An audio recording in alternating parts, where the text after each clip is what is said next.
Chapter 1 When you live under someone's roof, you have no choice but to sell your body. Hoda, if you don't pay the rent today, don't blame your aunt for kicking you out. Hoda, my wife found out that I borrowed 2,000 yuan from you last time. You have to pay me back quickly, or I'll be in trouble. Hoda, another customer complained about you today. According to the rules, a complaint is fined 500. Remember to pay the fine tomorrow. Hoda. River City. Inside a rental house in a village in the city. Hoda sat there for more than an hour before he accepted the fact that he had come back to life. But the problem is that this world is not his original world, but another parallel universe. He was no longer the young and promising entrepreneur he used to be, but had become a worker with heavy debts. Oh, heaven, oh, earth, why do you want me to be resurrected? Looking at the debt collection messages on his phone, he wished he could die again. Huode made a rough estimate and found that the total amount of money he had on him was only about 130 yuan. Oh, that's not right. It is 130.39. There is 0.09 yuan in the WeChat wallet and 0.3 yuan in the bank card. But he had a debt of more than 100,000 yuan to repay.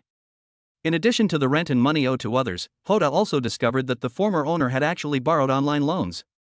He really couldn't understand how this guy owed so much money. Did he go gambling? But soon, as an unfamiliar memory flooded into his mind, he understood. This excellent former owner actually used the money to reward the anchor. The key point is that I spent tens of thousands of dollars but didn't even add a hostess WeChat. In a fit of anger, he died. Then he luckily traveled through time. Hey, go ahead and let me clean up your mess. What kind of thing is this? Huode cursed as he took out the last cigarette from the box, lit it, took a deep puff, and began to think of a solution. But half an hour later, he chose to lie down completely. He has a lot of talent but lacks capital. You can't just take a chance by buying lottery tickets with just over $100. I'm afraid he will starve to death on the street before his bicycle turns into a motorcycle. Knock, knock, knock, Huode, I know you are at home, open the door for me. If you don't pay the rent today, don't blame me for being rude. Just then, a terrible roar suddenly sounded outside the door. You don't need to ask to know that it must be the landlord who is asking for the rent. Huode originally wanted to pretend that no one was at home, but the next second he heard the sound of a key opening the door. Then, the door suddenly opened. A middle-aged woman weighing 300 kilograms appeared at the door. She was the owner of the house, Zhao Chunmei. When Zhao Chunmei saw Huode at home, she rushed over angrily, with her hands on her hips and her eyes wide open.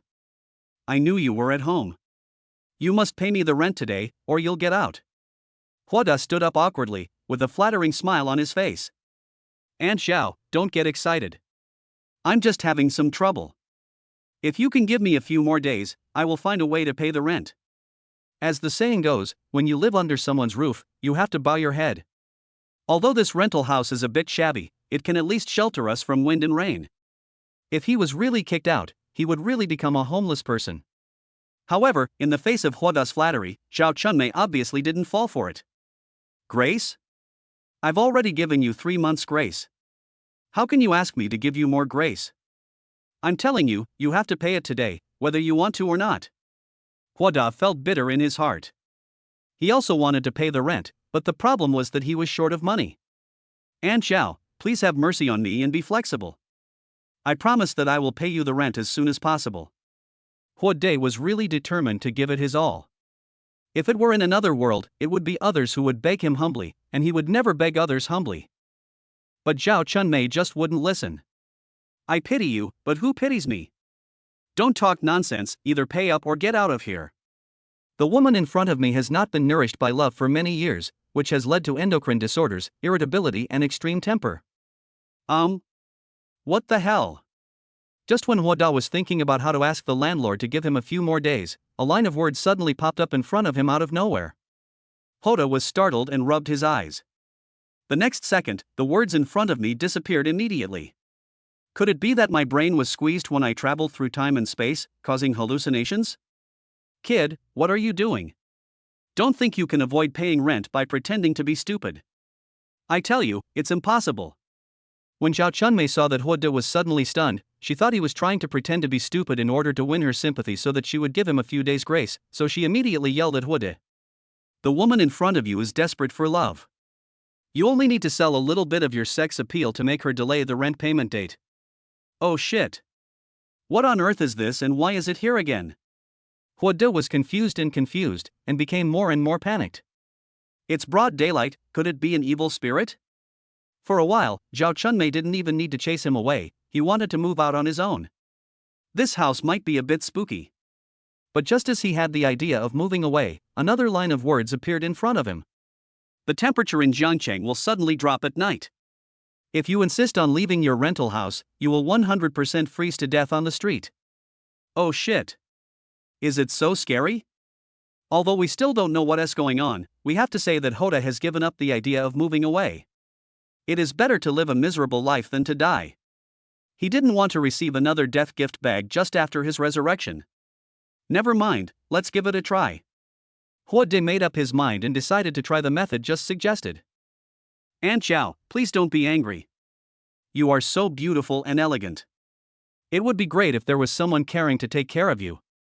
After Huode had forced himself to say these words, he felt so nauseous that he wanted to vomit. But after hearing this, Zhao Chunmei was stunned at first, then said with an unnatural look on her face. What nonsense are you talking about, kid? When Huode saw Zhao Chunmei's shy look, he immediately felt that there was a chance, so he struck while the iron was hot. Aunt Zhao, I'm speaking from the heart. It's not easy for you to be alone. If you have a companion, your life will definitely be better. I know I owe rent now, but if you can give me a few more days, I will definitely repay you well when I recover. As he spoke, Huode touched Zhao Chunmei's hand, which was as fat as a pig's trotter. Zhao Chunmei was a little flustered by Huoda's sudden action, and a blush appeared on her face. You are such a kid. At this moment, Zhao Chunmei suddenly took the initiative, held Huoda's hand tightly, and then spoke. Everyone has difficulties. Okay, I'll give you 3 more days. But you have to keep your word. If you still can't pay the rent after 3 days, you have to pay it with your body. Hearing this, Huode was overjoyed and nodded quickly, saying, Thank you, Aunt Zhao. You are such a good person. I will definitely not let you down. After seeing Zhao Chunmei off, Huode breathed a sigh of relief. He couldn't bring himself to eat Zhao Chunmei's 300-pound fat even if he was beaten to death. Therefore, he had to find a way to pay the rent within these 3 days. Otherwise. Chapter 2 Activating the God-Level Prompt System. Ding! Congratulations to the host for completing the novice tutorial, the God-Level Prompt System has been activated. Ding! The novice gift package has been distributed. Would you like to claim it immediately? As soon as Huode sent Zhao Chunmei away, a string of subtitles appeared in front of him again. System? Huode was stunned at first, then he was ecstatic. Is this the legendary system? And I am the legendary man of destiny? The thought of having obtained a great system like the protagonist in the novel made me feel happy. Huode wanted to kneel down and kowtow to Master Tong right now. Host, would you like to receive the novice gift package immediately? Before Huode could react, the system prompt appeared in his sight again. Get it. You must get it. Originally, he was still worried about how to repay his debts, but now that he has the system, Huode is suddenly full of hope for the future. Newbie gift packs are being distributed. After seeing the prompt appearing in front of him, Huode couldn't help rubbing his hands, and was full of anticipation for this novice gift package. Ding! The newbie gift pack has been distributed. Congratulations to the host, you have obtained the following items: Genetic Potion 1, Advanced Free Fighting Skills Mastery 1, God Level Romance Strategy 1, God Level Get Rich Quickly Strategy 1. Although the novice gift package does not contain much, only 4 items, each one seems to be tailor-made for Huode and hits his heart precisely. In his previous life, Huode was also a big fan of cool novels, so he could roughly guess the functions of these props just by looking at their names. As Huode thought about it, a detailed introduction to these props suddenly appeared in front of him the next second. Just one glance and he was so excited that he almost jumped 3 feet high. He is indeed the chosen one. Gene Potion, the ingredients, year, and place of origin are unknown. After taking it, it can instantly change the genetic sequence of the body, allowing you to regain your confidence and become a confident man. Huode simply ignored the previous introduction and only paid attention to the second half of the sentence. Become a confident man. To be honest, he is quite satisfied with his size. But as a normal man, what reason does he have to refuse to make himself more confident? As the saying goes, fortune and honor are achieved through risk. Hoda didn't hesitate for even a second and drank the genetic potion in one gulp. The genetic potion is colorless and tasteless, but it has a hint of sweetness after taking the medicine, and it leaves a long-lasting aftertaste. Immediately afterwards, the system prompt appeared in front of Hoda again. Congratulations to the host, the gene potion was used successfully. Begin physical strengthening. At first, Hoda thought that physical strengthening would be extremely painful. But after he started to strengthen, he found that it was not the case at all. Instead, his body felt a little numb and tingling, which was very comfortable. Not long after, the system reappeared. Ding! Congratulations to the host for completing the body strengthening. Strength increased by 100%, speed increased by 100%, physical strength increased by 100%, reaction increased by 100%. Ding! Congratulations to the host for opening the personal attribute panel. Next second, an interface similar to a game character panel appeared in front of Hoda. Name, Hoda. Age, 24. Strength, 100. Speed, 100. Physical strength, 100. Reaction, 100. Important reminder, your attributes have greatly surpassed those of ordinary human men. Please keep a low profile and cherish your life. Seeing the last important tip, Hoda's mouth twitched instantly. A second ago, he was still excited about the strengthening of his body. The next second, he felt extremely depressed. It's like he has a set of peerless martial arts but can't use them easily. It's really a pain. Forget it, just don't use it. Your life is at stake. He didn't want to be used as a guinea pig and then be caught by the Special Department for Slice Research. After adapting to his strengthened body, Hoda looked at the next item. Advanced Free Fighting Skills Mastery. After using this, you will instantly become the strongest free fighting man on this planet. Use. Hoda has loved watching martial arts movies since he was a child and aspired to become a handsome and capable fighter. Once upon a time, he was just one step away from achieving this goal. But now it's finally possible. Ding! The free fighting technique was used successfully, and the skill infusion was completed. Congratulations to the host for becoming the most capable man on the planet. Hoda only felt a slight pain in his brain, and then a huge amount of information flooded into his mind. In just a moment, he learned free fighting. A punch was thrown out, bringing up gusts of wind. So strong. Looking at his fists, Hoda felt that he could now fight 10 people at once. No. Yes, 1 against 100. The first two things are so awesome, aren't the last two props with the word God level in them even more awesome? However, at this moment, a prompt suddenly popped up on the system. The God level romance strategy and the God level get rich strategy are passively triggered and cannot be activated automatically. Depend on. After seeing the system prompt, Hoda couldn't help but swear. Genetic potions and free fighting techniques are good, but what he needs most now is to make money. It turns out that this God-level strategy is actually triggered passively. This damn system is playing tricks on him. However, although he was angry, he had no way to deal with this system. After calming down, he began to think about how to trigger these two strategies. First of all, since it is a passive trigger, it means you have to go out. If you always stay at home, you will definitely not trigger the strategy. After all, beautiful women want to come to you on their own, and money want to fall directly from the sky. It just so happened that he hadn't eaten yet. Eat something, maybe you will get something unexpected. Having made up his mind, Hoda immediately left the rental house. 10 minutes later, Hoda came to a snack street near the urban village. Although the environment here is a bit worse, it is cheap. With what happened to Hoda, he deserves to be here now. Most of the people living in the urban villages are migrant workers and new graduates like him. The snack bars here naturally become the place where these people have their 3 meals a day because of their good quality and low prices. Hoda randomly found a fast food restaurant that seemed to be doing good business and was about to go in. The system prompts. This is a black-hearted store. The owner is an unscrupulous businessman. He uses only gutter oil and overnight rotten meat. Once eaten, the lifespan of the meat is reduced by 1. Hoda didn't know what this lifespan -1 meant, but he didn't want to know now. No matter whether he reduced his time by 1 year or 1 day, he would not dare to joke with his own life. Hoda quickly stopped and looked at the fast food restaurant, feeling a little scared. Luckily there was a system prompt, otherwise I would have ended up in this shady shop. After walking 100 meters, Hoda immediately took out his mobile phone and made a reporting call. Although he is not a good person, he cannot tolerate such a thing. Doing business requires integrity.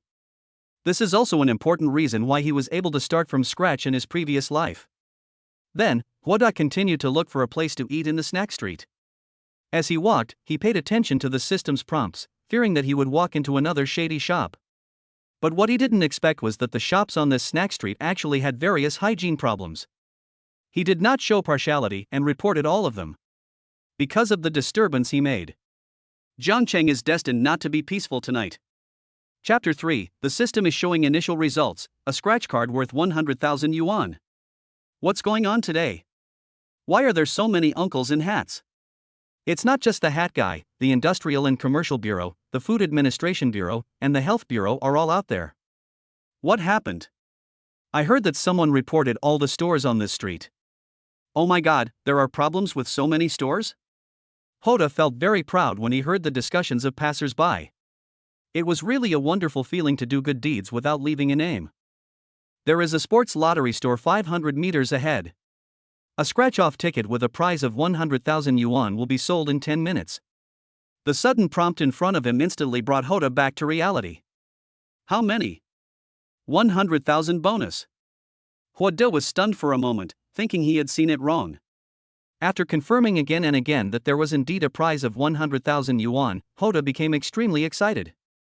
An hour ago, he was still worrying about tomorrow's fine. Now the money is here. Etc. Soon Hoda realized something. He has money now, so why does he need to pay fines or go to work? Even before he received the $100,000 prize and before he even bought a lottery ticket, Hoda was already feeling proud. 500 meters is not a far distance, and with Hoda's current speed he can reach it in the blink of an eye. However, in order not to attract attention, Hoda still strolled slowly to the lottery shop. I glanced at the time on my phone and saw that only 5 minutes had passed. So, Hoda hummed a little tune and walked into the lottery shop with brisk steps. Young man, buying lottery tickets? Seeing someone coming in, the lottery shop owner immediately greeted them. Hoda nodded slightly and replied casually, just take a look. Okay, call me if you need anything. After the lottery shop owner replied, he ignored Hoda and went about his own business. Seeing that the other party no longer paid attention to him, Hoda casually looked around. Although he looked nonchalant, Hoda was actually waiting for the system's prompt. The winning scratch-off ticket is a 10 yuan scratch-off ticket, which is placed in the cabinet at the counter. Sure enough, the next second, the system prompt appeared in front of Hoda. So, Hoda immediately came to the counter. Boss, do you have scratch cards? Asked Hoda. Yes, we have 5 yuan, 10 yuan, and 20 yuan. Which one do you want? 10 yuan, I think. How many do you want? Can I choose for myself? Can. Then, the boss took out a thick stack of 10 yuan scratch tickets. Hoda took a quick look and realized there were probably hundreds of them. With so many scratch tickets, which one is the winning one? He wouldn't buy all these scratch tickets. Even if he wanted to, he didn't have that much money in his pocket. Fortunately, the next second, the system prompt came again. The winning scratch ticket is the 10th one from the top. After knowing which scratch ticket was the winning one, Hoda suddenly felt confident. Then he took out the only remaining $100 bill from his pocket and slammed it on the counter. Boss, I want 10. Then, he casually picked up 10 scratch tickets. And the scratch ticket with a prize of 100,000 yuan was among them. After that, Hoda started scratching the lottery tickets in front of his boss. The first one didn't he win? Don't be discouraged, young man. Maybe there's a big prize ahead. Seeing that Hoda didn't win the prize on the first scratch ticket, the boss comforted Hoda. Little did he know that this was all a show put on by Hoda for him. If you only buy one scratch ticket and win $100,000, your luck is somewhat incredible. But if you buy 10 tickets and one wins, that's more or less acceptable. Thank you, uncle, I also believe I will win the jackpot. Hoda raised his head and smiled confidently. After seeing Hoda smile, the lottery shop owner also sighed secretly. He has seen too many young people like Hoda who want to get rich overnight. Winning a jackpot is not that easy. As he spoke, Chen Xiao scratched 2 scratch tickets in a row. Not to mention winning the jackpot, I didn't even win the smallest amount of 5 yuan. Then the fourth, fifth, and sixth tickets came, and still no winners. At this time, the lottery shop owner comforted him again. "Don't worry, young man, this is how scratch tickets work. Maybe the next one will win the jackpot." Hwada nodded slightly, but he was not panicked at all. Because he knew the jackpot was among the remaining scratch tickets. He continued to shave slowly and leisurely. The seventh one still didn't win. Hwada pretended to sigh in disappointment. Seeing this, the boss could only shake his head helplessly, and thought to himself, "This young man's luck is really bad. He didn't win a single cent after scratching 7 tickets. At this time, Hwada had already scratched the 8th ticket. I got it, I got it." Hwada shouted excitedly. "I won." "How much?" Hearing Hwada's shout, the lottery shop owner hurried over, his eyes full of anticipation. Hwada looked at the numbers on the scratch ticket excitedly and said in a trembling voice, "I hit 50. How much?" 50? The boss was somewhat disappointed to see that Hwada was so excited about only winning 50. But he still smiled and congratulated. "Not bad, young man. 50 is not a small amount. Isn't this half of the money back? Maybe there will be a bigger prize later." "Then I'll take your good words," Hwada said with a smile. "It is certain that you can get your money back. After all, there is still a grand prize of 100,000 yuan there." But these 50 were a pleasant surprise. Then, Hwada continued to scratch the 9th scratch ticket. Unfortunately, this one still didn't win. There was only one scratch ticket left, and Hwada started to get nervous. As the last scratch ticket was slowly scratched, the atmosphere in the store became extremely tense. Hwada could hear her own heartbeat clearly. Boom, boom, boom. My hands also began to tremble. At this moment, Hwada stared at the scratch ticket in his hand, hoping for a miracle to happen. "I got it. I got it." Hwada suddenly burst into an excited shout, his voice filled with excitement and ecstasy that were difficult to conceal. The lottery shop owner was also attracted by the sudden sound and hurried forward to ask, "How much did you win this time?" However, when he saw the long string of numbers on the scratch ticket, he was stunned. 1, 10, 100, 1,000, 10,000. 100,000? At this moment, the lottery shop owner's voice began to tremble. This young man actually won the jackpot. It's still 100,000. "Boss, thank you. If it weren't for you, I might not have won the jackpot." Hwada pretended to be grateful and said to the lottery shop owner, "Hey, young man, what are you talking about? Winning the lottery depends on your own luck. What does it have to do with an old man like me?" The lottery shop owner waved his hand and said, but his tone was as sour as it could be. After the two of them exchanged some pleasantries, Hwada simply took the scratch ticket and left the lottery shop. A prize of this size cannot be redeemed at a lottery shop, you have to go to a lottery center. As soon as Hwada walked out of the lottery shop, she saw a young couple walking into the lottery shop. Because of the host's interception, a young couple lost the grand prize. Looking at the sudden prompt, Hwada smiled slightly and thought to himself, "I'm so sorry." However, after this incident, Hwada once again witnessed the power of the system. At this moment, with the 100,000 yuan prize in his pocket, Hwada felt very happy. It feels so good to be rich. I'll have to add 2 more chicken legs later. Chapter 4. You call this a strategy for getting rich quickly? The next day, Hwada slept until noon when he was awakened by the ringing of the phone. "Hwada, do you still want to do this? I haven't paid yesterday's fine yet, and I'm absent from work again today." "What? You think you don't have to pay the fine if you don't come to work? You're dreaming. Hurry up and pay the fine. Together with the 500 from yesterday, the total is 1,000.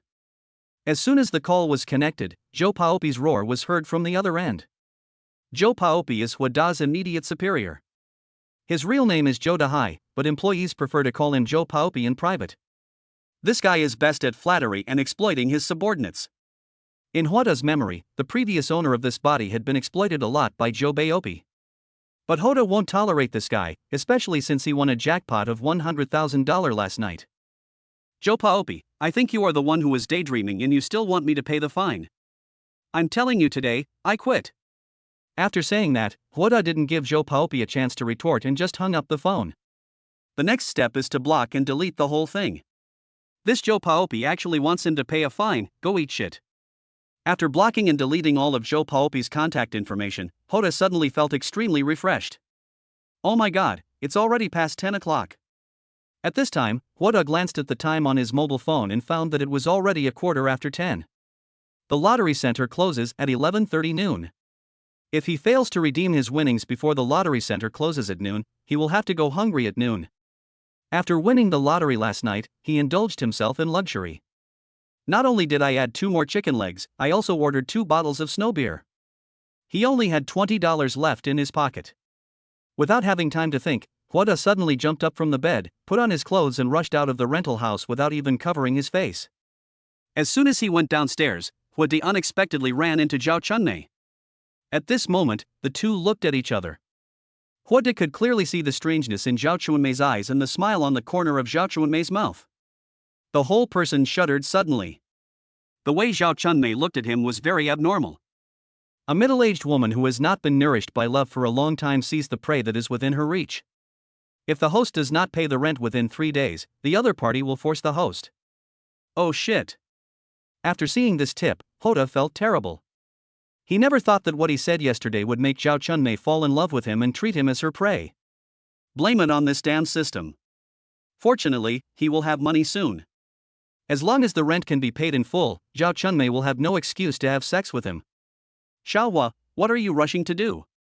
At this moment, Zhao Chunmei's voice was gentle and her delicate appearance did not look like a 300-pound fat woman at all. That look was so scary. Hoda was startled and immediately said perfunctorily, I have something urgent to do, so I have to leave quickly. See you later, Aunt Zhao. Be careful on the road, don't forget our agreement yesterday. The other party is already thirsty for the host, so it is recommended that the host remember to lock the doors and windows when sleeping at night. The lottery center is not far from the urban village where Hoda lives. Hoda took a Didi and arrived at the lottery center in just 10 minutes. Perhaps it was near noon. When Hoda walked into the lottery center, there was no one inside to claim the prize except the staff. Ding! The specific scene triggers the 7-day strategy to get rich. The strategy has been opened. Please check the details. Hoda was stunned when he saw the system prompt that suddenly appeared. What's going on? The system wouldn't want him to rob the lottery center. However, before he could open the strategy details, a new prompt appeared in front of me again. Warning! Warning! If the host does not check the strategy in time, his life will be in danger. Please check it immediately. Now Hoda was even more confused. This damn system wouldn't really want him to rob the lottery center, right? If that were the case, even if he had 100 lives, it would not be enough to die. Thinking of this, Hoda quickly clicked on the guide to check it out. The 7-day get-rich strategy is the only way for the host to make money in the next 7 days. Please cherish it. In 5 minutes, a group of extremely vicious criminals will break into the lottery center to rob. These criminals are all wanted criminals on the internet. If the host leaves now, he will be 100% safe, but he will lose the opportunity to get rich. If the host chooses to stay, there is a certain probability that his life will be in danger, but if the host can subdue this group of wanted criminals, the host will receive a bounty of 1 million. After a series of prompts, Chen Xiao felt unwell. What is this? When you come to claim a prize, you may even run into a wanted criminal and get robbed. The key is that it is also related to the strategy of getting rich quickly. However, wealth and honor are achieved through risk, for the sake of that $1 million bonus. Hoda decided to fight. Of course, the reason why he dared to stay was mainly because the genetic medicine and free fighting skills rewarded by the system gave him confidence. Now that he knew what would happen next, Hoda was no longer in a hurry to claim the prize, but quietly waited for the arrival of the wanted criminals. 5 minutes passed quickly. At this time, a black Jetta was parked in front of the lottery center. Then, 3 masked burly men got out of the car. The wanted criminal has a gun in his hand, please be cautious. Following the system's prompt, Hoda indeed noticed that the clothes of the 3 people were bulging, and it was obvious that there were guns hidden under their clothes. Seeing the 3 people walk into the lottery center, Hoda decisively called the police. Before this, Hoda was thinking about how to stop the robbery. However, they were all rejected by Hoda. After all, the robbery hasn't happened yet, so no one would believe what he said. He couldn't tell others that he had a system that could predict the future. If he really said that, not only would he be caught and sliced, he would definitely be regarded as a psychopath. Similarly, if he had called the police in advance, it would have been difficult to explain. So, after some careful consideration, he decided to call the police the moment the three people stepped into the lottery center, and then broadcast it live. Did. As soon as the three robbers entered the room, they took out the guns hidden under their clothes and fired 2 shots at the ceiling. As the gunshots rang out, the atmosphere in the lottery center froze instantly. Everyone huddled in a corner in fear, not daring to make a sound. Hoda remained calm, hid in a corner, secretly took out his cell phone and pointed it at the 3 robbers. "Listen to me, we are only after money, you better cooperate, or we won't mind sending you to hell. Now, put all the money in this bag for me." Although the cash in the lottery center is not as good as that in the bank, it is safer. The bank's security is directly connected to the police station. Once a special situation occurs, Uncle Hat will be dispatched immediately. But the lottery center is different. The security at the lottery center is not as tight as that at a bank. And no one would have thought that someone would come to rob the lottery center. Of course, this is generally the case. Even if these robbers were beaten to death, they would never have thought that their robbery plan would be discovered in advance by Hoda. They would never have imagined that from the moment they stepped into the lottery center, Hoda called the police.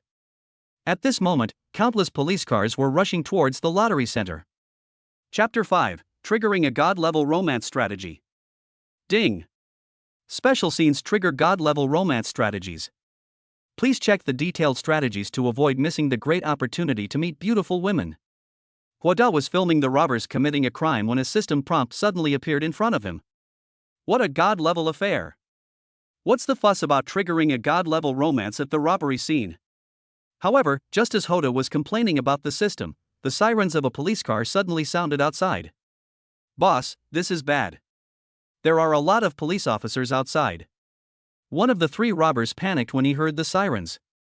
According to their assumption, even if someone called the police would not be able to arrive so quickly. So the police car must have just happened to be passing by. Thinking of this, the eldest of the 3 immediately started scolding. "Why panic? It's just a police car passing by. Follow the plan." A group of self-righteous robbers who were licking blood on the knife edge did not know that they would be surrounded by the police in 3 minutes and would be in trouble. After the negotiation with the police broke down, they would start shooting hostages. Boom! When Hoda saw the system prompt, his head suddenly started buzzing and he felt unwell. These robbers actually had the guts to shoot and kill the hostages. They are truly desperate criminals who are capable of doing anything. No, I must stop them. At this moment, Hoda was no longer thinking about the 1 million bonus, but how to save dozens of staff members of the lottery center. Just as Hoda was thinking about how to deal with the 3 people, one of the robbers suddenly pulled a woman out of the crowd. "Boss, this girl is really pretty, why don't you take her away with you later? She's really good looking. I haven't had sex for a while, so I'll take this girl with me. I'll give her to you guys when I'm done." "Thank you, boss." After hearing what the robbers said, Hoda held the phone tightly in his hand, feeling extremely anxious. 7-day romance guide: the host will be lucky in love within 7 days, and will automatically open when meeting a target. Please read the guide carefully to avoid missing the chance of romance due to improper operation. At this moment, Hoda had no time to read any guide to romantic encounters. Just when he wanted to close the damn system prompt, the system prompt changed immediately. Lynn Warner, the campus beauty of Jiangcheng University, is on her first day of internship at the lottery center. Unexpectedly, she was robbed by robbers. Because of her outstanding appearance, she is coveted by the robbers. She longs for a hero to save her. If the host saves her, there is an 80% chance of winning the other party's heart. If she is injured during the rescue, there is a 100% chance of winning the other party's heart. The campus beauty of Jiangcheng University? Hoda finally understood what was going on. I have to say, this dog system is something. This is a real dog thing. But having said that, Lynn Warner is really pretty. Hoda hadn't paid much attention to her before, he just thought that the other person had a good figure. A set of tight work clothes outlines the other person's figure perfectly, and paired with the beautiful legs in black stockings, any man would be impulsive when seeing it. But when the system prompted that the other party was the campus beauty of Jiangcheng University, Hoda began to carefully examine Lynn Warner's appearance. Even when she was held hostage by robbers and looked pale, Lynn Warner's face still exuded a kind of beauty and elegance that was hard to ignore. Her skin looked even more delicate and smooth against her pale face, like a newly blooming petal. Her brows were slightly furrowed in fear, which added a touch of fragility to her beauty. Especially those bright big eyes were full of fear and helplessness, which made people feel so distressed. At this time, Lynn Warner was roughly dragged out by a robber. She stared in horror, looking at the cold muzzle of the gun in the robber's hand and the robber's ferocious face. She felt her heart beating rapidly and her body trembled involuntarily. She tried to remain calm, but fear overwhelmed her like an icy tide. Please don't hurt me. Lynn Warner begged the robbers with a trembling voice, but her begging made them even more excited. My little beauty, how can we bear to hurt you? As long as you are obedient and serve us well, we will naturally let you go. After saying that, the robber sneered and pushed Lynn Warner aside.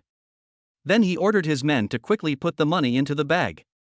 At this moment, Hoda kept paying attention to the time and thinking about countermeasures in his mind.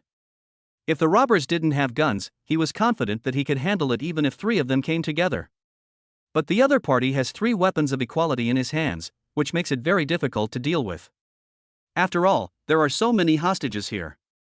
Once the other party takes hostages, he will be in a passive position. If you don't do it well, it will backfire. As he was thinking, the sound of sirens outside was getting closer. It was obvious that the entire lottery center had been surrounded by the police. Boss, something's wrong. At this time, one of the robbers had already sensed that something was wrong. Boss, this is bad. There are police everywhere outside. We are surrounded. Another robber looked through the window and saw that there were densely packed police officers armed with light ammunition outside. Why panic? We have so many hostages. I don't think these cops will dare to rush in. Here, as soon as the robber leader finished speaking, the voice of the police loudspeaker was heard outside. Listen everyone inside, you have been surrounded by the police. Release the hostages now, lay down your weapons and surrender, and seek leniency.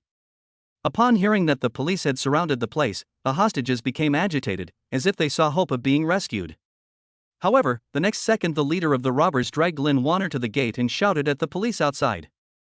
Listen to me, police officers outside. You have 10 minutes to prepare a car and 5 million in cash. If you exceed 1 minute, I will kill 1 hostage. Good opportunity. At this time, Hoda, who was hiding in the dark, finally took action. The robbers' attention was attracted by the police outside and they didn't notice Hoda in the corner at all.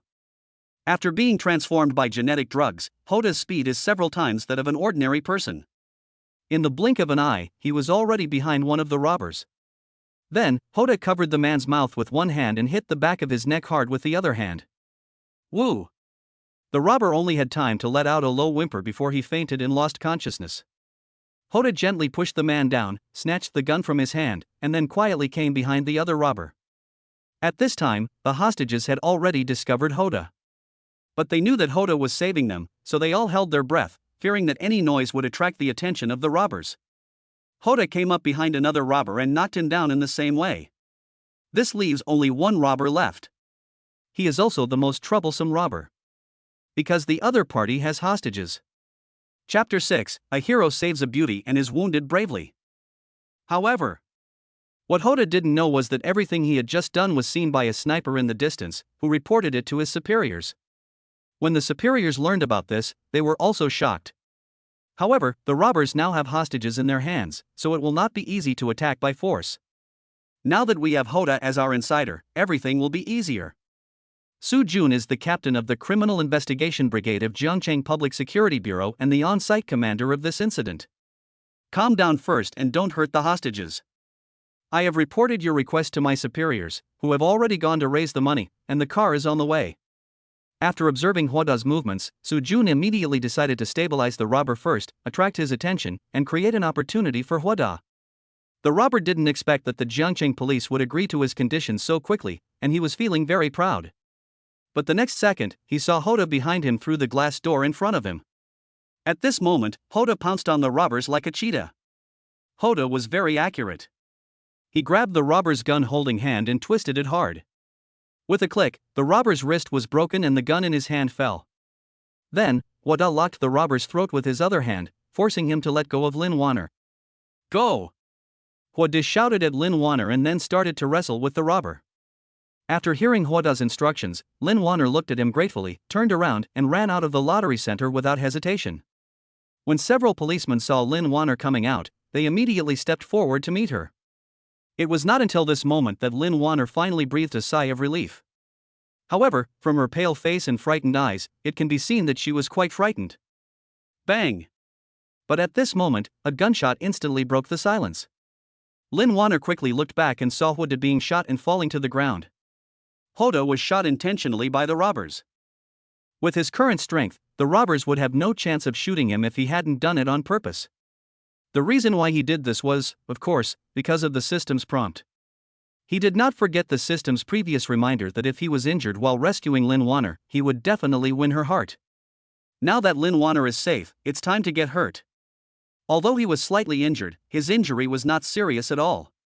The moment the robber fired, he dodged the vital parts, and the gun finally hit his shoulder. But due to inertia, he fell to the ground and looked as if he was seriously injured. However, this sudden scene stunned everyone. No! Lin Wanner exclaimed in a heart-wrenching voice. She couldn't believe her eyes. Huoda, who had just been so brave and saved her from danger, was now lying in a pool of blood. She didn't have time to thank the other person, and she didn't even know his name. Lin Wanner wanted to rush forward regardless of everything, but was held back tightly by two policemen behind her. Bang! The next second, another gunshot rang out. The sniper in the distance accurately shot and killed the robber who wanted to shoot again. Hurry, save people, call an ambulance. Su Jun and the special police officers reacted very quickly and rushed into the lottery center immediately. A few minutes later, the remaining 30 or so hostages were all successfully rescued. The remaining 2 robbers were also captured by the police. As for Huoda, he was lifted into an ambulance and taken to the hospital for surgery. The moment she saw Huoda being taken to the ambulance, Lin Wanner couldn't hold herself back any longer. Tears flowed out of her eyes like beads that had broken off the string. Lin Wanner covered her mouth tightly to prevent herself from crying, but her body was shaking with excessive sadness. It was this man who risked his own life to save her from the robbers. Watching the ambulance go away, Lin Wanner's heart was filled with endless worry and self-blame.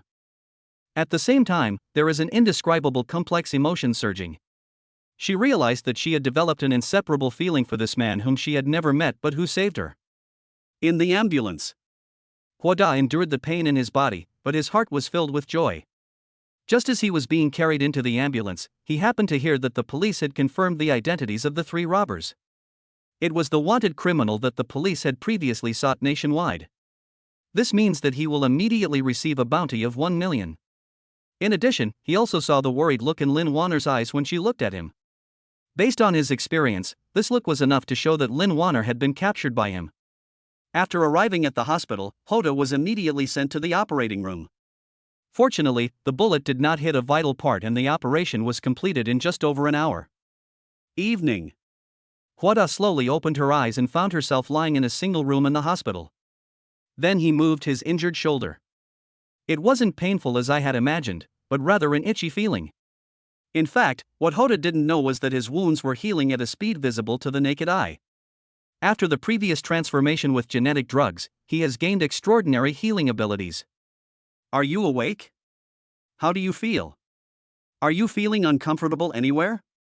Just then, the door of the ward was gently pushed open, and Su Jun, wearing a police uniform, walked in holding a bouquet of flowers. Who are you? Huoda didn't know Su Jun, but when he saw the police uniform on Su Jun, he guessed his intention. Then Su Jun placed the flowers in his hand on the table beside him and saluted Huoda with a standard military salute. After the ceremony, Su Jun spoke again. Let me introduce myself. My name is Su Jun, and I'm the captain of the Criminal Investigation Brigade of the Jiangcheng Public Security Bureau. I came here specifically to thank Mr. Hua. Thank you for your bravery and for standing up and subduing the robbers when the people needed you most. Huoda waved his hand and said modestly, Captain Su, you are too kind. I am just doing what I should do. Hearing this, a hint of admiration flashed in Su Jun's eyes. I didn't expect that Huoda was not only good at martial arts, but also had such a high level of ideological awareness. Mr. Hua, actually I came here this time to tell you something else. We have confirmed the identities of the 3 robbers. They are wanted criminals nationwide. You have successfully assisted us in capturing them, so you can get a reward of 1 million yuan. Here it comes. Here it comes. The reason why he took the risk was just for the 1 million bounty. Hoda was suddenly delighted, but he remained calm on the surface. Captain Su, I didn't do this for any bounty. I just did what every person with a sense of justice would do, so this bounty. Hearing this, Su Jun admired Hoda even more, but he still interrupted hurriedly. Mr. Hua, your heroic act not only saved the hostages, but also helped our police capture the robbers, so you deserve this reward. However, the bonus is still going through the procedures and it will take a few days to be approved. Hearing this, Hoda suddenly felt disappointed. He thought the money would arrive soon, but he didn't expect it would take 3 days. After that, the two talked for a few more words, and Su Jun stood up and prepared to leave. At this time, a system prompt popped up in front of Hoda again. Chapter 7. Sometimes being remembered by a woman is not a good thing. A brave old policeman has worked in the Criminal Investigation Brigade for more than 10 years. After this incident, his superiors have already expressed their intention to promote him, but they are just missing an opportunity. As the saying goes, danger and opportunity coexist. This diligent and dedicated public servant was attacked by the robber's accomplices while escorting the robber to prison tomorrow, and finally died gloriously. The sudden reminder made Hoda stunned for a moment. However, he quickly sorted out some useful information from it. First, after this robbery incident, Su Jun has entered the sight of his superiors and is just one opportunity away from promotion. Second, the 3 robbers have accomplices who have not been arrested, and they will rob the prison van tomorrow. Third, the army will be sacrificed in tomorrow's melee. After Lin Cheng's thoughts, Hoda's brain worked rapidly. I soon realized that the so-called opportunity might come tomorrow. So, Hoda hurriedly called out to Su Jun. Captain Su, wait a moment. At this time, Su Jun, who had already walked to the door, suddenly stopped, turned around and looked at Hoda in confusion and asked, Mr. Hua, is there anything else? Although Hoda stopped Su Jun, he didn't know how to tell him that the robbers had accomplices and were planning to rob the prison van. Fortunately, at this time, a system prompt appeared in front of him again. This is an old policeman with many years of experience in handling cases. The host only needs to tell him that the robber has accomplices, and the other party will naturally know how to deal with it. After seeing the system prompt, Hoda immediately said to Su Jun, Captain Su, I have important information to report to you about those robbers. In order to get Su Jun's attention, Hoda directly brought out the 3 robbers. Really? After hearing what Hoda said, Su Jun decisively retracted his steps and returned to the bedside. What important information? Hoda organized his words and said, when we were at the lottery center before, I seemed to vaguely hear the 3 robbers talking about where to meet up. I forgot where exactly, but I'm sure they have accomplices. What Hoda said was both true and false, but he also told Su Jun the most important information. After hearing that the robber had accomplices, Su Jun immediately frowned. Okay, I understand. Thank you, Mr. Ho, for the clue. After saying that, Su Jun walked out of the ward without looking back. After Su Jun left, Hoda was just about to take a rest. Unexpectedly, the door of the ward was pushed open from the outside again. Captain Su, is there anything else? Hoda thought Su Jun had come back, but when he looked up, he found that the person who came was not Su Jun, but Lin Wanner. At this time, Lin Wanner was still wearing work clothes. Although it was just an ordinary work suit, when worn on Lin Wanner, it outlined her curvy figure. Especially the Balenciaga watch on those long legs, which glows slightly under the light, adding a bit of charm and temptation. Hoda was so fascinated by it that he couldn't wait to play with it. Lin Wanner didn't seem to notice the subtle change in Hoda's eyes. She quickly walked to the bedside and asked with concern. Hello, Mr. Hua. My name is Lin Wanner. Thank you for saving me today. I came to see you specially. Are you feeling better now? Hoda smiled and thanked him. I'm fine, just a minor injury, I will be fine after a few days of rest. But I still want to thank Miss Lin for coming to see me. That's as it should be. If it weren't for you, I might. When she said this, Lin Wanner's voice was choked up and her eyes were slightly red. Lin Wanner had never felt death so close to her in her life as she did today. When the robber pointed the gun at her head, she thought she was doomed. It was Hoda who saved her from the robbers like a god riding on colorful clouds. If it weren't for Hoda's courage, she would have been a cold corpse long ago. So Lin Wanner was grateful to Hoda from the bottom of her heart, not to mention that Hoda was injured in order to save her. Seeing the tears flashing in Lin Wanner's eyes, Hoda comforted her softly, it's all over.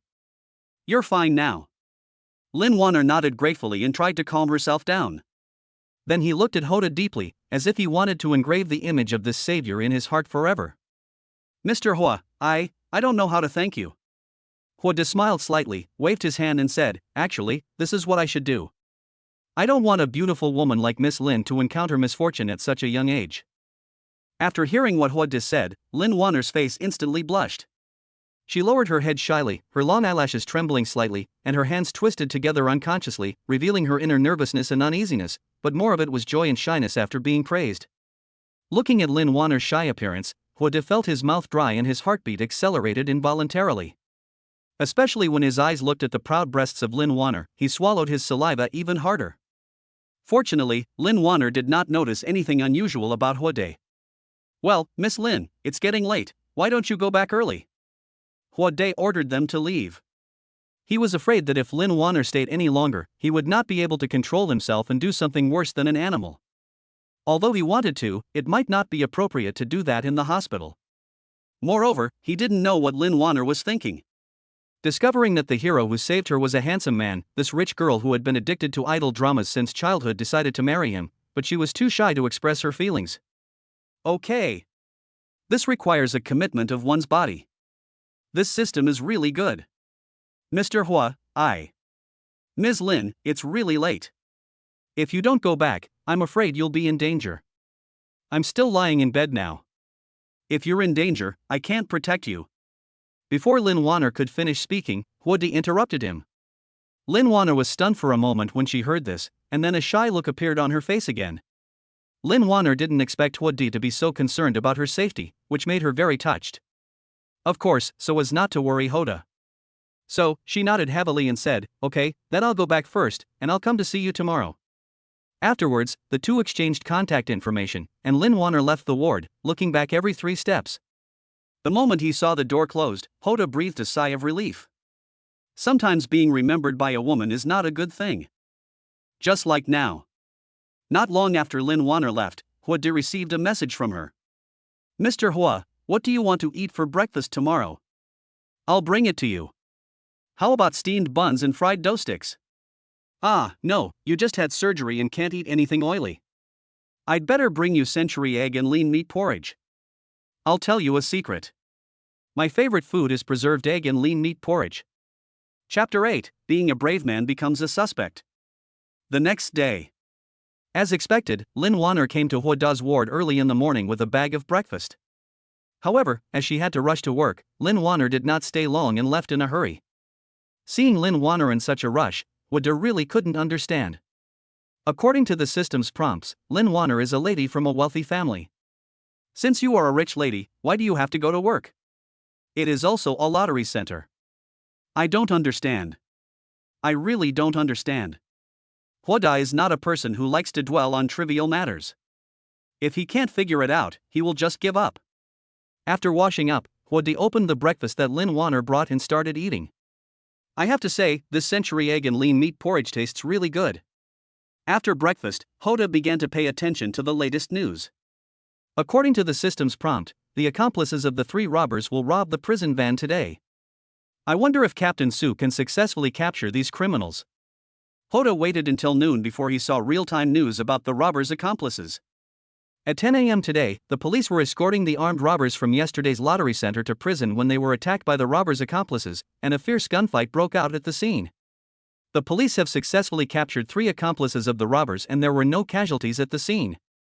The police have successfully captured the robber's accomplice, and there were no casualties at the scene. After this incident, Su Jun will be rewarded by his superiors and promoted to deputy director of the Jiangcheng Public Security Bureau. The news reported the robbers' accomplices hijacking the prison van, but a sudden tip gave Huada more information. This prison van hijacking was indeed an opportunity for Su Jun, allowing him to be successfully promoted to deputy director of the Public Security Bureau. After that, Huada stayed in the hospital for another 2 days before leaving the hospital to the shock of all the doctors and nurses. The reason they were shocked was that Huada's injuries recovered so quickly. In 3 days, his injuries were healed. This completely refreshed the cognition of these medical workers. In fact, Huada's injuries had completely healed as early as the 2nd day after the operation. If he hadn't been afraid of causing unnecessary trouble, he would have wanted to be discharged from the hospital long ago. Unexpectedly, it still caused shock to everyone in the end. But fortunately, these doctors didn't say much, they just thought that Chen Xiao's physique was different from ordinary people. After leaving the hospital, Huoda went to the lottery center first. His 100,000 yuan bonus has not yet been redeemed. If you don't redeem it, it will probably expire and become invalid. After taking a taxi to the lottery center, Huoda was quickly recognized by the staff. Everyone was grateful to Huoda. After all, if Huoda hadn't stepped forward, it wouldn't have been so easy for them to be rescued. Finally, the director of the referee center personally helped Huoda complete the exchange procedures and personally sent him to the door. Before leaving, Huoda still asked the questions in his mind. "Director, is Miss Lin off today? Why didn't I see her?" Hearing this, the director of the lottery center was stunned, and then spoke. "Mr. Hua is asking about Lin Wanner, right? She resigned 3 days ago." Resigned? Huoda didn't expect that Lin Wanner would actually resign, but he soon figured it out. After all, Lin Wanner is a rich girl and there is no need for her to work. Maybe this job is just a way for her to experience life. After leaving the lottery center, Huoda prepared to take a taxi to the Public Security Bureau to collect the 1 million yuan reward. However, at this moment, there was a burst of urgent shouting from the distance. "Robbery! Catch the thief!" Huoda immediately looked in the direction of the sound and saw a thief running towards him in panic not far away. Not far behind the thief, a woman was staggering and shouting anxiously, "Robbery! Catch the thief!" An ordinary girl from a poor but filial and kind family had a bag stolen that contained a sum of money she had saved up to pay for her mother's surgery. If the money was stolen, her mother would die because she had no money to pay for the surgery. Seeing the system prompt, Huoda couldn't help but smile bitterly. He had only been to this lottery center twice, but was robbed both times. He didn't know whether he was unlucky or these criminals were unlucky. Seeing that the thief was rushing towards him, Huoda didn't think any more and quickly adjusted his state, ready to stop the other party. It would have been fine if this hadn't happened, but since it happened to him, he couldn't just ignore it. What's more, the thief stole someone's life-saving money. The thief shouted as he ran, waving the dagger in his hand. "Get out of here, all of you, get out of here!" Seeing that the thief had a weapon in his hand, many passers-by who were ready to take action took a step back and made way for the thief. But at this time, Huoda did not retreat but advanced, and tripped him without hesitation. The thief suddenly lost his balance and fell flat on his face. This sudden change caught the thief off guard. Without giving the thief a chance to react, Huoda immediately pounced on him and wrestled with him. In just a few moves, he snatched the dagger and the stolen bag from the thief. Just as Huoda was about to return the bag to the owner, a police car came roaring and stopped steadily in front of Huoda. The car door opened quickly and a heroic female police officer got out of the car. "Stop!" Seeing the dagger in Huoda's hand, the policewoman handcuffed him without saying a word. A female policewoman who has just started working and hates evil is determined to solve a big case to prove herself. The first time she went out on duty, she encountered a knife robbery and was extremely excited at the moment. "What's going on?" Huoda was stunned at first, then he reacted. It turns out that the female police officer mistook him for a thief. "Damn it! You caught the wrong guy. He is the thief. I was just doing this for justice." She was arrested for her bravery. Huoda was really impressed by this big-breasted, brainless woman. He knew that if he didn't speak up, he would be taken away as a knife-wielding robber. "Police comrade, don't listen to his nonsense, he is a thief. Look, he not only has a knife in his hand, but also a bag." At this time, the real thief on the side turned the tables and blamed the thief. Xing Yueshi is 24 years old this year. She just graduated from the police academy 3 months ago. After graduation, she was assigned to the Criminal Investigation Brigade of Jiangcheng Public Security Bureau as a clerk. The first time the police went out today, they received a call and rushed to the scene immediately. Although she lacks experience in handling cases, she is not blind. Just as the thief said, the knife and the bag were in Huoda's hands, and it was hard not to make her suspicious. "Now that the physical evidence and witnesses are here, what else do you have to say?" Huoda never expected that the thief would turn the tables on him. The key point was that the policewoman in front of him actually believed the thief's lies. He was then handcuffed and put into a police car. Although he was mistaken for a thief, the good news was that the girl's money was recovered and her mother was saved. "Comrade police officer, do you think I can leave now?" When the thief saw Hoda being taken into the police car, he thought about running away. But, the next second, Shin Yueshi said coldly, "Did I let you go? Come back to the police station with me." After saying that, Shin Yueshi took the thief into the police car and drove the two of them to the police station. Chapter 9, Misunderstanding Resolved, Freedom Regained. Yo! Our female policewoman arrested 2 suspects on her first police call. She's amazing. When Shin Yueshi brought Hoodie and the thief back to the police station, they immediately attracted the attention of a group of police officers. On the first day Shin Yueshi reported to the Criminal Investigation Brigade, she clamored to solve major cases and catch criminals. But she was assigned to do logistics work in the Criminal Investigation Brigade for more than 3 months. Today was her first time to go out on a police mission, and I didn't expect that she actually caught 2 people. Soo-jun had just come out of the director's office. He had already learned that he would be promoted to deputy director. He knew very well that the reason he was able to get promoted was all thanks to Hoda's reminder. If Hoda had not reminded the robbers that they had accomplices, he would not have been able to deploy in advance and capture the robbers' accomplices in one fell swoop, and he might even have paid a heavy price. So, Hoda not only helped him advance in his career, but also saved his life in disguise. Just when he was considering whether to treat Hoda to a meal to express his gratitude, he suddenly heard that Shin Yueshi had brought back 2 suspects. Shin Yueshi comes from a well-off family and is the daughter of a prominent figure in the province.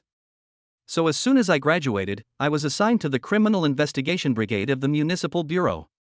Precisely because of her strong background, Soo-jun has always let this young lady handle logistical work in the team.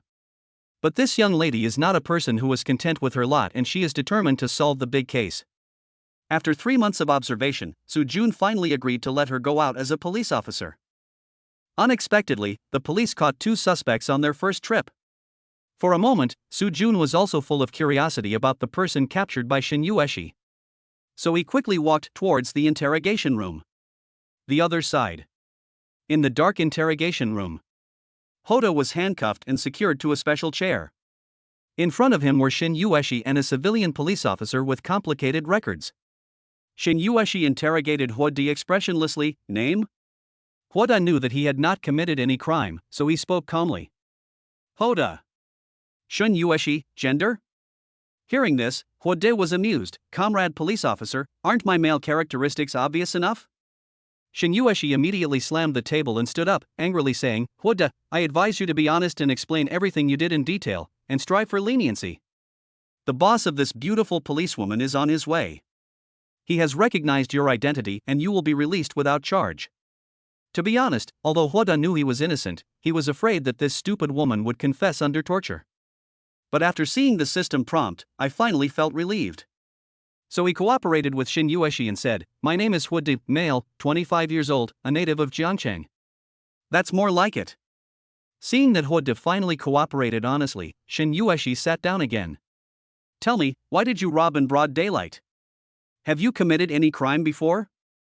"Let me reiterate, I did not rob. I was acting bravely. The real robber was the person you captured with me," Hoda said righteously. Snort. Shin Yueshi sneered, obviously not believing what Hoda said. "Then tell me, why do you have a knife and a bag in your hands?" Well, this woman has already preconceived that he is the criminal, and she won't believe him even if he tells her the truth now. Hoda simply kept silent, closed his eyes and waited for the other party's boss to appear. For a moment, the atmosphere in the interrogation room was extremely tense. Shin Yueshi stared at Hoda's calm face with sharp eyes, anger rising in her heart. In her opinion, Hoda was deliberately provoking her at this moment. "Hoda, do you think we can't convict you if you don't say anything? I'm telling you, with all the evidence, you can't escape." Shin Yueshi roared at Hoda like an angry tigress. The next second, Shin Yueshi stood up and came to Hoda. "What do you want to do?"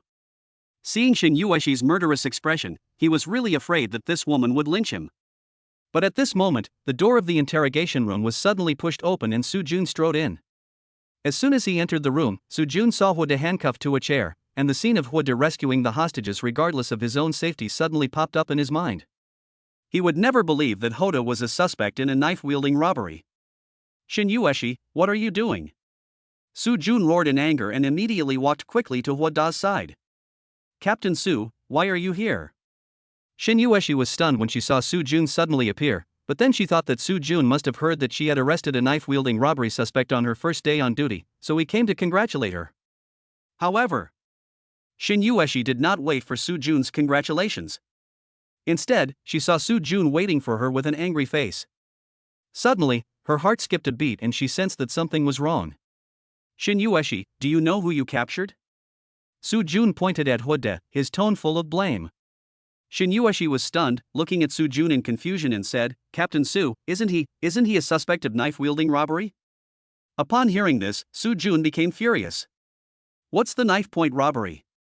Do you know that Mr. Hui is a hero who assisted the police in capturing a wanted criminal 3 days ago? And you arrested him as a criminal. When Shin Yueshi heard this, she felt as if struck by lightning. She never thought that the suspect she had worked so hard to catch would actually be the hero who helped the police capture a wanted criminal 3 days ago. For a moment, Shin Yueshi lowered her head in shame. Well, Captain Su, can you please let me go first? Seeing that Su Jun had finished his training but was still not opening his handcuffs, Hwoda finally couldn't help but speak. As soon as Su Jun entered the room, he started scolding Shin Yueshi, which really made him vent his anger. But the problem was that Su Jun had no foresight at all and didn't notice that he was still handcuffed. Hurry up and remove the handcuffs for Mr. Hua. Su Jun yelled at Shin Yueshi, then apologized to Hwoda. Mr. Hua, don't be angry. It's all my fault for not disciplining my subordinates well. After regaining his freedom, Hwoda rubbed his wrist and said with a smile, it's okay, just explain it clearly. Seeing that Hwoda had no intention of pursuing the matter, Su Jun once again said to Shin Yueshi with a stern face, why don't you apologize to Mr. Hua quickly? I'm sorry, Mr. Hua. Shin Yueshi also knew that she had misunderstood Hwoda, and her apology was particularly sincere. Afterwards, Shin Yueshi retrieved the surveillance video from the scene and, with Hwoda's testimony, she quickly figured out what really happened. As the thief committed a serious crime and stole a huge amount of money, he was awarded a 10-year package with free food and accommodation. In the next 10 years, he no longer has to worry about food and drink, and he can even work and earn money there. Chapter 10 System Mall opens, escape from the rental house. Mr. Hua, thanks to your reminder last time, we were able to catch the accomplices of the robbers. Thank you so much. Captain Su, you are too polite. This is what I should do. Let's stop being so polite. If you don't mind, just call me Brother Su from now on. Brother Su, then my reward. It has been approved by the higher-ups. I believe it will be deposited into your card soon. As soon as Su Jun finished speaking, Hwoda felt the phone in his pocket vibrate. I took it out and saw that it was a message from the bank. The 1 million bounty has been fully deposited into his card. Because it is a bounty, no tax is deducted. In other words, he is now a millionaire. Brother Su, the bounty has been paid, and I think it's time for dinner. How about I treat you to a meal? Hwoda knew that the official procedures were very slow, especially when it came to money. The efficiency was extremely low, not to mention that the money was 1 million yuan. Su Jun must have played an important role in the police transferring the money so quickly. So, Hwoda thought about inviting the other party to dinner to express his gratitude. How can I let you treat me? I have to treat you. But I have something else to do, so I'll have to do it next time. Su Jun said with a wry smile. Although the appointment letter has not yet come down, his promotion to deputy director is a foregone conclusion. Before taking office, he has to hand over the work at hand and familiarize himself with the duties of the new position. He will probably be very busy in the next period of time. Seeing Su Jun say this, Hwoda no longer insisted. Afterwards, Su Jun personally sent Hwoda to the door of the municipal bureau, and the two waved goodbye. Mr. Hua, wait a moment. Just when Hwoda was about to leave, Shin Yueshi suddenly chased out. Officer Shen, is there anything else? Hwoda looked at Shin Yueshi, whose chest was slightly heaving due to heavy breathing, and asked in confusion. Although this female police officer acted a bit impulsively, it has to be said that she still has a lot of capital. After seeing Shin Yueshi calm down her breathing, Hwoda withdrew his greedy gaze. Mr. Hua, I'm here to apologize to you. To express my apology, I would like to treat you to a meal. Shin Yueshi said after taking a deep breath. Hwoda was slightly stunned when he heard this. He didn't expect that Shin Yueshi came out to treat him to a meal. Then he smiled and said, Officer Shen, I have received your apology. As for eating, it is really not necessary. I have something else to do, so I'll leave first. After saying that, Hoda slipped away. Well. Damn it. How dare you reject me? Hoda, you are dead. Looking at Hoda's receding back, Shin Yueshi stomped her feet in anger. If it were any other time, if a beautiful woman invited him to dinner, Hoda would definitely accept it with pleasure. But at this moment, he had to refuse reluctantly. Half an hour later. Hoda sneakily found an empty corner, and after making sure that there was no one around, he carefully looked at the message floating in front of him. Just now, when Shin Yueshi chased out, the system prompt appeared in front of his eyes again. Different from the previous prompts, the content of the system prompt this time made his eyes light up, and even his heartbeat quickened a bit. Congratulations on completing the God level strategy and obtaining 50,000 points. The system mall has been opened. I wish you a pleasant experience. Complete intelligence to get corresponding points, which can be used to purchase various items in the system mall, which will help you reach the peak of your life. Complete intelligence for the first time and get an extra item reward, Super Hacker Card. Note, please use this item with caution. Improper use may cause social unrest and panic among citizens. Integral? Mall? After seeing the system prompt in front of him, Hoda was ecstatic. He was already greatly astonished by the functions of the system before, but he did not expect that there would be a system mall. However, this place is not absolutely safe. Hoda suppressed his excitement and hailed a taxi. Return to the rental house. As Hoda took out the key, an ambiguous voice sounded behind him. Xiaohua, where have you been these days? I've been waiting for you for so long. Hearing this voice, Hoda shuddered and got goosebumps all over his body. He turned around slowly, and what came into his sight was Zhao Chunmei's face, which was covered with thick foundation but could not hide the traces of time. What made Hoda even more disgusted was that Zhao Chunmei was wearing a red suspender nightgown at the moment. Imagine a middle-aged woman weighing about 300 pounds, wearing a bright red suspender nightgown and heavy makeup. That scene is simply unbearable to watch. Fortunately, it is not night now. If it were night, Hoda would have thought he had encountered a female ghost. Oh, that's not right. Female ghosts don't look so ugly. And Xiao, well, I was hospitalized a few days ago and was just discharged today. As Hoda spoke, he unconsciously backed away, trying to keep a safe distance from Zhao Chunmei, fearing that she would pounce on him if they disagreed. He's in the hospital. Is it serious? Where is he injured? Let Auntie take a look. As she spoke, Zhao Chunmei started to work. Wait a moment. Fortunately, Hoda was transformed by genetic drugs and now has great skills, so he avoided Zhao Chunmei in one go. However, when Zhao Chunmei saw that Hoda was so tactless, she immediately said with a gloomy face, "Brat, have you forgotten our previous agreement? If you can't pay the rent within 3 days, you will have to pay with your body." "Aunt Zhao, it's just rent, I'll pay it." After saying that, Hoda took out his cell phone and prepared to transfer money to Zhao Chunmei. Unexpectedly, Zhao Chunmei snorted coldly and said, "What do I need from you?" "What I need is a man who can warm my bed.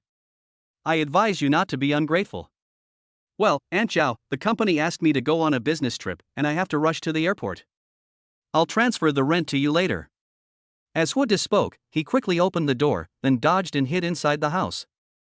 At the same time, he pushed hard to block Zhao Chunmei outside the door. "Asshole! You little brat, just wait for me." Zhao Chunmei angrily slammed the door a few times, yelled and cursed for a while, and then left. Only after Hoda confirmed through the peephole on the door that Zhao Chunmei had really left did he breathe a sigh of relief. He was really scared just now, and his little heart is still beating fast. It seems that he can no longer live in this house, otherwise if it is really destroyed by this old woman one day, he won't even have time to cry. So he immediately packed his luggage and sneaked out of the rental house before Zhao Chunmei came back. However, he is not the kind of person who does not abide by principles. When he left, he paid all the rent owed to Zhao Chunmei in one lump sum. Hoda was walking down the street carrying a bag and checked the time. It's too late to find a house, so let us just find a hotel for one night. Thinking of this, Hoda waved to stop a taxi. "Master, go to Qianda Hotel." Chapter 11, Group Battle in the Presidential Suite. Qianda Hotel is the most luxurious hotel in Jiangcheng. It is said that the most expensive presidential suite costs 18,888 per night. After all, Hoda is a millionaire now, so he has to be extravagant. So, after arriving at Xianda Hotel, Hoda decisively booked a presidential suite. Soon after completing the check-in formalities, Hoda followed the lady at the front desk to the presidential suite on the top floor. After receiving the small note from the other party, Hoda watched the other party disappear around the corner of the corridor before opening the door. As soon as you enter the door, a huge floor-to-ceiling window catches your eye. Looking around, you can see half of the city. The familiar taste is back. In his previous life, Hoda often went to high-end hotels and was already familiar with this luxurious environment. He pulled a bottle of 1990 Romane Conti from the wine cabinet and poured himself a glass. Then, he took the wineglass to the floor-to-ceiling window, looked at the Jiangqing city below, took a sip of the red wine in the glass, and the rich aroma of the wine instantly filled his mouth. Cool! Hoda shouted and then drank the red wine in the glass. Then he went to the bathroom, filled the bathtub with hot water and started taking a bath. Feeling the temperature of the hot water, Hoda felt extremely comfortable and relaxed. At this time, Hoda remembered that he had only checked half of the system mall before. So I immediately opened the system interface. At this moment, he saw that a prop bar option suddenly appeared in the system interface in front of him. After clicking on the prop bar, a black card appeared. There was no writing on it, only a figure wearing a black hat whose face could not be seen clearly. He attached his consciousness to the card, and the purpose of the card instantly appeared before his eyes. Super Hacker Card. After using it, you will become the strongest hacker in the world. No matter what you do on the internet, no one will be able to track your real identity. During use, the income you get through the internet will be strictly encrypted, and no trace of any transaction will be found. The duration of this item after use, 2 hours. Hoda's eyes changed and a shocked expression appeared on his face. This is too outrageous. It's outrageous enough to be the best hacker in the world and not be able to track anything you do. Unexpectedly, all the income obtained through the internet will be strictly encrypted, and no trace of the transaction can be found. Doesn't that mean? At this time, Hoda thought of a very evil thing. There are 1.4 billion people in China. If one withdraws 1 yuan from each person's account, wouldn't he instantly have a wealth of 1.4 billion? However, as soon as this idea came into his mind, he nipped it in the bud. He is a very principled man. What belongs to him is his, and if it doesn't belong to him, he won't take a penny no matter how much it is. This is also an important reason why he was able to start from scratch in his previous life. But then again, this card is only valid for 2 hours, which is really a bit short. But if you think about it carefully, it would be abnormal if such a perverted card didn't have any restrictions. Then, Hoda's consciousness opened the system mall. There are quite a lot of things inside. Gene medicine, points, 10,000, after use, it will transform and strengthen the body, making it stronger and more durable, upper limit of use, 5. Super Hacker Card, points, 50,000, top level item for hiding virtual identity, time limit, 2 hours. Universal Human Skin Mask, points, 5W, after use, you can change your face, body shape, height, gender and other features at will, validity period, 12 hours. Random Intelligence, points, 1000, after use, a random intelligence will be opened, the content of the intelligence is not limited. Hoda took a quick look and found that there were quite a lot of props in the system mall, and they were all high quality. But unfortunately, there is not much he can afford now.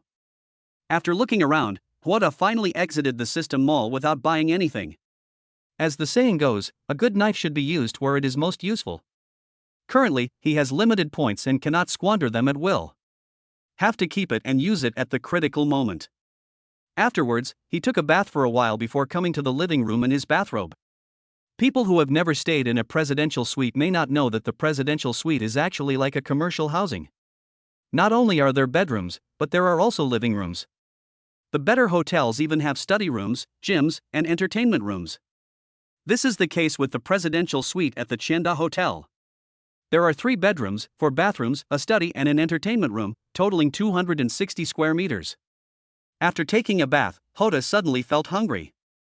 Only then did he remember that since he came out of the lottery center at noon, he was taken to the police station by Xin Yueshi. He had not eaten for the whole day, and now he was naturally starving. It's time to eat something. So he ordered the hotel's room delivery service. After a while, the hotel waiter brought a cart of food. Half an hour later, Hoda burped and then leaned back on the sofa with a satisfied look on his face. At this moment, he suddenly heard a sound that was not suitable for children. At first, he thought he had heard it wrong. After all, this is the presidential suite, so the soundproofing shouldn't be that bad. There are only 2 presidential suites on the top floor, and most people would not be so extravagant as to book a presidential suite when they come to the hotel. But after all, Hoda's body has been transformed by genetic drugs, and his senses have long surpassed those of ordinary people. He listened carefully for a while and made sure that he had not heard wrongly. It seems like there is some kind of inappropriate sports going on next door. And judging from the voices, it seemed like there were more than 2 people. No way, is it so exciting? At the same time, the system prompt appeared in front of Hoda again. A group fight is taking place in the next room, and the actors are well-known online bloggers. Tanhua? I believe many men know what it means. Hoda also liked to watch this kind of movie in his previous life, but this was the first time he encountered it in real life. Although Hoda wanted to be a part of it, he didn't want to be the leading man. Just when he was about to turn a blind eye to the sight and deaf ears and prepare to go back to the bedroom, the prompt in front of him suddenly changed. Half an hour later, the heroine could no longer bear the abuse from the heroes and died suddenly in the house. What? This amount of information is extremely large. Hoda thought there would be several couples next door, but he didn't expect there would be several to one. However, after seeing this message, Hoda decided to call the police. Although I didn't know the other person at all, he was doing that kind of job. But as the old saying goes, saving a life is better than building a 7-story pagoda. If you encounter this, you cannot just stand by and watch someone die. So Hoda took out his cell phone and sent a message to Shin Yueshi. Come to the presidential suite number 6666 on the top floor of Chienda Hotel and I'll give you a gift. He lived in presidential suite number 8888, and presidential suite number 6666 was the one next to him. Not long after the message was sent, Hoda received a reply from Shin Yueshi. Shin Yueshi's reply was very simple, just one word. Roll. Chapter 12. This woman is really good at flirting. Looking at the phone screen, Hoda was stunned for a long time. What's the meaning? Shin Yueshi actually told him to get out. He had given her an opportunity to solve a major case with good intentions, but this woman actually told him to get lost. It's true that only my uncle can tolerate it, but my aunt can't. Hoda called Shin Yueshi immediately. But after the phone beeped twice, it hung up. Just when Hoda was about to make a second call, Shin Yueshi sent another message. Hoda, I misjudged you. I didn't expect you to be this kind of person. This kind of person? What kind of person? For a moment, Hoda was even more confused. So Hoda quickly edited a message and sent it. You always wanted to solve a big case, didn't you? Come to Chienda Hotel quickly, or someone will die. Sure enough, not long after this message was sent, Shin Yueshi called. Hoda, what does the message you just sent me mean? Shin Yueshi asked on the phone. Literally, stop talking nonsense and bring people here. Hoda said impatiently. However, Shin Yueshi still didn't quite believe Hoda, so she confirmed it again. Are you sure there's a case, not that you want to sleep with me? What? Sleeping with Shin Yueshi? So this woman thought that this was the reason why I asked her to come to the hotel so late at night. I went home speechless. His mother opened the door for me, and I was home speechless. Hoda really wanted to say, Miss, who are you? Do you think I'm going to die if I sleep with you? But Hoda explained again, there really is a case. If you don't come, someone will die. Seeing that Hoda didn't seem to be lying, Shin Yueshi immediately said, wait, I'll be there in 10 minutes. Hurry up, my aunt. After saying that, Hoda hung up the phone. A few minutes later, Hoda heard footsteps coming from the corridor and immediately opened the door. He saw Shin Yueshi and several uncles in hats and uniforms. Shoo! Keep your voice down. Hoda pointed to the next room. What's going on? Shin Yueshi tiptoed to Hoda and asked. However, before Hoda could answer, a high-pitched female voice rang out in the quiet corridor. Now, Shin Yueshi knew what was going on without Hoda's explanation. You heard it too. I suspect there's a molestation going on next door.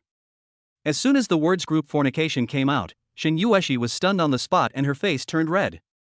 But soon, she responded. Although group fornication is not a serious crime, if she can catch this group of people, it will be a reflection of her ability. Thinking of this, Shin Yueshi took a deep breath, tried to calm herself down, and looked at Hoda firmly. Are you sure? Next door is. Shin Yueshi, who had never experienced sex, found it difficult to talk about that kind of thing. However, Hoda also knew what she wanted to say, so he nodded and said in a serious and earnest tone, "I am sure that I have listened for a long time before you came, and I am sure that there are at least 4 people in it." When Shin Yueshi heard Hoda say that he had been listening for a long time, she immediately showed an expression of disgust. But she quickly controlled her emotions and spoke to the uncle in the hat beside her. "Go get the hotel manager on duty and prepare to break in the door." After a while, the hotel's duty manager came with a room card. Drop. The door opened and Shin Yueshi and her men rushed in immediately. Although Hoda stood outside the door and did not go in, he still saw the scene inside. Good job. There were actually 7 people inside. 6-1, no wonder someone died. Who can endure this? Not long after, the 7 people were handcuffed and taken away. If you have nothing else to do, I'll leave first. Thank you for today. After the arrest operation was over, Shin Yueshi thanked Hoda and left the hotel. After returning to the house, without being disturbed by others, Hoda could finally sleep peacefully. Suddenly, a prompt suddenly popped up in front of Hoda's eyes. Congratulations to the host for completing the intelligence, perfection, 100%, 10,000 points, 60,000 points remaining, item reward, 1 entry modifier. Hoda, who was just about to fall asleep, lost all sleepiness instantly after seeing this message. Entry modifier? What the hell? Hoda opened the system's item column with doubt and checked the introduction. Entry modifier: after use, you can read the target intelligence and modify the modifiable intelligence and the intelligence to achieve the purpose of modifying the target's future behavior. Number of uses: 1. After reading the introduction, Hoda was instantly shocked. Such a pervert. This thing can actually modify the target's future experience. It's simply a powerful weapon for killing and robbing. The more Hoda thought about it, the more excited he became, and he didn't fall asleep until the late night. It was already noon the next day when Hoda woke up. After having lunch at the hotel, he checked out. Although the presidential suite is nice, living in it all the time is not a long-term solution. We still have to find a place to settle down first. But at this time, Hoda was in trouble again. Although he is now a millionaire with more than 1 million in cash, it is far from enough to buy a house in Jiangcheng. It is true that Jiangcheng is a third-tier city, but the housing prices are not low at all. Even for ordinary needs, it would cost hundreds of thousands. The little money he has is not enough to buy a house. A second-hand house is fine, but the problem is that he doesn't like it. But there are always more solutions than problems. If I can't afford to buy it, can I rent it? After leaving the hotel, Hoda found an agency online. Then I took a taxi to the agency. There are many large and small real estate agencies in Jiangcheng. Although the agency he found was not large, it had a good reputation. "Sir, would you like to see the house?" As soon as I entered the door, a real estate salesperson wearing a black business suit and high heels greeted me with a smile. Hoda looked the other man up and down. She has a pretty face and a tall figure. Her slender legs are wrapped in tight black stockings, making her look long and attractive, which makes Hoda think of the 3 words long legs. "Yes, I want to rent a house." After Hoda retracted his gaze, he said with a smile. The female salesperson did not pay attention to Hoda's greedy look. Instead, she took Hoda into the store, poured him a glass of water herself, and then squatted in front of Hoda with a set of real estate information. From Hoda's perspective, he can just see the beautiful view of the other person's chest. Hiss. Hoda couldn't help but gasp, thinking that no wonder this store has such a good reputation online. It turns out to be so entertaining. "Sir, my name is Yin Tao, you can call me Taozi. What do you need from the house?" Yin Tao said this while ruffling her hair. The charm that she exuded inadvertently made Hoda unable to help but look at her a few more times. Fortunately, he had enough self-control, otherwise he would have fallen at this moment. "If I need it, the house should be bigger, and it would be best if I could move in right away." Hoda thought for a moment and said. After saying that, looking at the other person's half-squatting posture, he couldn't help but say, "You can sit down, isn't it tiring to squat like this?" Unexpectedly, Yin Tao suddenly reached out and unbuttoned the top 2 buttons of her shirt, looked at Hoda with a teasing look and said, "Brother, you are so considerate, but I think it is easier to communicate with you this way, and don't you like it?" As she spoke, Yin Tao stuck out her tongue and pursed her lips, with a cunning light flashing in her eyes. Hoda was shocked by the other party's sudden action. He didn't expect that this woman would be so bold. I cried out in my heart. This is too provocative. I can't stand it. Chapter 13, A woman who changes her attitude faster than turning the pages of a book. Yin Tao's boldness was beyond Hua Da's expectations. But to be honest, the properties she has are still pretty good. With Yin Tao's introduction, Hua Da quickly selected several houses. 2 large flats and 1 villa. The large flats are all sea view rooms, one is 140 square meters and the other is 200 square meters. The housing prices are not expensive. A 140 square meter apartment costs a little over 3,000 yuan per month, and a 200 square meter apartment costs a little over 6,000 yuan. Although the villa does not have a sea view, it is surrounded by mountains and water and has a beautiful environment. Moreover, this villa has 3 floors above ground and 2 floors underground, with a total usable area of more than 1,000 square meters. Unfortunately, it's a bit expensive, with rent of 15,000 yuan a month. But for Hua Da, the rent of 15,000 is still acceptable. Just these 3 sets. Take me to have a look first. After choosing the house, Hua Da stood up and said, "Okay, Mr. Hua, I'll take you to see the house right away." After saying that, Yin Tao stood up. But, the next second. Ouch. I don't know if it was because she had been squatting for too long, but as soon as Yin Tao stood up, she screamed, staggered, and was about to fall. Fortunately, Hua Da was quick-witted and stepped forward quickly to hold her firmly. The other party has been attracted by the smell of money on you and wants to use physical contact to close the deal. If you act now, you will 100% win over the other party. Who would have thought that just renting a house would bring such unexpected gains? Although he was moved, Hua Da also knew that it was not an appropriate time to do anything shameful. So, after helping Yin Tao up, he asked with a smile, "Are you okay?"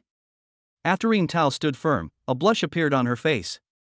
Smelling the male hormones emanating from Hua Da, she lowered her head a little embarrassedly and said softly, "Thank you, Mr. Hua, I'm fine. Maybe my legs are a little numb from squatting for so long." "That's good. Let's go look at the house," Hua Da said with a smile.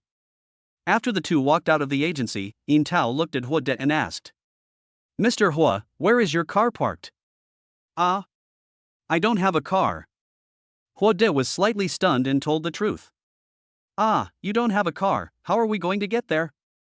"I was beaten in the taxi." Hua Da thought Yin Tao would continue to seduce him, but she changed her attitude and kept a distance from him deliberately, even with a hint of disgust in her eyes. Because you don't have a car, the other party thinks you are a loser who is just trying to show off. The other party no longer believes that you have the money to rent a house. If you do something out of line now, you will 100% get a 1-day tour package to the police station. Oh shit. What's going on? Are you falling out now? It's just that I don't have a car, is it necessary to make such a fuss? Although he was upset by Yin Tao's change of attitude, he just wanted to rent a house. As for the rest, he doesn't care at all. Although Yin Tao is pretty, she is far inferior to Lin Wanner. Not to mention that Lin Wanner is the campus belle of Jiangcheng University. Her identity as a rich girl alone makes her far superior to Yin Tao. Moreover, it would not be an exaggeration for Lin Wanner to say that she is completely devoted to him now. There is absolutely no need for him to give up Lin Wanner, the daughter of a wealthy family, and instead pursue a real estate saleswoman. Who knows how many people the other person has had sex with? What if I get sick? The more Hua Da thought about it, the more dangerous it seemed, and he unconsciously sat to the side. Seeing Hua Da's actions, the disgust on Yin Tao's face became more obvious. For a moment, the atmosphere in the car became extremely solemn. Fortunately, at this time, the car stopped at the gate of a community called Haitian Wangfu. After getting off the car, Hua Da originally wanted to pay, but when he thought of Yin Tao's attitude towards him before and after, he wanted to teach her a lesson. So, Hua Da deliberately didn't pay, and walked towards the entrance of the community without looking back after getting off the car. Seeing this, Yin Tao paid the fare with a sullen face and hurriedly caught up with Hua Da. As he walked, he was still cursing Hua Da in a low voice. "You better rent a house, you loser, or I'll show you how I'll punish you." Yin Tao didn't know that Hua Da had excellent hearing, and Hua Da heard every word she said just now. Fuck, this woman actually wants to kill him. This made him very unhappy. From beginning to end, he never said anything about whether he was rich or not. Just because he didn't have a car, the woman mistakenly thought he had no money, and then threatened to kill him if he didn't rent a house. This woman has a really dark heart. At this time, Hua Da had already begun to think about leaving. "But since you're here, why not take a look at the house first?" As long as the house is good, you can rent it through other channels even if you don't rent it from this woman.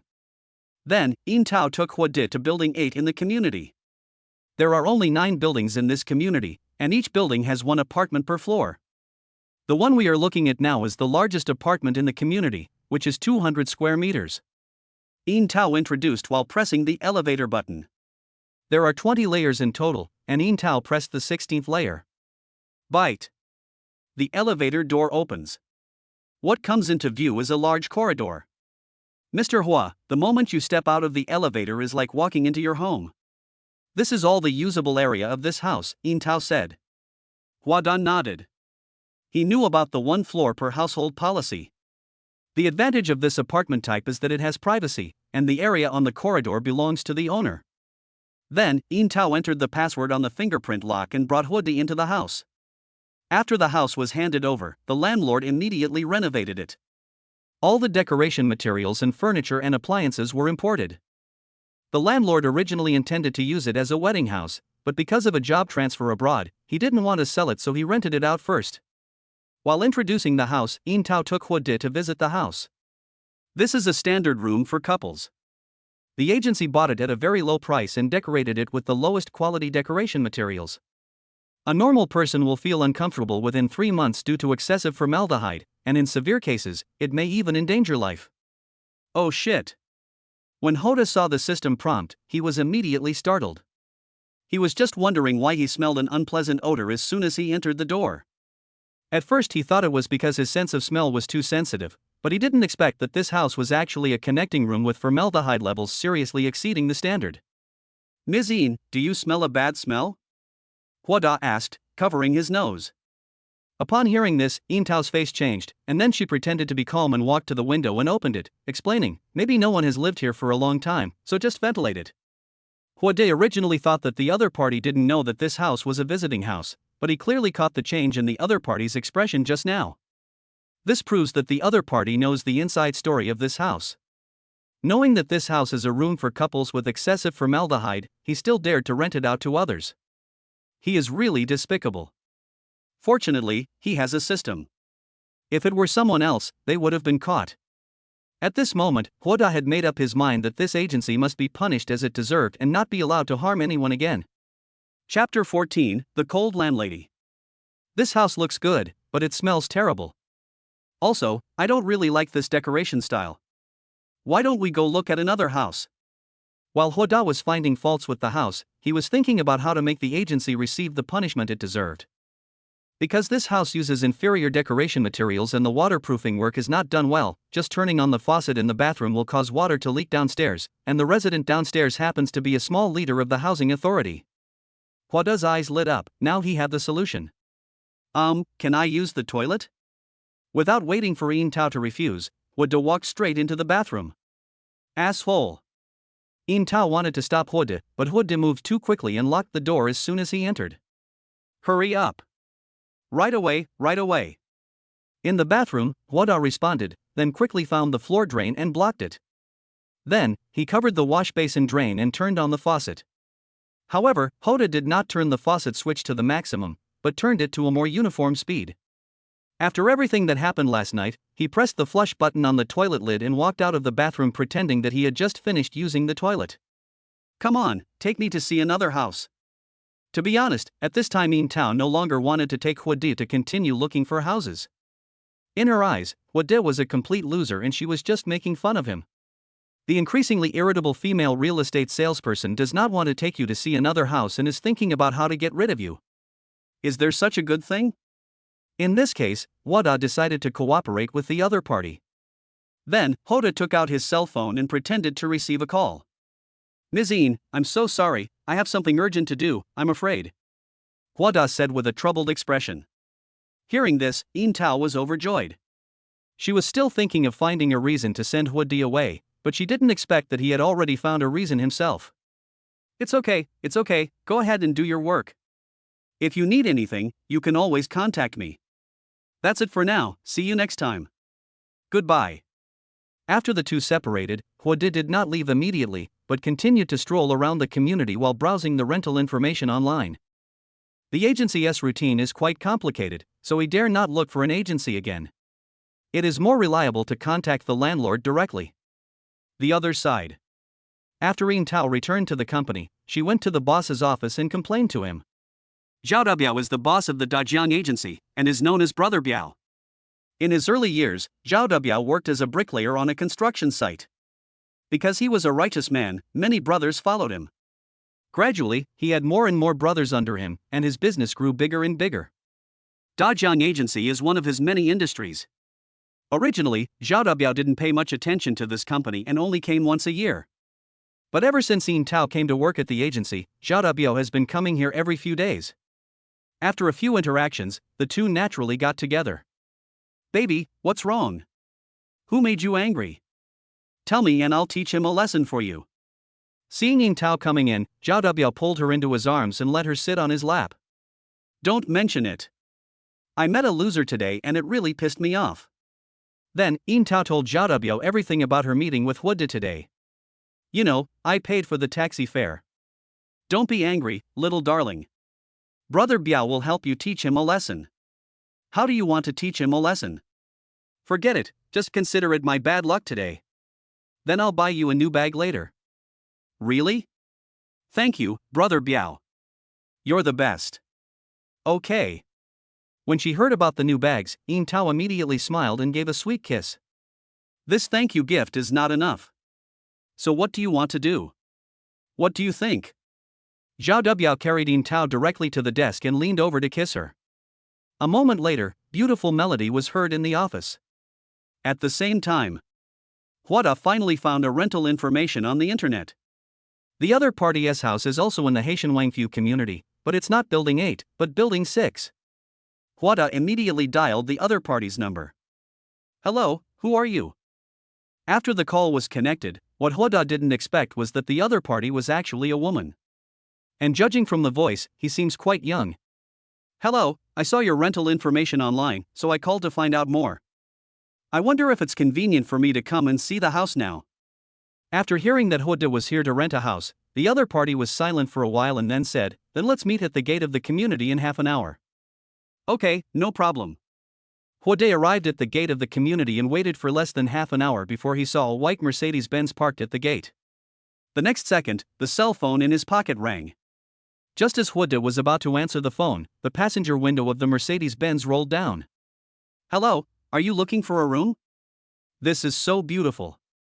Having lived two lives, Huda had seen many beauties, but the beauty of the woman in front of him still shocked him. The woman in front of him had a cold face, and her eyes and eyebrows revealed an indescribable cold temperament. Her nose is straight and has clear lines, which adds a touch of heroic spirit to her. The voice was cold and calm, without any emotion. Different from the sweetness of Lin Wanner and the heroic and coolness of Xin Yueshi, the cold beauty in front of him is more like a winter plum blossom in winter, blooming alone, free from the dust, a pure queen. Hoda silently compared the three women in his heart, and couldn't help but marvel at the magic of the creator, who could create such diverse and unique beauty. This also made him look forward to further communication with this cool beauty. After the distraction, Hoda immediately replied. I called you. Get in the car. Huada hesitated for a moment, but still got on the passenger seat. After a while, the car stopped downstairs of Building 6. After the two got off the car, Yi Yunyao took Huada to the 17th floor.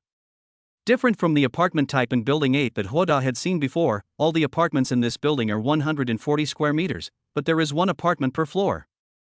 My house was just renovated half a year ago.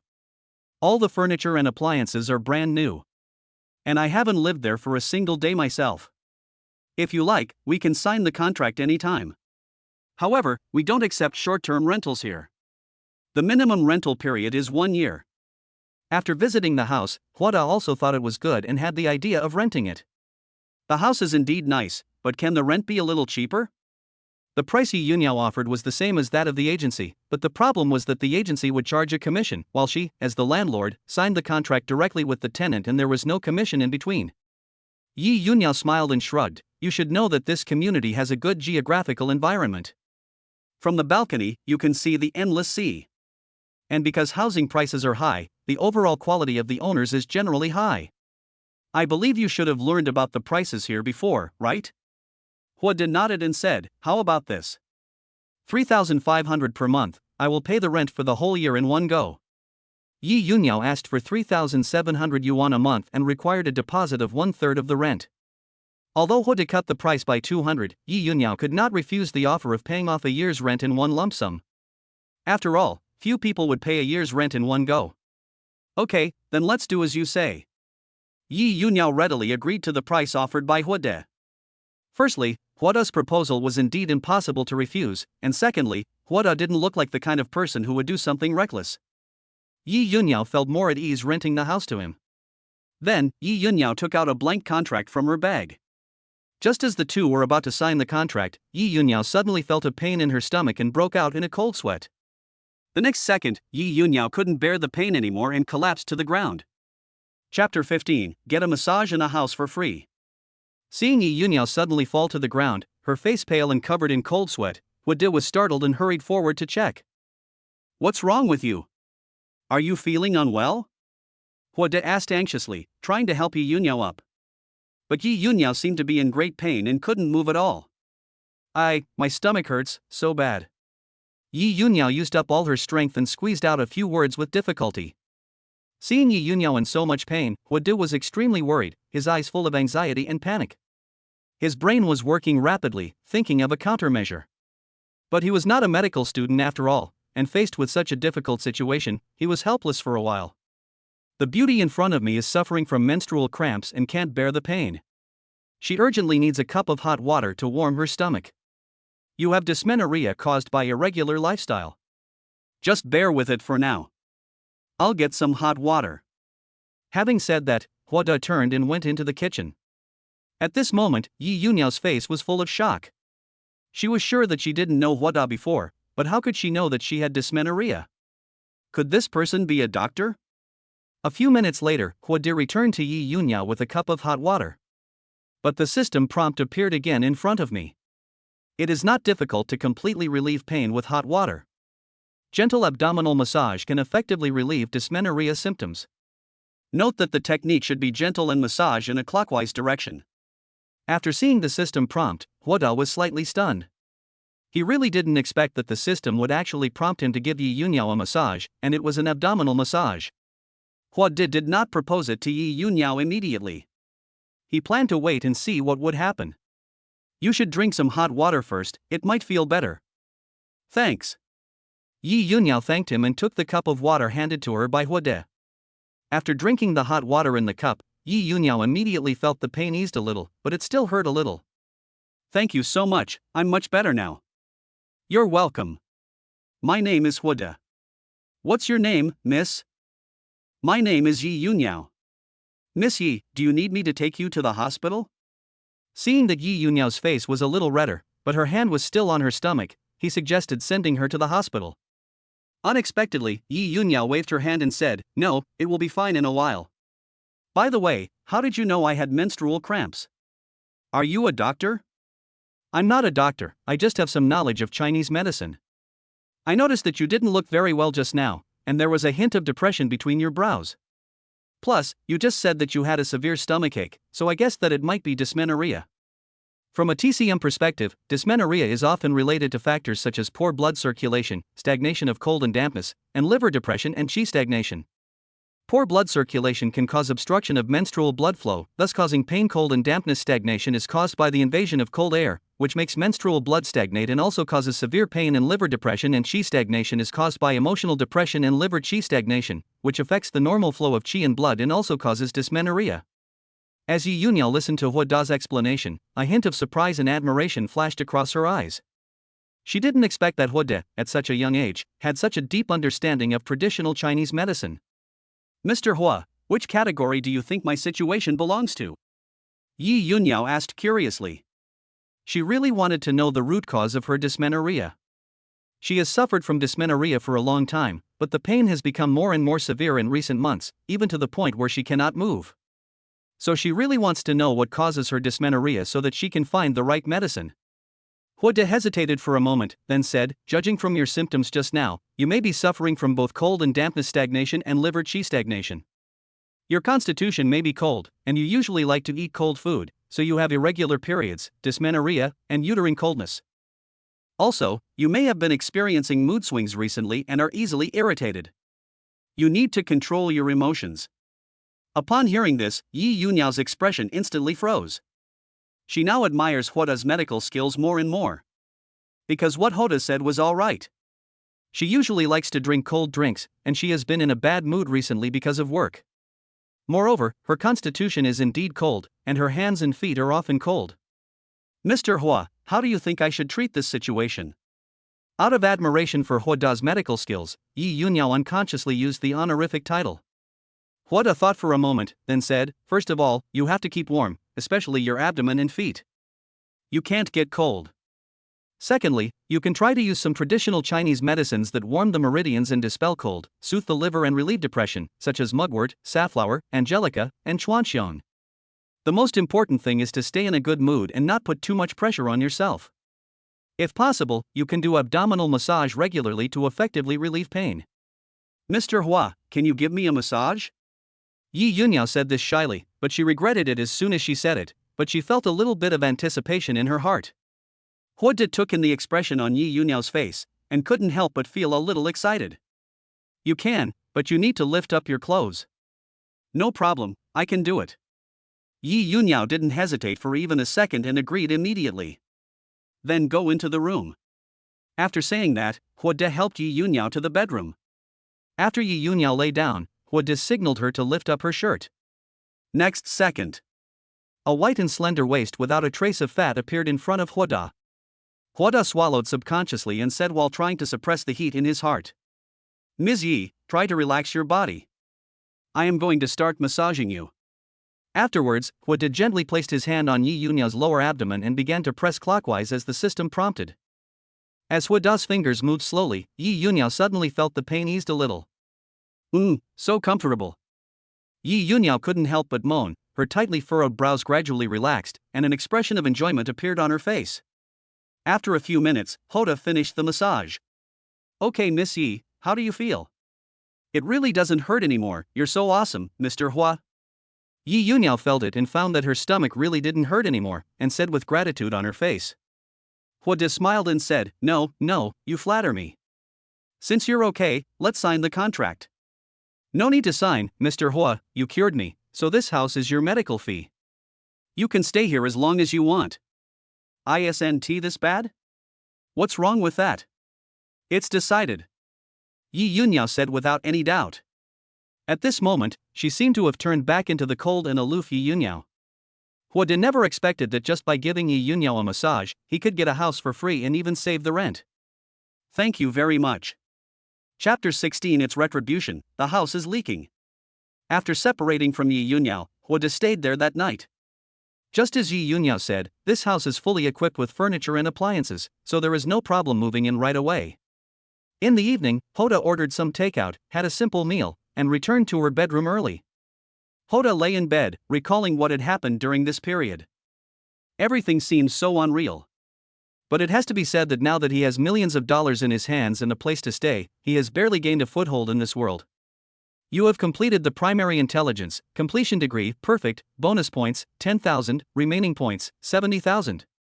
The system panel suddenly popped up, prompting Huoda that he had completed a piece of primary intelligence and was rewarded with 10,000 points.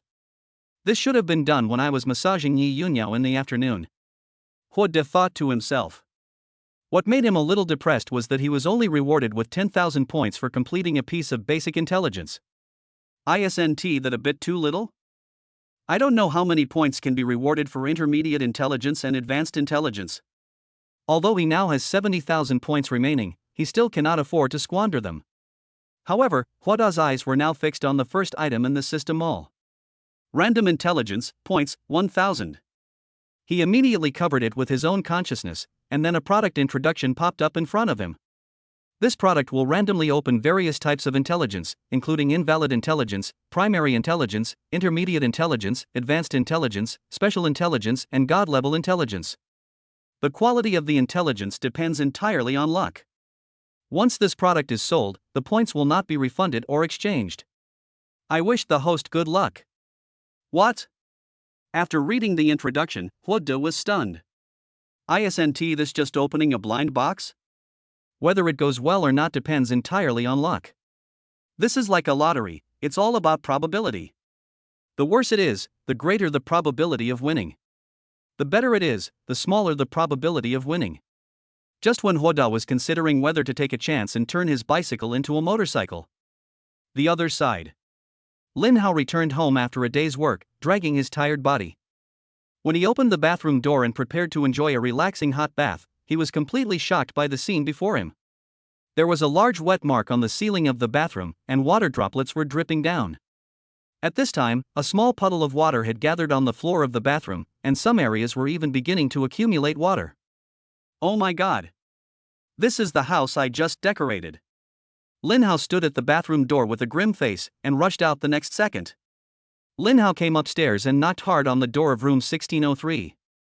But after taking pictures for a long time, there was no response. At this moment, Lin Hao's anger instantly reached its peak. He immediately took out his cell phone and called the property manager. After a while, the property manager arrived at the scene. After learning the whole story, the property manager immediately called Yin Tao. Jianghai Shopping Center. Yin Tao had just come out of Jianghai Shopping Center with Zhao Dabiao on one hand and an LV shopping bag on the other. The two were discussing which hotel to go to when they suddenly received a call from the property manager of Haitian Wangfu. Hello, is this Miss Yin? I am the property manager of Haitian Wangfu. Are you the owner of room 1603, building 8, Haitian Wangfu? Yeah, what's wrong? Although Yin Tao didn't understand why the property manager suddenly called her, she still told the truth. The water pipe in your house may have burst, and it has leaked into the home of the owner of 1503 downstairs. If it is convenient for you, please come and take a look and discuss how to deal with it. What? Yin Tao's expression suddenly changed, and then she said, okay, I'll go over now. Seeing Yin Tao's mood change after answering the phone, Zhao Dabiao immediately asked, what's wrong? What happened? Yin Tao also said in great confusion, the property manager of Haitian Wangfu just called and said that the water pipe in the house 1603 of building 8 seemed to have burst, and the water leaked to the house 1503 downstairs. He wanted me to go over and take a look now. Zhao Dabiao showed a puzzled expression. Why did the water pipe burst when everything was fine? Yin Tao frowned. Yeah, I wonder too, it was fine when I went there this afternoon. You went to Haitian Wang Mansion in the afternoon? Zhao Dabiao exclaimed. Yeah, I took that loser to Haitian Wangfu this afternoon to look at a house. It was building 8, room 1603. At this point, Yin Tao seemed to have thought of something. Could it be that stinky loser who did it? You'll find out when you go and see. Then, the two of them rushed to Haitian Wang Mansion. Half an hour later, the two came to room 1603, building 8, Haitian Wang Mansion. After seeing the two, Lin Hao started to complain, you guys are finally here. Do you know how leaky my house is? I just renovated it.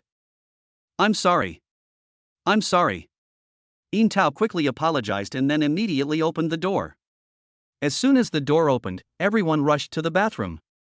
However, before they could even get to the bathroom, they saw that the floor was already covered in water stains. After opening the bathroom door, they were even more shocked.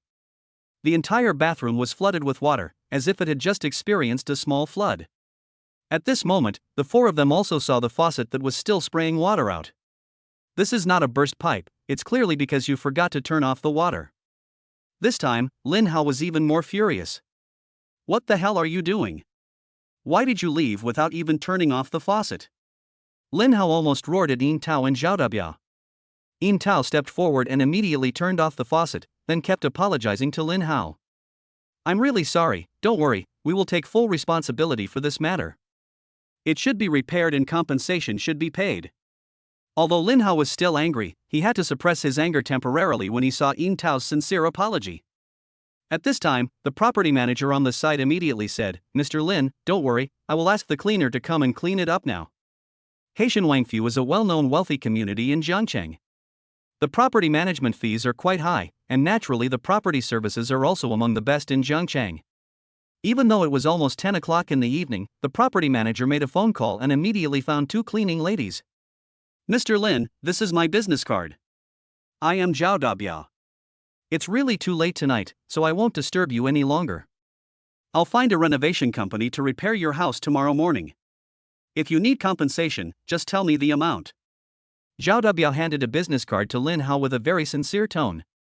Of course, being insincere is not acceptable either. After all, they were wrong, and Zhao Debia knew very well that the price of Heishanwang Mansion was not low, and the people who could afford to buy a house here were not simple. No need for compensation, just help me fix the house. Lin Hao was not an unreasonable person. Seeing that Yin Tao and Zhao Debia were willing to take the initiative to repair his house, he no longer intended to pursue the matter. Just as Lin Hao was about to leave, he suddenly saw that the wooden floor of 1603 was deformed and bulged. The walls in the corners also showed signs of loosening, peeling, and flaking. Most importantly, he smelled a pungent odor. Before, he didn't notice this because he was too angry. But the various signs that appeared at this moment made him doubt. This house looks like it has just been renovated, why would this happen? Even if it is soaked in water, it will not be such a serious problem. At this time, Lin Hao accidentally saw the business card Zhao Debiao gave him. General Manager of Dajiang Agency. Lin Hao already had a vague guess in his heart. Chapter 17, Room Hopping is Investigated, Hu De is Exposed. It must have been that stinky loser who did it. He was the only one who went into the bathroom this afternoon. After everyone left, Yin Tao said viciously, "Do you know the information about that boy?" Zhao Debiao also spoke in a bad tone and was obviously very angry. This house is originally a connecting house, and the cost of renovation is not high, so it won't cost much to redecorate it. The problem is that the owner of room 1503 downstairs lives in the house himself. Besides, people who can afford the Haitian Wangfu house will definitely spend money on decoration.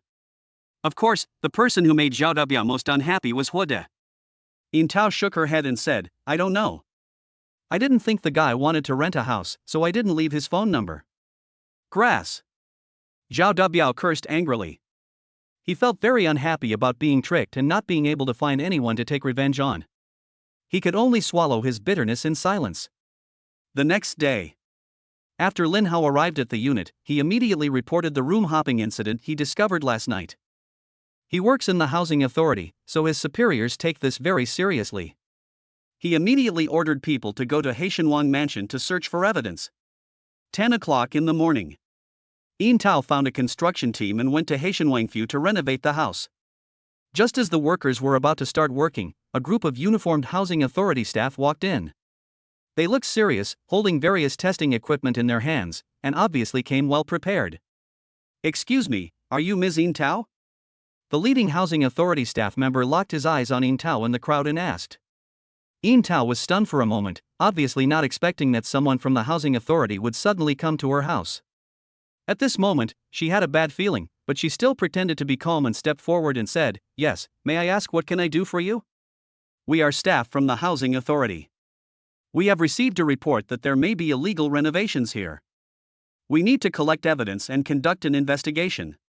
Please cooperate." As he spoke, the staff member showed Yin Tao his work ID. Upon hearing this, Yin Tao's expression suddenly changed.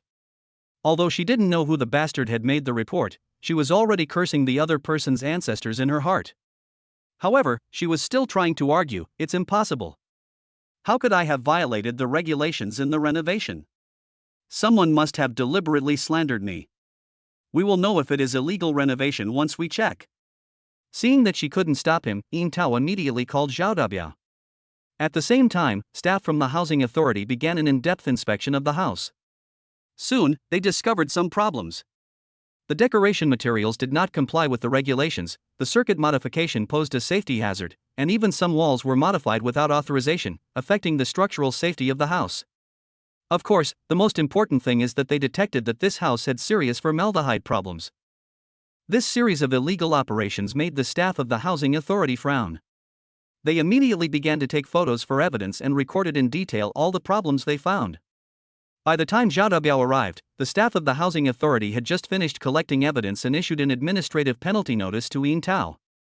"Ms. Yin Tao, based on our on-site evidence collection, we have confirmed that your house has the following violations and we are now imposing penalties on you. The penalty is as follows: you are required to remove all illegal decorations within 1 month and be fined 30,000 yuan. "What? Remove all illegal renovations and still be fined 30,000 yuan? When Zhao Debiao heard this, he was immediately furious.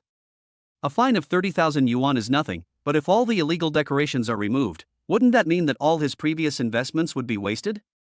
The leading housing authority staff member glanced at Zhao Dubiao and said, "What? Any objections? If you have any objections, you can file a complaint. However, I advise you to give up this idea. The evidence is irrefutable now. Even if you appeal, you will get nothing. And, if I'm not mistaken, this house should be a serial house. Fortunately, it is under an individual's name. If this house is under the name of an agent, the punishment would be more severe than this." As soon as these words were spoken, Zhao Dubiao stopped talking immediately. Although he has some connections in Jiangcheng, his status still makes him unable to have a say in front of official people. Then, Zhao Dubiao immediately changed his expression and said, "Don't worry, we will make rectifications within a certain period of time and pay the fines on time." After the staff from the housing authority left, Yin Tao asked doubtfully, "Brother Biao, are we really going to knock down everything here? What can I do if I don't knock?" Zhao Dubiao snorted coldly and said, "Don't let me know who reported it, or I'll show you how I'll deal with him." "Brother Biao, don't you think this is a bit strange? First there was a water leak, then the housing authority came to investigate. I always feel like this is a chain of events." Zhao Dubiao narrowed his eyes when he heard this. After thinking for a moment, he slowly said, "You are right. This series of events is by no means accidental. Brother Biao, do you think some loser did this?" Yin Tao suddenly thought of Huoda, the loser who made her very unhappy.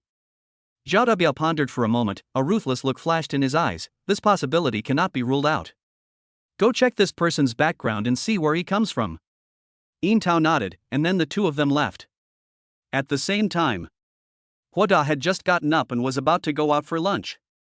As a result, what a coincidence.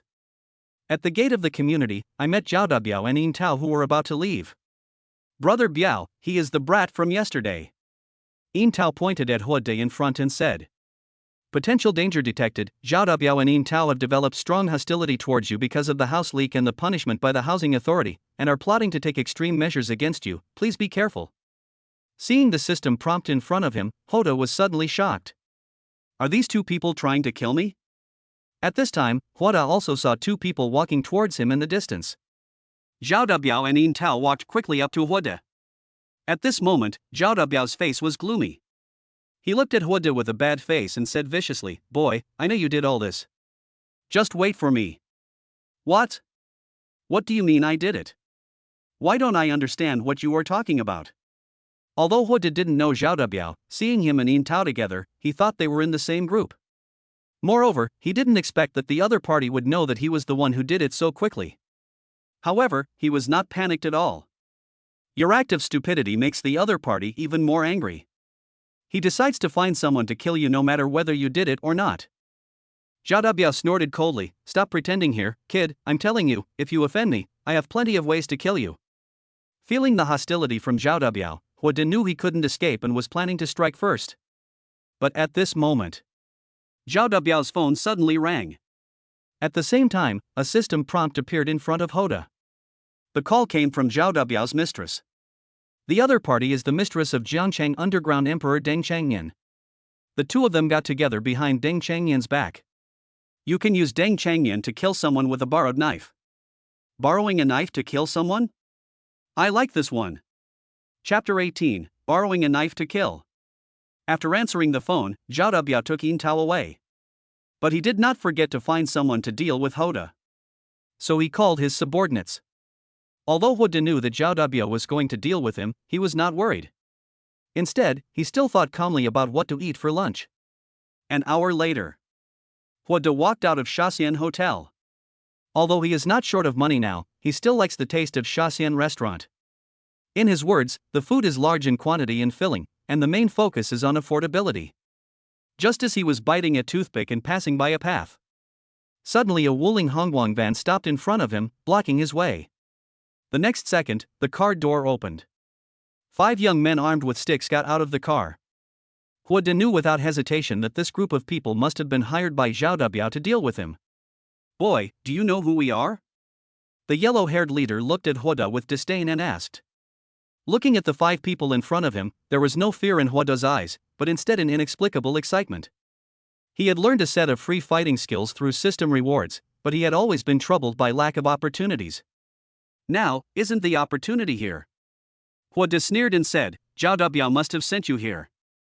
You guys can come together. I'm in a hurry. Grass. When Huang Mao heard this, he was immediately furious and felt that he was being looked down upon. So he immediately rushed towards Hoda, waving the baseball bat in his hand. Seeing that their boss had already gone up, the four younger brothers behind him also rushed up without hesitation. However, Hoda remained calm and dodged the yellow-haired man's attack easily. Then he seized the opportunity and hit the yellow-haired man's stomach hard with his knee, causing him to bend over in pain. But Hoda's attack did not end there. He grabbed the yellow-haired man's hair with his left hand and slapped him hard in the face with his right hand, making a loud crisp sound. Hoda slapped the yellow-haired man with all his strength, not only causing his face to swell up instantly, but also leaving 5 clear fingerprints on his face. Huang Mao only felt a burning pain on his cheeks, and the scene in front of him began to gradually become blurred. Lei, what are you guys doing sitting at the table? Come on. The yellow-haired man roared and signaled his younger brothers to attack together. However, as soon as he finished speaking, he spat out a mouthful of blood. A closer look revealed a few knocked-out teeth mixed in. This sudden change made Huang Mao even more angry and also terrified his younger brothers. They didn't expect that Hoda was so powerful, and his one move caused their boss to suffer a great loss. But they had no time to think at this moment. Several people mustered up their courage, waved their baseball bats, and rushed towards Hoda again. However, Hoda moved flexibly in the alleys like a ghost. Every attack would cause one of them to lose their fighting ability. Before long, all 5 men were beaten down by Hoda. Hoda clapped his hands and said to Huang Mao, "Go back and tell Zhao Debiao that this matter is not over yet." After saying that, Hoda left the alley as if nothing had happened.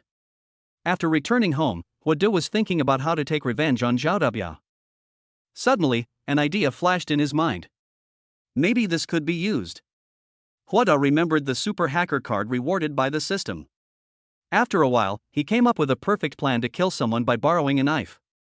Then, he couldn't wait to use the super hacker card in the system backpack.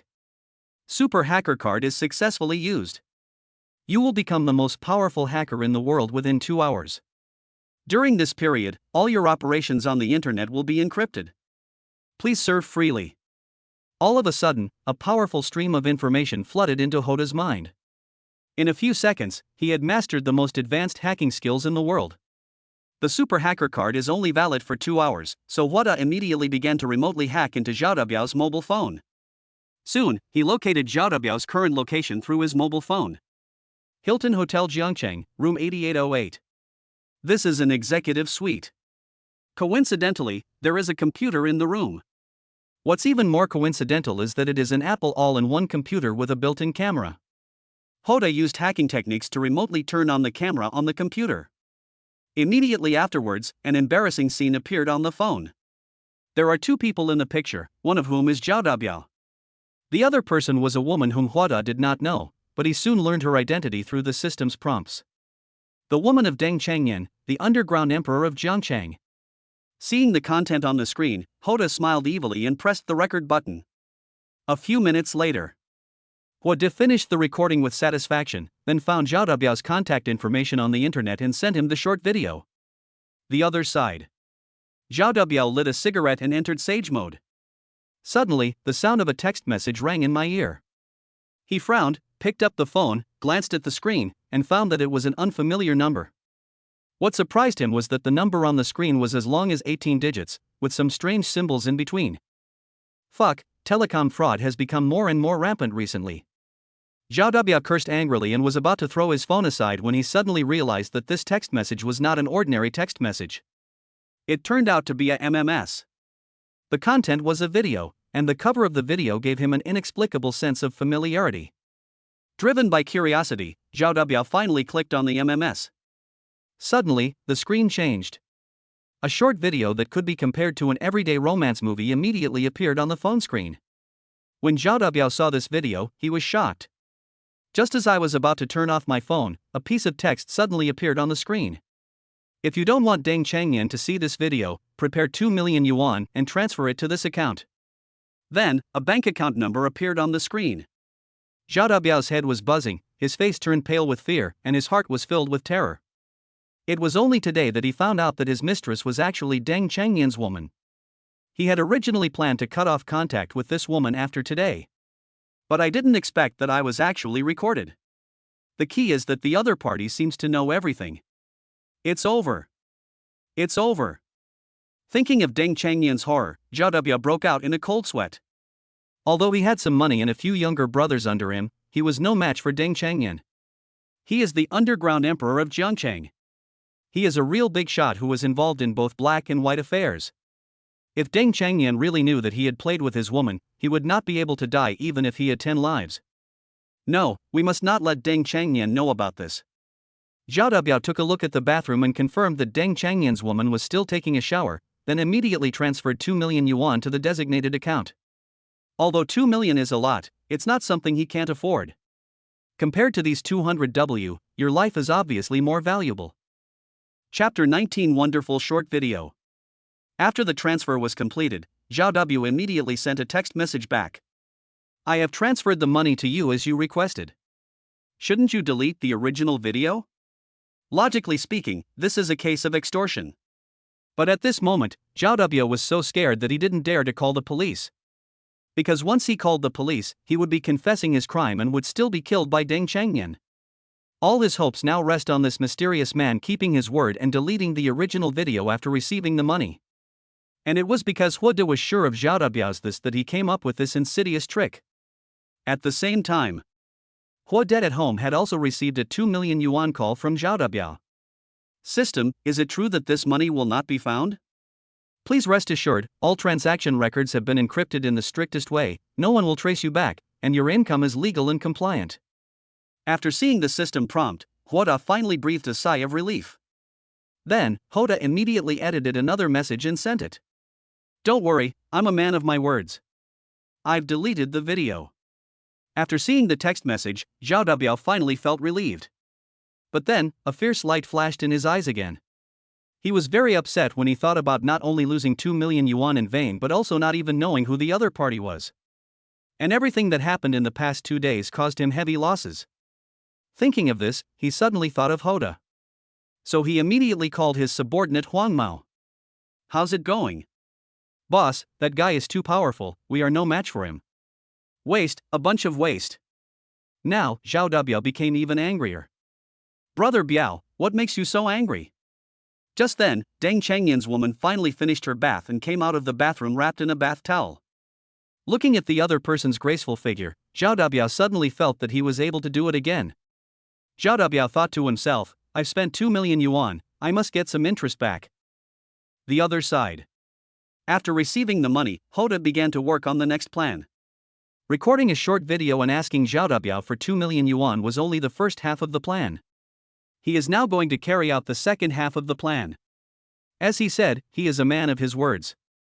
I said I wouldn't show the video to Deng Changyan, so I wouldn't show it to Deng Changyan. However, this did not prevent him from uploading the short video to the internet for the majority of netizens to watch. Soon, He De posted this short video to various hidden websites. And also gave this short video a catchy title. Dating a gangster's woman in a hotel. Once the short video was released, the number of clicks increased rapidly. In less than half an hour, the number of hits exceeded 100,000. River City. Tiangong Entertainment Center. On the surface, this is a business KTV. In fact, this is Deng Changyan's base camp.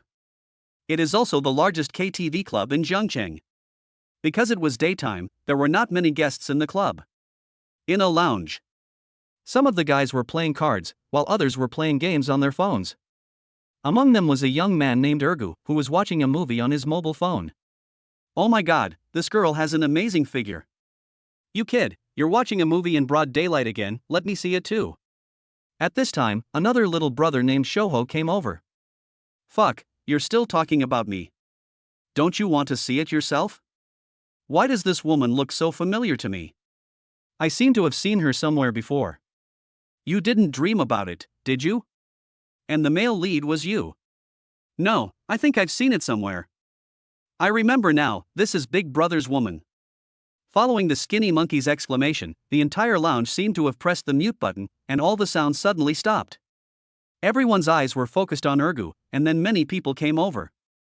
When seeing the woman in the picture, many people recognized her identity. It's over, it's over. This is a big disaster. At this moment, the door of the lounge was suddenly pushed open, and a burly man with a scar on his face walked in. He is Deng Changyan's right-hand man and the general manager of Tiangong Entertainment, Li Lei. When Li Lei came in, he immediately noticed the strange atmosphere in the room. "What's wrong? Why are you all so flustered?" Li Lei asked, looking around at the crowd. "Brother Lei, take a look at this first." Skinny Monkey snatched Erga's phone and handed it to Li Lei. Mysterious. Li Lei took the phone, just took a look at it, his face changed instantly, and he questioned the Skinny Monkey. "What's going on?" Skinny Monkey pushed Ergu in front of Li Lei, and Ergu explained stutteringly. "Brother Lei, I was just watching a movie, and I just clicked on one at random, but I didn't expect." Li Lei finally understood and realized the seriousness of the matter. Then, he picked up Erga's cell phone and left the lounge. And the other side. Huada lay leisurely on the sofa, looking at the ever-increasing number of clicks on his mobile phone, with a smug smile on his face. He knew that as the number of views on this video continued to increase, Deng Changyan would definitely see it. Even if Deng Changyan didn't see it in person, someone would send this video to him. By then, Deng Changyan will definitely make Zhao Dabiao, who cheated on him, pay a heavy price. All he needs to do is wait quietly for Deng Changyan to get rid of Zhao Dabiao, and he can get 2 million yuan for free. Just as he expected. At this moment, Li Lei rushed into Deng Changyan's office with Erga's cell phone. "Brother, something big has happened." Li Lei looked panicked, with a hint of uneasiness in his tone. Deng Changyan frowned, stopped what he was doing, looked up at Li Lei and asked, "What's the matter? You look so flustered." Li Lei did not answer, but handed the phone in his hand to Deng Changyan. Deng Changyan took the phone doubtfully and clicked the play button. As the video played, Deng Changyan's face gradually became gloomy. In the picture, his woman and a strange man are. For a while. His face was instantly filled with anger and he threw his phone to the ground. The phone was instantly smashed into pieces. What is going on?" Deng Changyan's low and angry voice echoed in the office. Li Lei stood aside, not daring to breathe. He knew that any words he said at this moment might trigger Deng Changyan's anger. He could only wait quietly for Deng Changyan's instructions. "Go, find out the identity of this man and where he is now." Deng Changyan suppressed his anger and gave an order to Li Lei. "Yes." Li Lei nodded and left the office. After Li Lei left, Deng Changyan took out his cell phone and called his woman. But the phone rang for a long time, but no one answered. Deng Changyan called several times and the same thing happened. He was so angry that he smashed his phone into pieces again. Chapter 20, Evildoers will eventually get their comeuppance, Advanced Intelligence completed. Hilton Hotel Jiangcheng, room 8808. "My dear, you are amazing today." Hearing the other party's praise, Zhao Dabiao felt unprecedented encouragement. He concentrated and was about to give the other party a deeper and more sincere response. Bang! There was a loud bang. The door of the hotel room was kicked open by someone from outside. Then, a group of people rushed in. Amid the two's horror, Deng Changyan and Li Lei walked in. This scene was like a bolt from the blue, causing the two of them to instantly fall into fear. Bang! When Deng Changyan saw the couple, he slapped the woman in the face. "Bitch! How dare you cheat on me?" When the woman saw Deng Changyan, she was so frightened that she lost her soul. The woman quickly crawled to Deng Changyan, hugged his thighs and cried. "Husband is not what you think. Let me explain. It was him. He forced me to do this. He took the photos to blackmail me. I didn't mean to let you down." The woman's words successfully caught Deng Changyan's attention. After all, Deng Changyan only realized that he was cuckolded after watching that short video. At this time, Zhao Dabiao was already scared to death. He never expected that Deng Changyan would suddenly bring people in. He was very clear about the consequences if Deng Changyan found out about this. But he really couldn't face death calmly. So he immediately knelt in front of Deng Changyan and begged for his forgiveness. "Brother Chang, it's my fault. Please spare my life." "Spare your life? You cheated on me, and you still want me to spare your life? Who do you think I am, Deng Changyan?" Deng Changyan looked at Zhao Dabiao with cold eyes, as if he was looking at a dead person. Then, Deng Changyan said something to Li Lei. "After doing them, I don't want to see these two again." "Yes." Deng Changyan left the room without looking back amid the two men's pleas for mercy. After a while, the two people's begging for mercy gradually stopped and then became silent. The next day, after Hoda woke up, he used his mobile phone to check the real-time news of Jiangcheng as usual. Suddenly, a piece of news caught his attention. At 6 o'clock this morning, two sea fishing enthusiasts found two bodies on the beach in Jiangcheng. The two bodies were a man and a woman. When the bodies were found, they had no clothes on. The police have now intervened in the investigation. If there is any progress in the case, the Jiangcheng police will report it as soon as possible. Oh my god, these two died so quickly? Although the photos of the scene were not clear, Hoda recognized the two bodies at a glance. Although two people died, Hoda did not feel any psychological burden at all. In his opinion, these two people deserved to die. When he hacked into Zhao Dabiao's mobile phone yesterday, he discovered a lot of illegal activities he had committed before. Now that he died at the hands of Deng Changyan, he deserved it. Moreover, as the underground emperor of a city, Deng Changyan was not necessarily clean.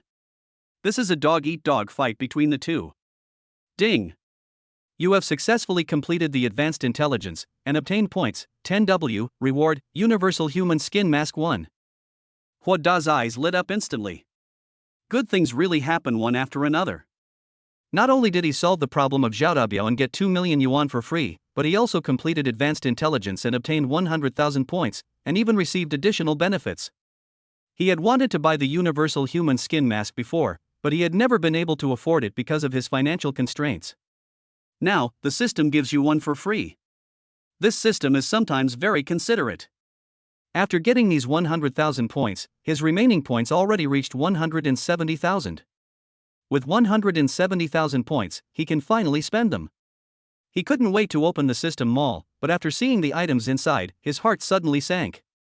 It's not that the items sold in the mall are bad, but that he simply can't afford them. 170,000 points were not enough for him to spend. At this moment, the items in the mall have been updated to page 10. But only the products on the first page can be purchased. He has already used the Super Hacker card, and he already has the item modifier and the Universal Human Skin Mask, so there is no need to buy them. All that's left is genetic potions and random intelligence.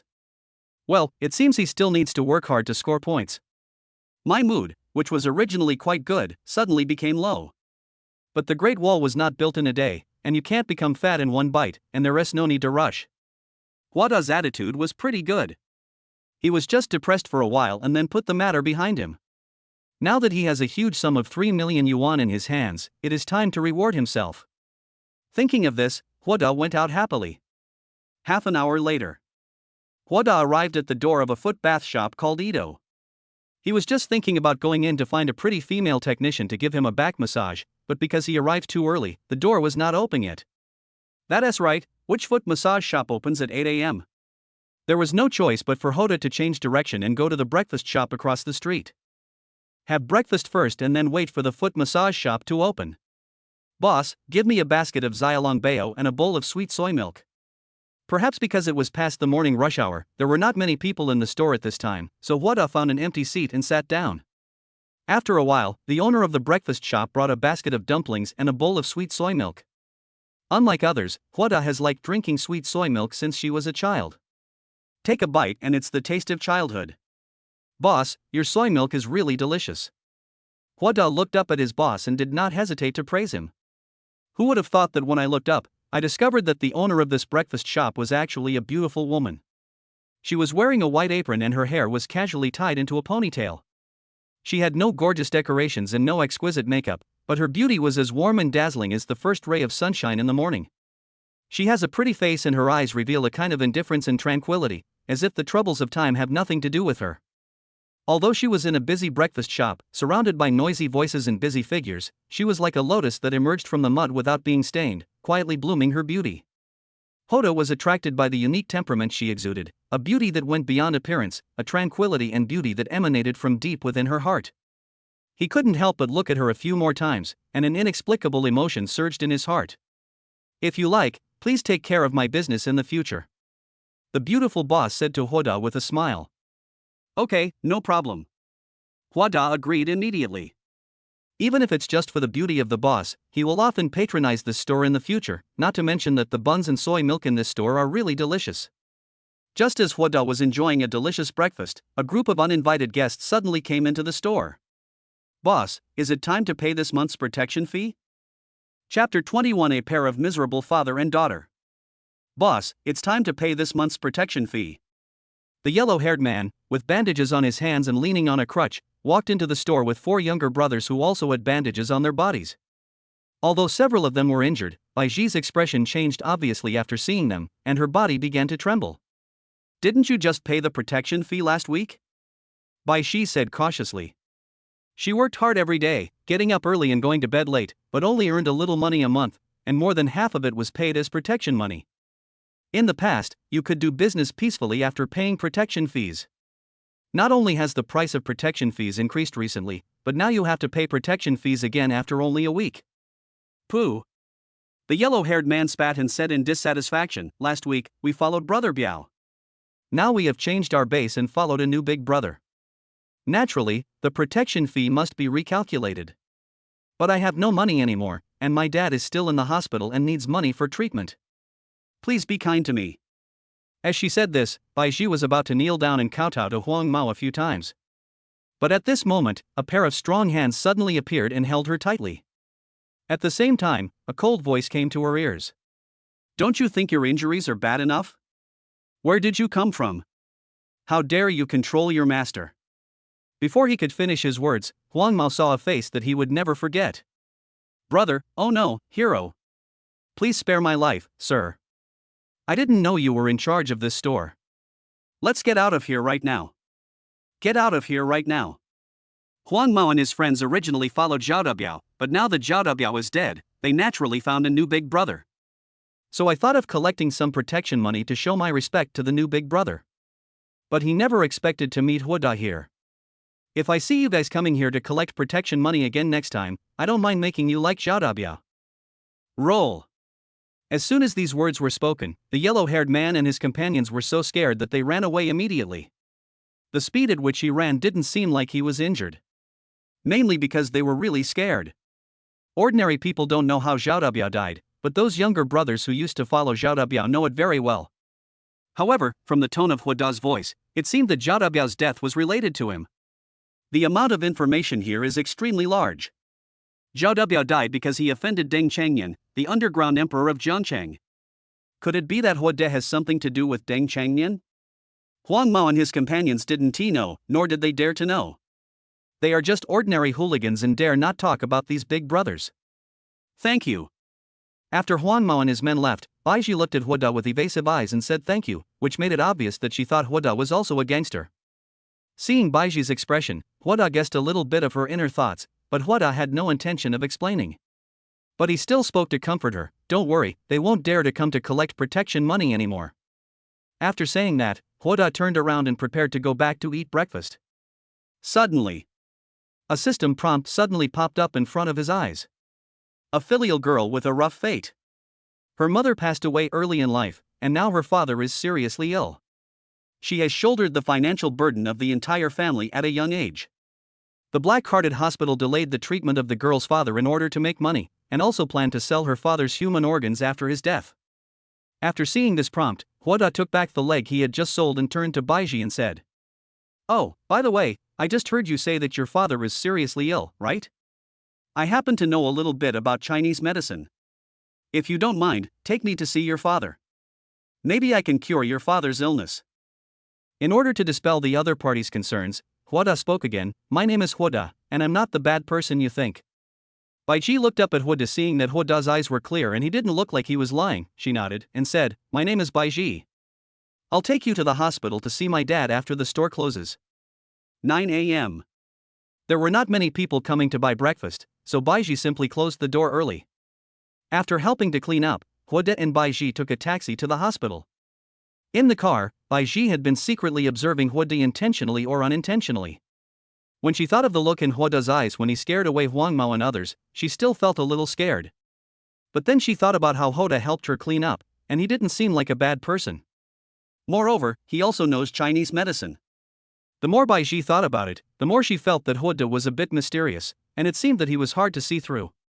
Of course Huoda knew that Baiji was secretly observing him, but at this moment he was thinking about how to save Baiji's father. He actually doesn't know any Chinese medicine, all his confidence comes from the system. Although he has not met Bai Ji's father yet, he believes that the system will be able to find out the cause of the other party's illness. But what he was worried about was what would happen if he found the cause of the disease but didn't find a solution. While they were thinking, they had already arrived at the hospital. Jiangcheng First People's Hospital. In an ordinary ward. Bai Ji's father Bai Yongxian lives here. Originally, the hospital had issued him a critical illness notice and was preparing to send him to the ICU for treatment, but Bai Yongxian felt that the cost of one day's treatment in the ICU was too expensive and refused to go, so he continued to stay in the ordinary ward. It was his decision that gave Hoda the opportunity to meet him. Otherwise, if he really went to the ICU, Hoda would not have the chance to see him. "Dad, are you feeling better today?" After entering the ward, Bai Ji immediately walked to Bai Yongxiang's bed, leaned over and asked softly. In fact, there was no need to ask. Just by looking at Bai Yongxiang's face, Bai Ji knew that Bai Yongxiang's condition had not improved at all. On the contrary, it was getting worse. And the other side. As soon as Huda walked into the ward, he saw the system prompt. An elderly man who was in his last moments due to a misdiagnosis by a hospital would die in 24 hours if no intervention was taken. The patient, Bai Yongxiang, suffers from meningioma, which is caused by genetic inheritance. The tumor has already compressed the surrounding brain tissue, nerves, blood vessels, and other structures. The patient has already developed limb weakness, decreased vision, and other symptoms. He needs to undergo surgery immediately. The survival rate after surgery is 5%, and the survival rate without surgery is 0%. My goodness, even with surgery, the survival rate is only 5%. If he doesn't have the surgery, he'll die. For a moment, Huada didn't know how to start. However, at this moment, a middle-aged doctor wearing gold-rimmed glasses suddenly came into the ward. The other party was Bai Yongxiang's attending physician and vice president of the hospital, Liang Guowei. As soon as Liang Guowei came in, he saw Bai Ji and then went straight to the point. "Miss Bai, it's great to have you here. Your father's condition is not optimistic. He needs surgery as soon as possible. If he delays any further, his life may be in danger. But I haven't raised enough money for the surgery." Bai Ji said with a look of wanting to say something but stopping herself. She knew very well that her father's illness could not be delayed any longer. But she had no money to pay for her father's surgery. "You don't have to worry about the surgery fee. Our hospital now has a quota for organ donations. As long as you sign this agreement, our hospital can perform surgery on your father for free." When saying this, Liang Guowei looked like he was doing this for your own good. When Bai Ji learned that the hospital could perform surgery on her father for free, she immediately prepared to sign without even looking at the contents of the agreement. "Really? That's great, I'll sign it right away." "Wait a minute. You can't sign this." Chapter 22 Wada, do you believe me? "Wait a minute. You can't sign this." Just as Bai Ji was about to sign, Huada stopped her with a yell. The reason why Huada stopped Bai Ji was because he saw the clue in front of him. A doctor with a beastly heart. On the surface, he is a highly respected vice president who saves lives and heals the wounded. However, he is secretly engaged in the business of selling human organs. He knew that Bai Yongxiang would not be able to leave the operating table alive, but he deliberately tricked Bai Ji into signing a voluntary agreement to donate human organs. His purpose was to remove Bai Yongxiang's organs as soon as he died, and then sell them on the black market for huge profits. "Who are you? Do you know that the patient is in a critical condition and we cannot afford to lose even a second?" Seeing Huda making trouble, Liang Guowei immediately frowned and questioned Huda, then looked at Bai Ji and kindly advised, "Miss Bai, you know your father's illness, you can't afford to delay." Liang Guowei didn't know Huda, but he knew Bai Ji was Bai Yongxiang's daughter. As long as Bai Ji wants to save Bai Yongxiang, she must sign the agreement, otherwise she will have to watch her father die in front of her eyes. "It doesn't matter who I am. What matters is that I can't sign this." Huda walked up to Bai Ji and said firmly. He knew what Liang Guowei was planning, and he also wanted to expose Liang Guowei's hypocritical face. But he agreed, knowing that words are not enough. Even if he told the other party, they might not admit it, and it might even alert the other party. However, he had already thought of a way to save Bai Yongxiang, so it was naturally impossible for him to let the other party take Bai Yongxiang away. Huda glanced at the work ID on Liang Guowei's chest and asked, "President Liang, I want to ask you a question. I hope you can answer me truthfully." What's the problem? If Uncle Bai chooses surgery, how confident are you that he can get off the operating table alive? This. Although he didn't know why Huoda asked this, he still answered truthfully, less than 10%, but if he doesn't choose surgery, he will definitely die. As a doctor, even if a patient has only a 1% chance of survival, I will still do my best to treat every patient. Liang Guowei looks so righteous that people who don't know him might think he is a really good doctor who cares about his patients. But he never imagined that Huoda already knew about the dirty deeds he had done behind his back. At this moment, Baizhi frowned when she heard that the success rate of the operation was only 10%. It can be said that the success rate is not high. But as Liang Guowei said, there is still a 10% chance of success if the operation is performed. If he doesn't have the surgery, Bai Yongqiang will definitely die. For a moment, Baizhi was caught in a dilemma. At this time, Liang Guowei did not speak, but waited quietly for Baizhi to make a choice. Because he knew that no matter what, Baizhi would eventually agree to the surgery. But who knew, at this moment, Huoda said with a smile on his face.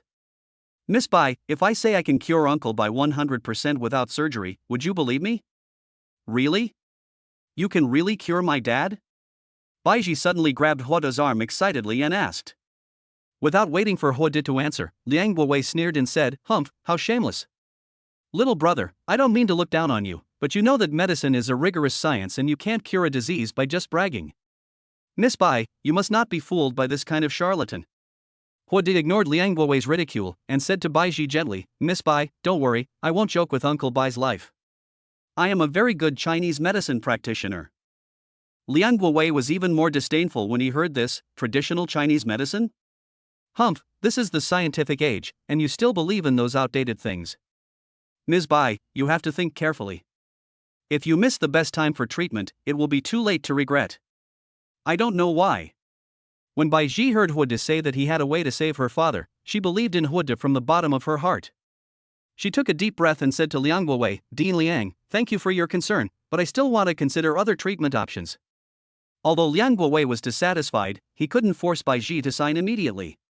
He could only pretend to be magnanimous and said, "Okay, since you have decided so, I respect your choice. However, I still want to remind you that your father's illness cannot be delayed." After saying that, Liang Guowei left the ward with a look of disdain on his face. Looking at Liang Guowei's departing back, Baizhi felt mixed emotions. She turned to look at Huoda, her eyes full of anticipation and gratitude. "Huoda, thank you. As long as you can save my father, I." Huoda patted Baizhi's shoulder gently and gave her a firm look. "Don't worry, I will definitely give you a healthy father. You stay here with him now. I'll go prepare the things needed for treatment." After saying that, Huoda turned around and left the ward with confidence. In fact, Bai Yongqiang's illness is very serious if you say it's serious, but it's not serious either if you say it's not serious. It is serious because, with current medical technology, it is almost impossible to cure. Even if the operation is successful by chance, there will be serious sequelae. But Huoda is different, he has a system.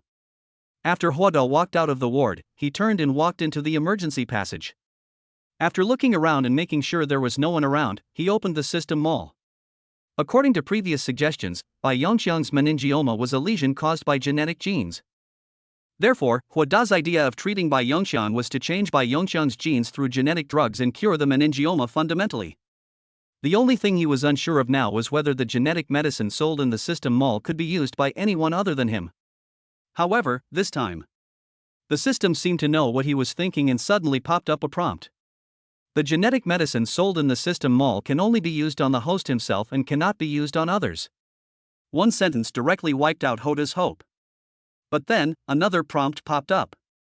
The host can modify the life of others through the entry modifier. Yeah. Why didn't I think of that? Thinking of this, Huoda immediately rushed back to the ward. In the ward. When Baizhi saw Huoda coming back so quickly, she thought he had left something behind. Just when she was about to ask, Huoda spoke first. "Miss Bai, do you believe me?" Baizhi nodded subconsciously. Seeing this, Huoda said again, "Believe me, go through the discharge procedures for Uncle Bai now, and we will go back now. I have found a way to treat Uncle Bai." "Okay. I'll go and complete the discharge procedures right away." Baizhi didn't waste any words.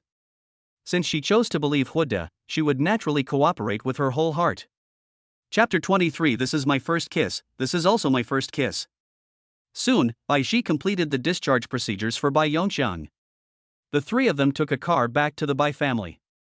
The father and daughter live in an apartment building built in the 1990s. The area is not large, only about 50 square meters, with 2 bedrooms, a living room and 1 bathroom. Although the house is not big, it is decorated very warmly. It's just that because Bai Yongxiang has been in the hospital for a long time, the room is a little less lively. What should we do next? Looking at Bai Yongxiang lying on the bed, Bai Ji asked with a worried look on her face. After returning home, Bai Yongxiang's condition worsened and it seemed like he would die at any time. Go and bring me a basin of hot water.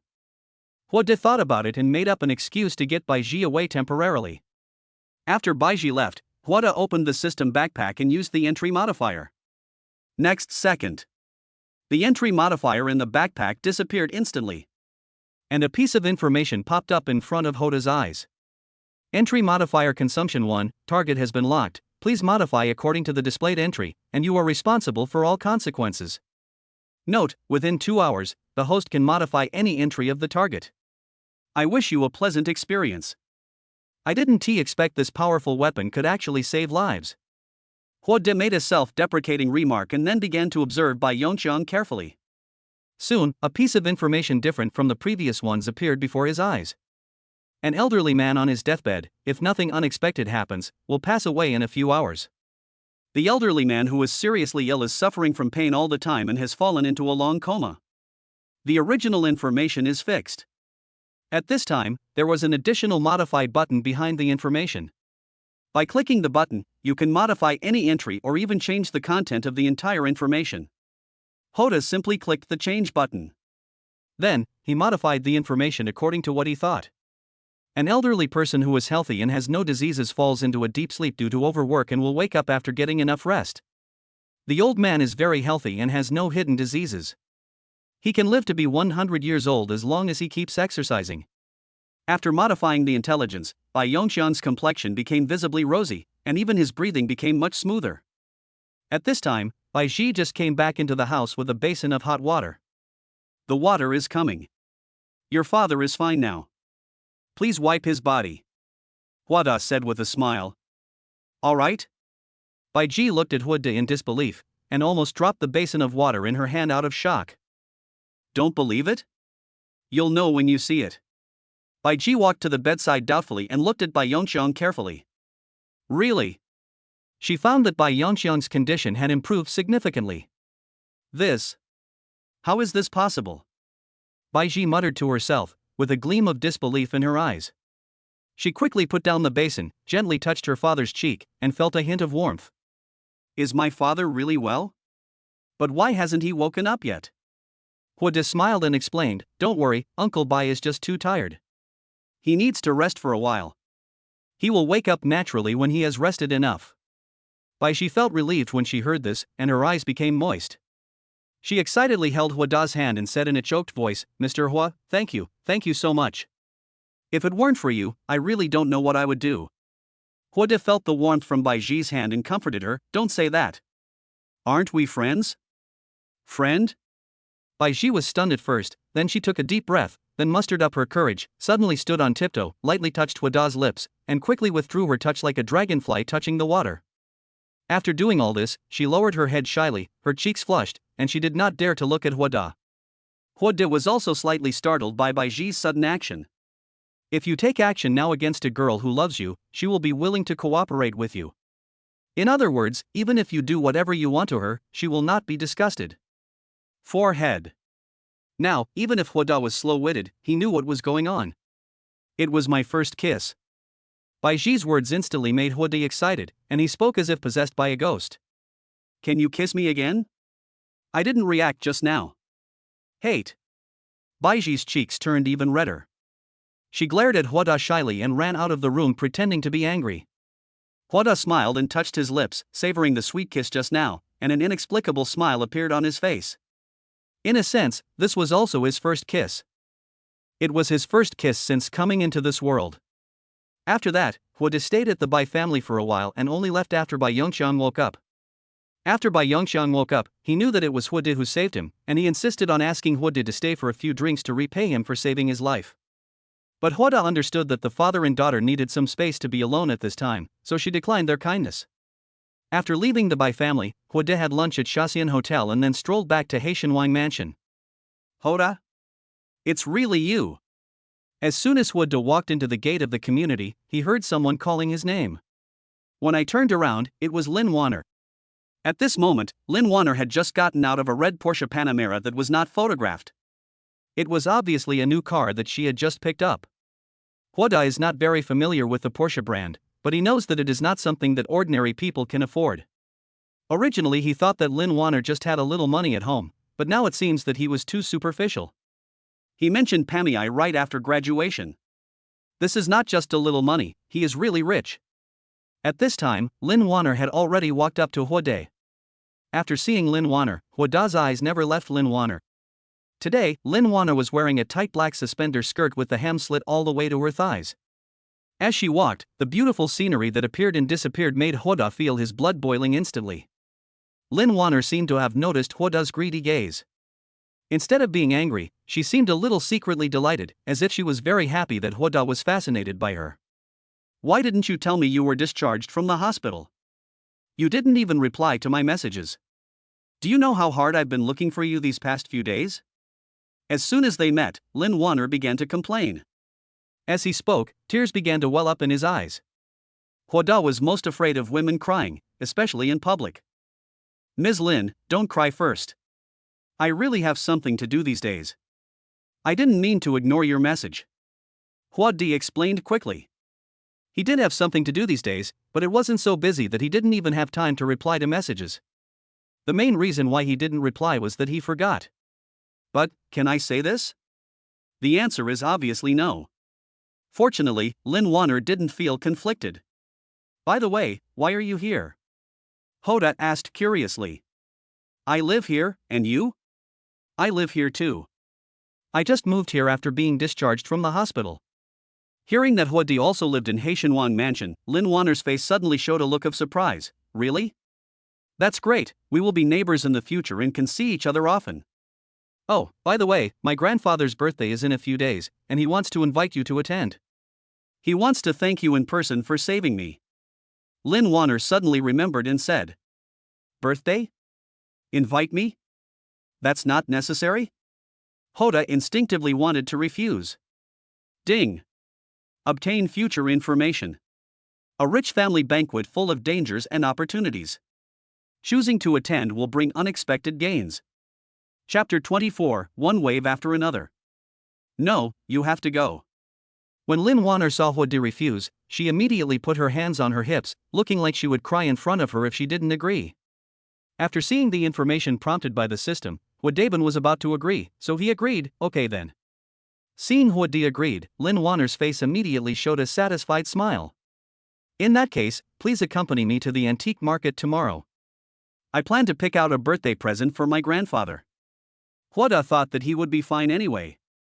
And since he had promised Lin Wanner to attend her grandfather's birthday party, he couldn't go empty-handed. He had to show some appreciation. So Huode nodded and agreed, okay, then contact me tomorrow. After that, the two separated. The other side. Liang Guowei was still in the hospital waiting for Bai Ji to come and sign. But he waited and still didn't see Bai Ji until it was almost time to get off work. So he went to the ward to find Bai Ji in person. However, when he arrived at the ward, he was dumbfounded. The bed that originally belonged to Bai Yongxiang has now been occupied by someone else. He hurried to the nurse's station and asked, where is the patient named Bai Yongxiang in bed 28? I've been discharged from the hospital. Discharged from the hospital? When did it happen? He was discharged from the hospital this morning. What? Liang Guowei yelled, and his expression changed instantly. He never thought that Bai Yongxiang would be discharged from the hospital. You have to know that given Bai Yongxiang's current condition, he will definitely not survive tonight if he doesn't have surgery. Could it be that they knew Bai Yongxiang would not survive tonight, so they chose to discharge him from the hospital? Liang Guowei guessed in his heart. But in this way, he lost an opportunity to make money. Moreover, he had already promised the buyer, so now he had to find another way. After Liang Guowei returned to the office, he opened the door and took out an old mobile phone from the drawer. There was only one number in the phone, and Liang Guowei pressed the call button and dialed. After a while, a deep male voice came from the phone. "Is the cargo ready?" Something went wrong. Liang Guowei explained, "I had already prepared everything, but the patient was suddenly discharged from the hospital." The person on the other end of the phone said impatiently, "I don't want to hear any explanation, I want the result. The deposit has been paid, so you must ship the goods on time, otherwise you know the consequences." After saying that, the other party hung up the phone. "Oh shit." Liang Guowei cursed angrily and then threw his phone heavily into the drawer. Although he was angry, he also knew that the other party was not someone to be trifled with. Just as the other party said, he had already received the deposit, and if he could not ship the goods on time, he would become the goods. After calming down, Liang Guowei immediately turned on his computer to check the recent surgical arrangements and began to re-select suitable patients. Soon, he saw a suitable patient. Chen Fong, male, 27 years old, was admitted to the hospital due to a broken leg while playing basketball and will undergo surgery tomorrow. Liang Guowei chose the other party not only because he was young, but also because he had signed an agreement to voluntarily donate his body after his death. Signing this agreement will save him a lot of trouble. But there is also a problem, that is, the other party only has a broken leg, and the probability of death on the operating table is very small. But these are not a problem. Once the patient is on the operating table, isn't it the doctor who decides his life or death? Thinking of this, a sinister smile appeared on Liang Guowei's lips. Then he called the nurses' station and asked them to notify the patient and his family and prepare for surgery immediately. Jiangcheng, Public Security Bureau. Su Jun had just finished a day's work and was preparing to go home. The appointment from above has been issued, and he has become the deputy director of the Jiangcheng Public Security Bureau. The promotion in position did not reduce his workload, but instead made it more than before. Recently, someone died, which made his already busy work even more difficult.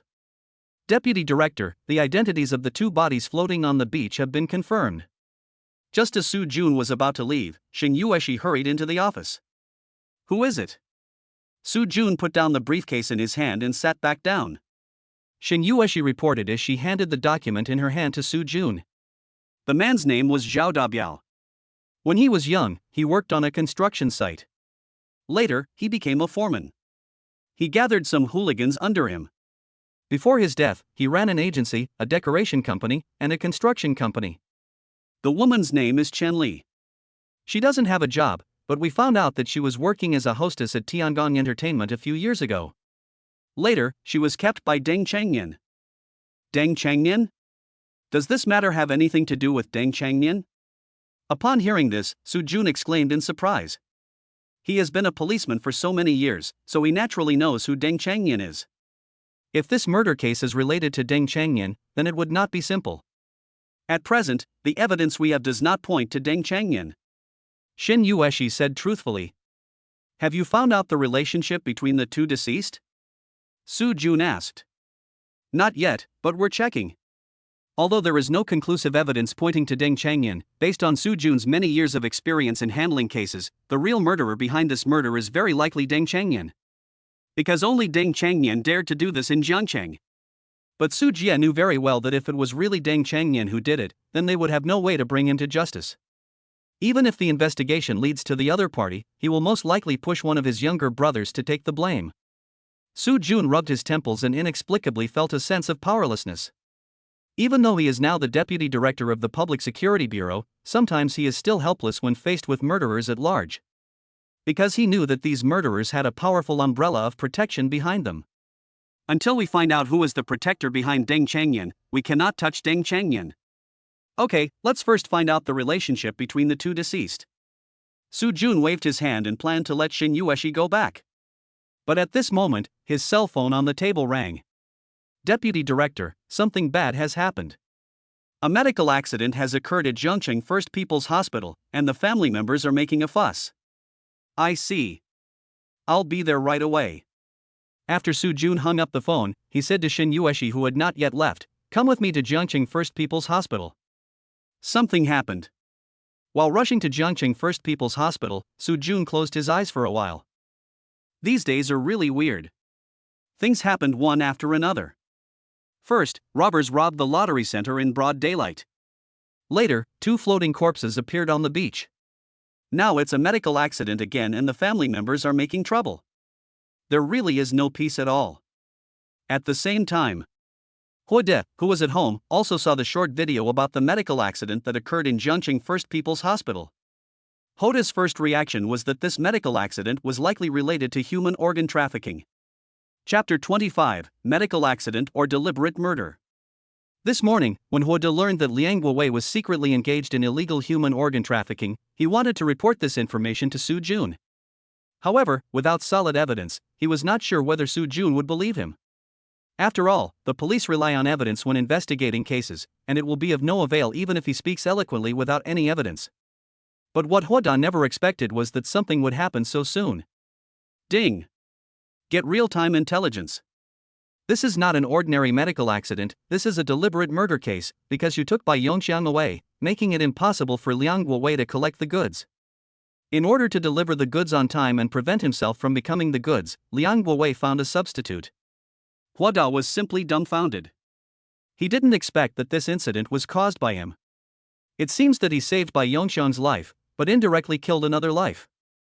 For a moment, Hoda's heart was filled with self-blame. But, if I could do it again, he would still choose to save Bai Yongxiang. However, he will no longer choose to sit idly by, but will stand up and expose Liang Guowei as soon as possible. But it's too late to say anything now. The dead cannot be resurrected. All he can do now is to do his best to bring Liang Guowei to justice and eliminate this organization that traffics in human organs. It will prevent more people from being harmed and provide justice to all victims, thus comforting their souls in heaven. Thinking of this, Hoda immediately went out and headed straight for Zhengqing First People's Hospital. At this time, Su Jun had already arrived at the scene. As soon as he got off the car, he saw a large group of people gathered at the hospital entrance, holding banners and shouting something. Among them were many elderly people who were crying and shouting while being supported by others. Su Jun hurried forward to understand the situation. What's going on? Deputy Director Su, you are finally here. When Wang Anyuan, the director of the local police station, saw Su Jun, he immediately came forward to report the situation on the scene. But his calling of Deputy Director Su was like stirring up a hornet's nest. The family members present immediately swarmed over and surrounded Su Jun, crying and shouting. Leader, you have to make the decision for us. Leader, please arrest them quickly, they are all murderers. Boss, we only have this one child in our family, and he was supposed to get married next month. Everyone calm down and listen to me. Su Jun waved his hands and shouted loudly, signaling everyone to calm down. After he said it 3 times in a row, the scene gradually quieted down. I understand everyone's feelings, but we will investigate the matter thoroughly, please trust us. Su Jun assured everyone. After that, he went into the hospital and asked Wang Anyuan about the situation. What's going on? According to the family, the deceased is Chen Feng, a 27-year-old male. He was admitted to the hospital yesterday because of a broken leg caused by playing basketball.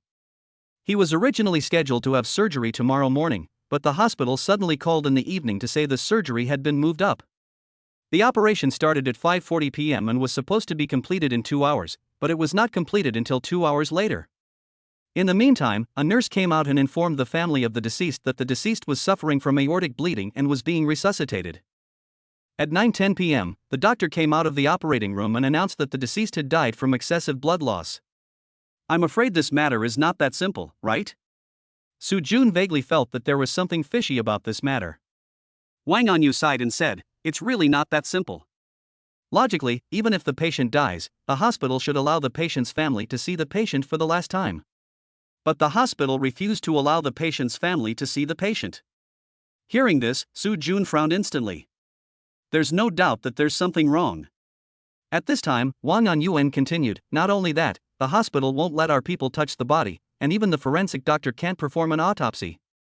Upon hearing this, Su Jun was 100% sure that this was not a simple medical accident, and there must be some unknown secret involved. But he couldn't understand why the hospital didn't allow them to touch the corpse. That's because the hospital removed the patient's organs and resold them on the black market. At this moment, a voice suddenly rang out. At some point, Hoda had come to their side. Hoda, why are you here? Wait, what did you just say? the hospital removed the organs of the deceased and sold them on the black market. How did you know? Su Jun and Wang Anyuan were shocked when they saw Hoda suddenly appear. But what shocked the two even more was what Hoda had just said. Hoda, everything requires evidence. Are you sure what you just said is true? Whether it's true or not, we just need to do an autopsy to find out, right? Where does Hoda have the evidence? If he had evidence, he would have brought it out long ago, and Chen Fang would not have died. But what he said was not wrong. Chen Fang's body was the best evidence. In his previous life, Hoda loved watching criminal investigation dramas, especially TVB's Forensic Heroes series. There is a classic line in this drama: corpses never lie. As long as we can see Chen Fang's body and perform an autopsy, we will know whether what he said is true. But the problem is that we have no access to the bodies of the deceased now. Wang Anyuan said helplessly. Hearing this, Hoda smiled and said, "This is your police's business." Su Jun nodded and said, "What Hoda said is correct. Collecting evidence is the job of the police. Director Wang, you should immediately send someone to the hospital to get Chen Fang's body back, even if you have to rob it." "Yes." Wang Anyuan saluted Su Jun, responded, and left quickly. "By the way, Hoda, how do you know all this?" Su Jun was very curious about this. He really couldn't figure out why Hoda knew all this. The other party is an experienced criminal policeman. Don't try to fool him. It's best to answer truthfully. Hoda's heart was shocked, and then he began to explain. Here's what happened. I came to this hospital this morning to visit my friend's father, and then I met their vice president. My friend's father's illness was a bit serious and he needed surgery immediately, but she couldn't raise the money for the surgery at the moment. At this time, the vice president asked my friend to sign a voluntary body donation agreement. They said that as long as my friend signed this agreement, the hospital would perform the surgery on my friend's father for free. I saw that the vice president's tone was not right, so I asked my friend to refuse to sign and immediately arranged for my friend's father to be transferred to another hospital. I didn't expect that something like this would happen that night. I instinctively felt that this matter was a little unusual, so I rushed over immediately. I happened to hear Director Wang reporting to you just now, and then combined with what the vice president said before, I felt that it was related to the trafficking of human organs. At first, Su Jun thought Hoda was making it up, but the more he listened, the more he felt it was just a passing fancy. Hoda, I have to say that you really have the potential to be a criminal police. Would you like to consider working in the criminal police team? Su Jun asked with a smile. Hearing this, Hoda quickly waved his hand and refused. Brother Su, please don't belittle me. I am not cut out to be a criminal police officer. I just like watching criminal investigation dramas. Anyway, I still want to thank you for providing the police with clues. What the truth of the matter will be depends on the results of the autopsy, said Su Jun. Chapter 26, The whole city is arresting Liang Guowei. Director Liang, this is bad. The police outside insist on sending the body for an autopsy. We can't handle this any longer.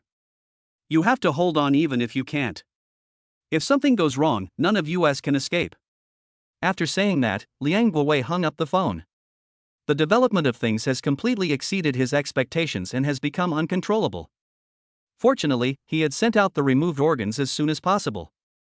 Now, as long as he waits for the payment to arrive, he can leave Jiangcheng and go abroad as soon as possible to enjoy the happiness of family life with his wife and children. One day a year ago, a mysterious man found him and offered him 1 million yuan to ask him to find a kidney for a kidney transplant. At that time, there happened to be a brain-dead patient who had signed a voluntary agreement to donate his body.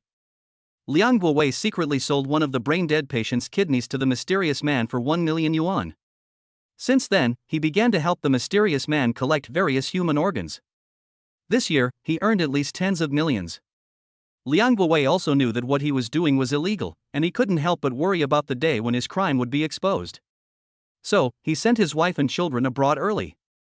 Originally, he wanted to stop when he earned 100 million yuan and then go abroad to reunite with his wife and children. I never thought that this matter would be exposed so quickly. Of course, he had not anticipated this at all. He never thought that the patient's family would be so radical and even call the police. In fact, if you think about it carefully, how could a simple fracture surgery leave the patient unable to get off the operating table?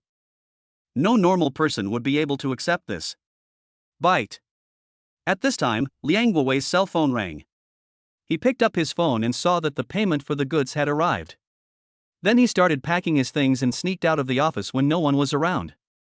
And at the same time, Hoda was in the lobby on the first floor when a prompt suddenly popped up in front of him.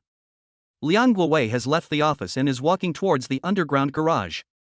In 5 minutes he will drive from the hospital to the airport. He has already bought a ticket for the fastest departure and plans to flee abroad. Damn, this bastard wants to run away. Brother Su, have you controlled the doctors and nurses who performed the operation on the deceased? Huode asked casually. Oh no. Su Jun thought to himself that this was not good. He had never thought that a medical accident would lead to a case of human organ trafficking. Therefore, he did not immediately ask anyone to control all the doctors and nurses involved in the operation. I didn't remember it until Huode reminded me. Brother Su, quickly get someone to control them. If they really have problems, they will probably take this opportunity to escape. Okay, I'll go right away. He couldn't tell Liang Guowei directly that he was going to run away, so he could only remind Su Jun indirectly. I hope we can catch Liang Guowei in time. Looking at Su Jun's receding back, Huode said silently in his heart. The other side. After receiving a reminder from Huode, Su Jun immediately arranged for people to control all the doctors and nurses involved in the operation. But soon, he learned some bad news. Vice President Liang, who performed the surgery on Chen Fong, has disappeared. Liang Guowei's disappearance also made him more certain of Huoda's statement. This medical accident is not as simple as imagined. It is very likely that, as Huode said, there is a huge mysterious organization that traffics in human organs behind it. Have you checked the surveillance? Did you see Liang Guowei leaving? Su Jun thought for a while and asked, if not, it means that Liang Guowei is still within the hospital. But the possibility that he left the hospital in disguise cannot be ruled out. Not yet. We checked the surveillance cameras at various intersections of the hospital and did not find Liang Guowei's car leaving the hospital. Upon hearing this, Su Jun's already furrowed brows deepened. If Liang Guowei drove away in his own car, they would also be able to track Liang Guowei's whereabouts through Sky Eye. But now Liang Guowei's car is still in the hospital, but he is missing, which is a problem. Because they are not sure whether Liang Guowei has left the hospital. Notify everyone to block all highway intersections in Jiangcheng and immediately send people to the airport, train station, and bus station to bring Liang Guowei back to me. Also, send a group of people to Liang Guowei's home. He might come back home. Also, continue to search every corner of the hospital. Don't miss any suspicious places. Su Jun immediately gave the order. As Su Jun's order was issued, tens of thousands of police officers in Jiangcheng were mobilized at once. At the same time, Liang Guowei just arrived at the parking lot along an internal passage. Search carefully. Deputy Director Su said that we can't miss any suspicious places. We must find Liang Guowei. After hearing this, Liang Guowei, who was hiding in the dark, immediately realized that he had been exposed. So he hurried back to the inner passage. Only people in the hospital know about this internal passage, and the police will not be able to find it for the time being. But he also knew that this place was not safe and the police would find it sooner or later. No, I have to find a way to leave the hospital. Liang Guowei's brain was working rapidly, thinking of ways to leave. It has to be said that when people are in desperate situations, their minds tend to be very sharp. Liang Guowei quickly thought of a solution. He carefully avoided the cameras and slipped back to the locker room, where he quickly changed his clothes. Then he secretly went to the first aid station, hoping to leave the hospital when the ambulance went out to pick up the patient. Although the police have blocked all entrances and exits of the hospital, Jiangcheng First People's Hospital, as the largest and most authoritative hospital in Jiangcheng, cannot completely cut off contact with the outside world. Many emergency patients will still be sent here, and the hospital's ambulances will still be able to go out. Ding! Get real-time intelligence. Liang Guowei had learned that the police were trying their best to arrest him, so he disguised himself and mixed into the ambulance team, hoping to take advantage of the opportunity when the ambulance went out to pick up the patient to leave the hospital. Fuck! This old man really has some brains. After seeing the information, Huode was also stunned. He originally wanted to go to the morgue to see if there was a chance to touch Chen Fong's body. I was shocked by the unexpected information that popped up. He also knew that it was impossible for the police to completely seal off the hospital.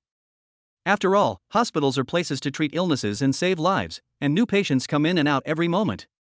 If Liang Guowei really disguised himself, it would be difficult for the police who were not familiar with him to recognize him at the first sight. No, we can't let this old ghost get away. Thinking of this, Chen Xiao hurriedly ran towards the hospital gate. Just at this moment, an ambulance just drove up to the hospital entrance, ready to pick up the patient. Chapter 27, Late Night Pursuit, Liang Guowei is finally caught. Ding! Get real-time intelligence. Liang Guowei was in the ambulance ahead, he was disguised as the driver. The police did not recognize the driver as Liang Guowei. If they let him go, it would be difficult to catch him again. Hua De was startled and quickened his pace again. As he ran, he loudly alerted the police at the entrance. Stop the ambulance. Liang Guowei is in it. At this time, Hua De didn't care whether it would alert the enemy. Since the system says so, it must be like this. Hua De shouted so loudly that not only the police at the entrance heard it, but also Liang Guowei in the car. Liang Guowei didn't know why he was exposed, but he knew that if he didn't run away now, he would be judged by law. So he stepped on the accelerator and rushed forward. The police officers at the entrance didn't react at all, or they didn't expect Liang Guowei to force his way in. Chase after him. All of a sudden, several police cars rushed after them. Hua De also quickly got into a police car, wanting to chase Liang Guowei.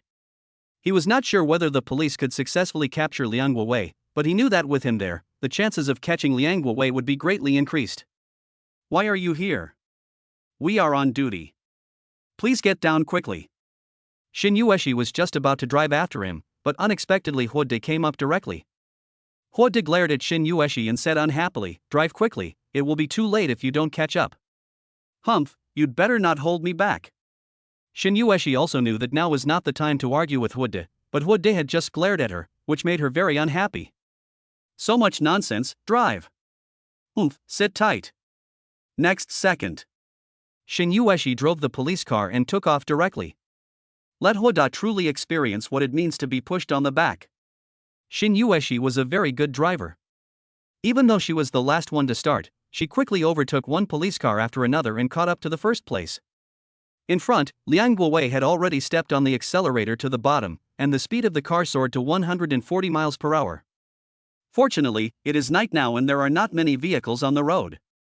In addition, the ambulance driven by Liang Guowei had its sirens on, so many drivers chose to avoid it. But when they saw the police car behind the ambulance, many drivers stopped their cars and started talking. What's going on? Did something happen? Why do I feel like these police cars are chasing this ambulance? You know what, there really is someone like him. At this time, Xin Yueshi held the steering wheel with one hand and shouted through the loudspeaker in the car with the other hand. Liang Guowei, you can't get away. Turn off the engine and pull over immediately, otherwise we will take compulsory measures. I repeat, you can't get away. Turn off the engine and pull over immediately, otherwise we will take compulsory measures. But how could Liang Guowei just surrender? Not only did he not stop, he accelerated again. Seeing this, Xin Yueshi immediately stepped on the accelerator and chased after him. Hua De, who was sitting in the passenger seat, stole a glance at the dashboard. Good job. The car speed is almost reaching 160. If this continues, something terrible will happen. But what Hua De didn't expect was that Xin Yueshi was still accelerating at this moment. What are you doing? Are you crazy? You don't want to live anymore, but you are still speeding up? Hua De looked at Xin Yueshi and questioned. His body has been modified by genetic drugs, so he doesn't worry about being seriously injured even if he gets into a car accident. But Xin Yueshi is different, she is just an ordinary person. In the event of a car crash, it is very likely that the car will be destroyed and people will die. However, Xin Yueshi acted as if she didn't hear what Hua De said. She stepped on the accelerator again and the car accelerated again. At this time, Xin Yueshi looked ahead intently and spoke slowly. I must catch him and can't let him get away. Hearing this, Hua De couldn't help but be moved by Xin Yueshi's courage and perseverance. But at the same time, he also knew that such a chase was extremely dangerous and could lead to disaster if one was not careful. He took a deep breath, trying to calm himself down, thinking quickly of a solution. There is a dead-end road 10 kilometers ahead. You can drive the other party to the dead-end road and force them to stop. Hua De, who had no idea what to do, immediately called Su Jun after seeing the prompt. Brother Su, I'm Huodi. Officer Shin and I are now hunting down Liang Wei. I need your cooperation. As soon as the call was connected, Hoda went straight to the point. On the other end of the phone, Su Jun was shocked when he heard that Hoda was actually chasing Liang Wei with Shin Yueshi. But he also knew that now was not the time to discuss this, so he asked directly, "How do you need my cooperation? You should be able to see where we are now. I need you to get the police to cooperate and drive Liang Wei to a dead-end road 10 kilometers away and force him to stop the car." Huode quickly told Su Jun the system's suggestions. After hearing this, Su Jun immediately replied, "I will notify them now. You can continue the pursuit, but you must pay attention to safety." The police responded very quickly and soon set up roadblocks at various intersections, forcing Liang Wei to drive towards a dead end. At first, Liang Wei did not realize the police's intentions. He just instinctively wanted to avoid being arrested by the police. In addition, he kept looking at the police car chasing him from behind, so he didn't pay attention to where he was driving. Soon, he was forced to the point of being cut off. After Liang Wei got out of the car, he still wanted to run away, so Shin Yueshi fired a warning shot. Bang! "Liang Wei, you can't get away. If you don't surrender, I will shoot you." Seeing that Shin Yueshi really dared to shoot, Liang Wei was so scared that he dared not move. Then, with the help of Huode, Shin Yueshi handcuffed Liang Wei. When Liang Wei saw Huode, he recognized him immediately. "Is it you? President Liang, how are you?" Huode gave him a small smile. But in Liang Wei's eyes, Huoda's smile was like the devil's smile. Not long after, Su Jun arrived with a large group of people. Seeing that Liang Wei had been controlled, Su Jun also breathed a sigh of relief. There was quite a commotion tonight. If Liang Wei got away, he would have no way to explain himself. Xiao Shen did a great job. After Su Jun praised Shin Yueshi, he came to Huode, saluted him solemnly and said, "Huode, thank you. Brother Su, what are you doing? It's not necessary. It's really not necessary. I didn't do anything. This is all thanks to Officer Shin." Shin Yueshi was a little proud when she received Su Jun's praise. But when she saw Su Jun thanking Huode, she suddenly felt a little emotional. Although Huode contributed some effort, it was not much. It was she who kept chasing Liang Wei and finally caught him. However, after hearing what Huode said, she immediately gave Huode a look that said, "You are sensible. I have to go back and interrogate Liang Wei overnight, so I won't send you back." Su Jun looked at Huode and said something, then turned to look at Shin Yueshi and said, "Xiaoshen, send Huode back later. Remember, this is an order." Su Jun was afraid that Shin Yueshi was unwilling to send Huode off, so he emphasized one sentence at the end. After Su Jun led his large army away, Shin Yueshi stomped her feet in anger. At this time, Huode had already sat in the passenger seat. He stuck his head out and said with a smile, "Officer Shin, please get in the car and take me back. Remember, this is an order. Roll." Chapter 28, A Mysterious Criminal Organization. Jiangcheng police staged a thrilling car chase drama late at night, which instantly caused an uproar on the internet. Many citizens in Jiangcheng also uploaded this shocking scene to short video platforms, attracting countless onlookers and discussions. The Jiangcheng police responded quickly and disclosed the details of the incident through their official account, allowing the public to get a glimpse of the full picture. Who would have thought that a vice president of a municipal hospital, under the glamorous appearance, was actually involved in the dark trade of human organs? What is even more shocking is that a seemingly ordinary orthopedic surgery took away a young life and brought a promising future to an abrupt end. This incident was like a huge rock thrown into a calm lake, causing strong repercussions across the country. The public is outraged, and the internet is filled with calls for severe punishment of the criminals and justice for the victims and their families. This wave of public opinion quickly attracted the attention of the Ministry of Public Security. They immediately issued a red-headed document, strictly ordering the Jiangcheng police to solve the case in the shortest possible time. They vowed to eradicate the evil chain of human organ trafficking and bring all criminals involved to justice. At the same time, River City. Inside a luxurious villa with river view. The higher-ups have noticed this. Do they know what to do? A mysterious man leaned back on the sofa, took a puff of his cigar, slowly exhaled a puff of smoke, and spoke without a trace of emotion. "Don't worry, boss. Liang Wei doesn't know who we are. We have always been in contact with him through overseas." The subordinate on the opposite side bowed slightly and responded respectfully. "Only dead people don't talk nonsense. The mysterious man took another puff of his cigar, a hint of ruthlessness flashed in his eyes, and he continued, "For us, Liang Guowei is just a chess piece. Now that this chess piece has lost its function, there is no need to keep him." "Okay, boss, I know what to do." The subordinate bowed again and prepared to turn around and leave.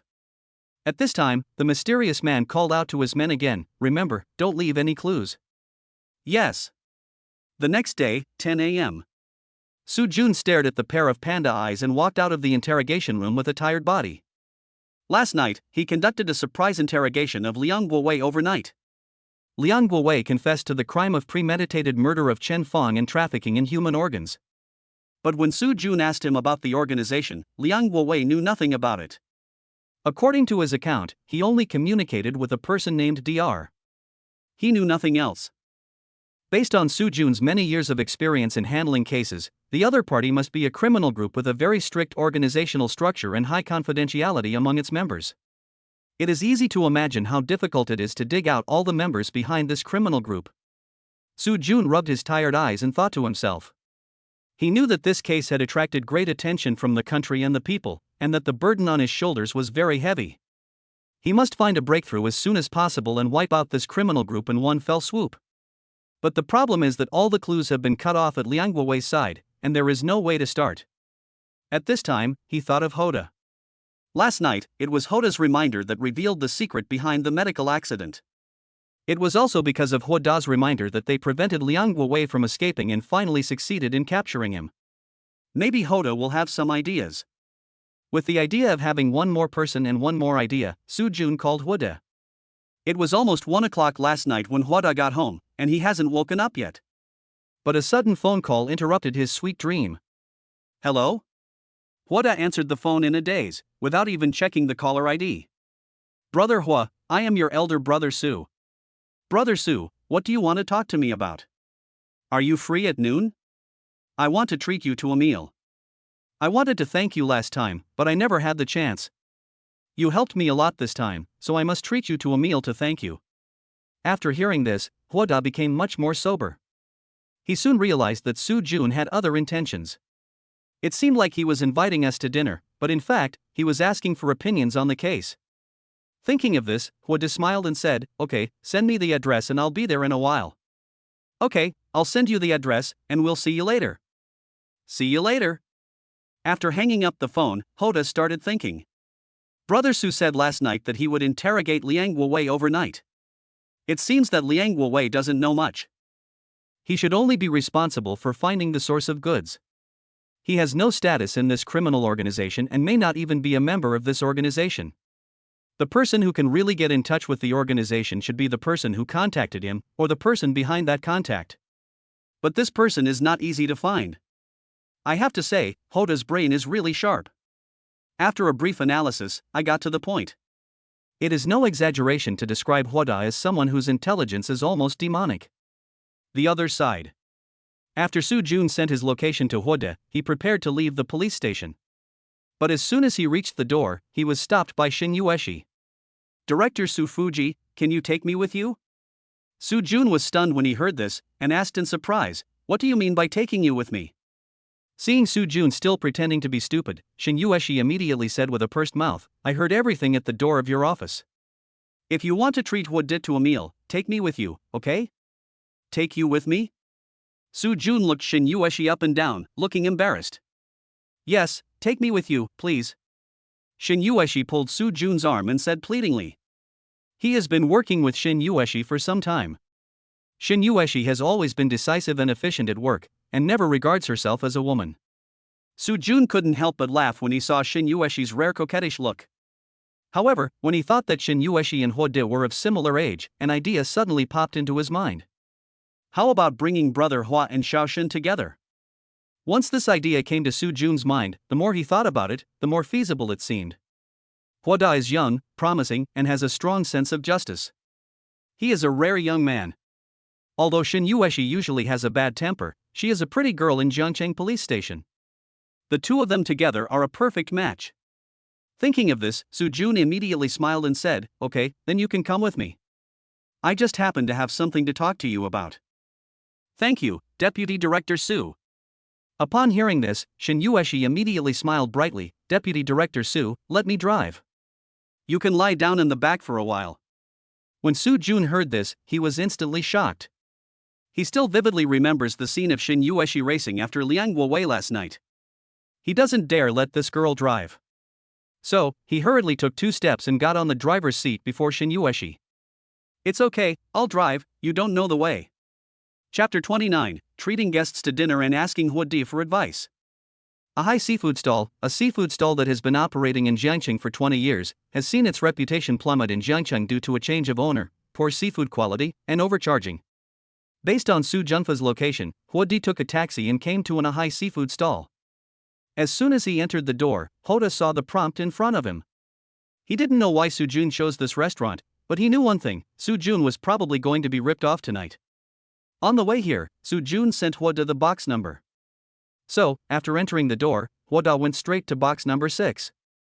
But when Hoda came to the box, he found that in addition to Su Jun, Shin Yueshi was also there. Brother Hua, you are finally here, please take a seat. Su Jun's face was full of smiles as he greeted Hoda warmly while asking the waiter to serve the food. Brother Su, sorry to have kept you waiting for so long. There was a bit of a traffic jam on the road, Hoda said after sitting down.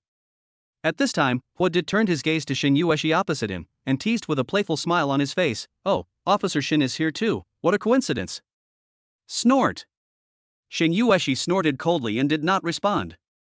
She knew that Hoda was still angry with her. Last night, Su Jun asked her to send Hoda home, but she was in a hurry to return to the police station to interrogate Liang Wei with Su Jun, so she sent Hoda to a place where it was easy to get a taxi and left him there. Originally, she wanted to take advantage of the opportunity of Su Jun inviting Hoda to dinner to confront him in person.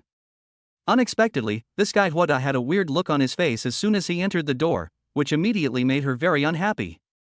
Su Jun, who was standing by, also heard something behind their words, but in his opinion, it was just flirting between 2 young people. This also strengthened his determination to bring the 2 together. Soon, the waiter started serving the food. Su Jun also personally filled Hoda's glass with wine. Brother Hua, this is my treat. Thank you for helping the Jiangcheng police today. I'll drink this cup, you can do whatever you want. After saying that, Su Jun drank it all in one gulp. Seeing this, Hoda also readily picked up the wine glass and drank it in one gulp. After drinking a glass of white wine, Hoda felt a spicy taste rushing straight to his throat, as if a ball of fire was burning along his throat all the way to his chest. Brother Hua, you have a good alcohol tolerance. Seeing that Hoda had such a good alcohol tolerance at such a young age, Su Jun couldn't help but give him a thumbs up, his eyes full of admiration. No, Brother Su, thank you for the compliment. Hoda wiped the wine stains from the corners of his mouth and a humble smile appeared on his face.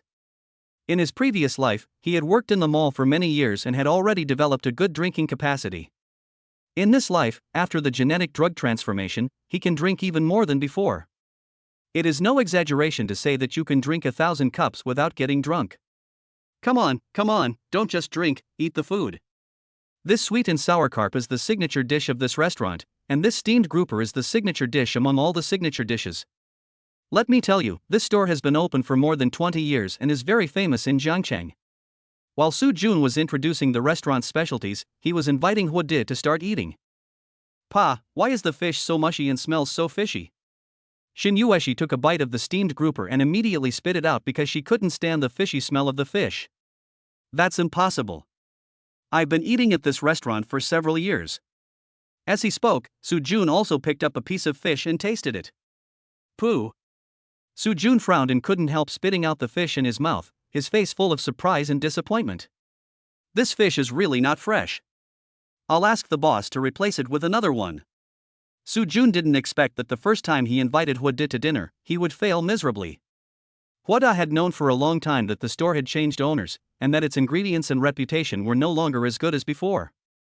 Even if you change it to a grouper, the final result will be the same. Besides, Su Jun invited him to dinner not just for a simple meal. So, he waved his hand to stop Su Jun and said, "Forget it, Brother Su, just make do with it. I'm not picky about food." After saying that, he picked up a piece of fish and put it into his mouth. Well, the fishy smell is indeed quite strong, and the fish meat is not fresh either. But Hoda still forced himself to swallow it, suppressing the discomfort, and then gave Su Jun a passable smile. Brother Hua, you don't have to force yourself. Just ask the waiter to change it. This store has a good reputation. Similar situations have occurred before, and the boss always replaced them, said Su Jun. Looking at Su Jun's ignorant expression, Hua Dajin said that was in the past. Now they have a new boss and the old ways are no longer the same. However, Hua Da still waved his hand and said, Brother Su, you really don't need it. Seeing that Hua Da insisted, Su Jun had no choice but to give up. By the way, Brother Su, your invitation to dinner this time shouldn't be just for a meal, right? At this time, Hua Da took the initiative to clarify the topic. Hearing this, Su Jun patted Hua Da on the shoulder and laughed, You really can't hide anything from me, Brother Hua. I do have some doubts about Liang Guowei's case and I would like to ask you to analyze it together. When Su Jun said this, Shen Yueshi, who was standing beside him, was stunned. At first she thought Su Jun simply invited Hua Da to dinner, but she didn't expect that he wanted Hua Da to analyze the case. Who is Su Jun? He is known as the best detective in Jiangcheng. He is the idol of all young police officers in Jiangcheng. Shen Yueshi had heard of Su Jun's name when she was studying at the police academy, so as soon as she graduated, she used her family connections and came to the Jiangcheng criminal police team to follow Su Jun.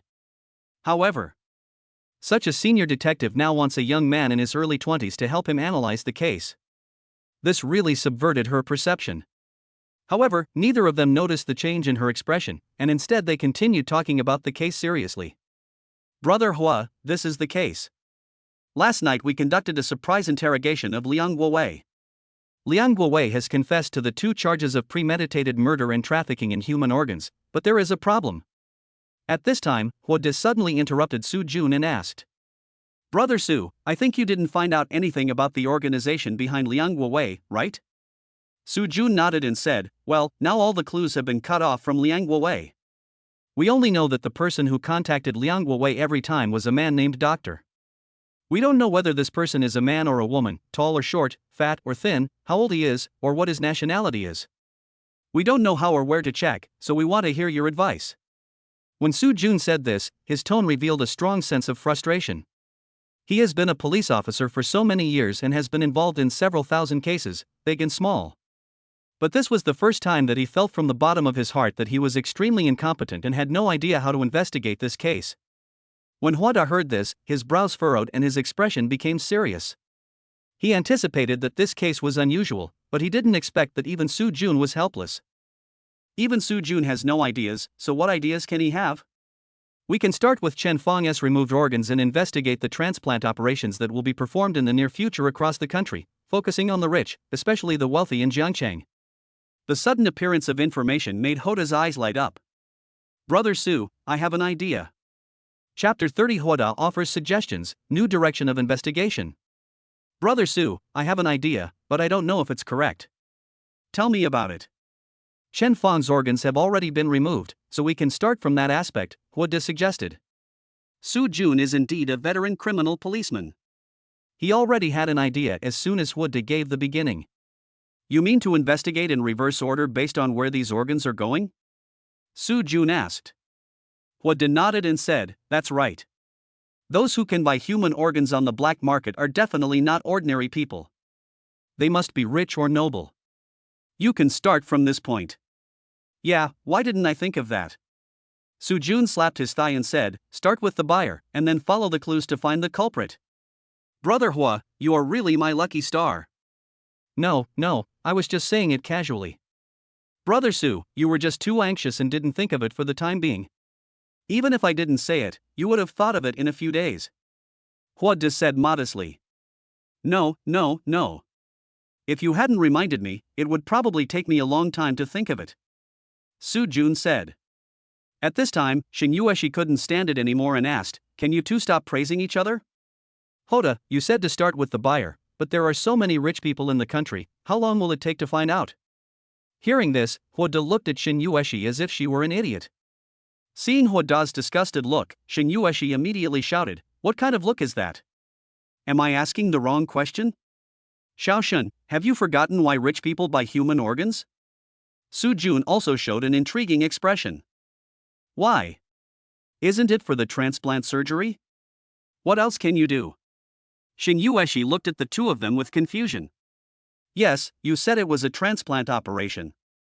We only need to focus on those rich people who are sick and need a transplant operation. After Su Jun finished speaking, Shin Yueshi suddenly realized. But when she thought about her performance just now, Shin Yueshi suddenly felt so ashamed that she wanted to find a hole to hide in. She kept clamoring about solving a big case, but now that a big case has come, her performance is like this. It's so embarrassing. Brother Su, I think since they use Jiangcheng as the source of goods, they are very likely to spread out from Jiangcheng. I think we can focus on investigating the wealthy people in Jiangcheng. Hua De suggested. That makes sense. I'll arrange for someone to follow this line right away. Then, Su Jun turned to look at Shin Yueshi and said, Xiaoshen, contact Xiaozi and the others immediately and focus on investigating the buyer. Okay, I'll call the bureau right away. Huada watched the two of them quickly get into work mode and nodded secretly in his heart. He knew that with a clear direction of investigation, subsequent investigation work would be more efficient and targeted. After his worries were resolved, Su Jun was in a good mood and clinked glasses with Huada repeatedly. After Shin Yueshi came back from making a phone call, she apologized to Huada while still drunk. The dinner ended only after the three of them finished a whole bottle of white wine. Brother Hua, that's all for today. We'll meet again next time we have a chance. Okay, I'll treat you next time. No problem. The two of them came to the store door talking and laughing, and then Hoda went first. However, as soon as he walked out the door, he heard Su Jun's screams. Are you mistaken? A meal costs more than 8,000 yuan. You are trying to rob us. Hearing Su Jun's screams, Huada smiled, got into a taxi and drove away. I don't know whether Su Jun paid the bill in the end, but he knows that this store might be coming to an end. It is really a case of him not knowing how to live or die by ripping off the customer even though he is the deputy director of the Municipal Public Security Bureau. On the way back, Huada received a call from Lin Wanner. Only then did he remember that he had promised Lin Wanner yesterday that he would accompany her to the antique market to choose gifts.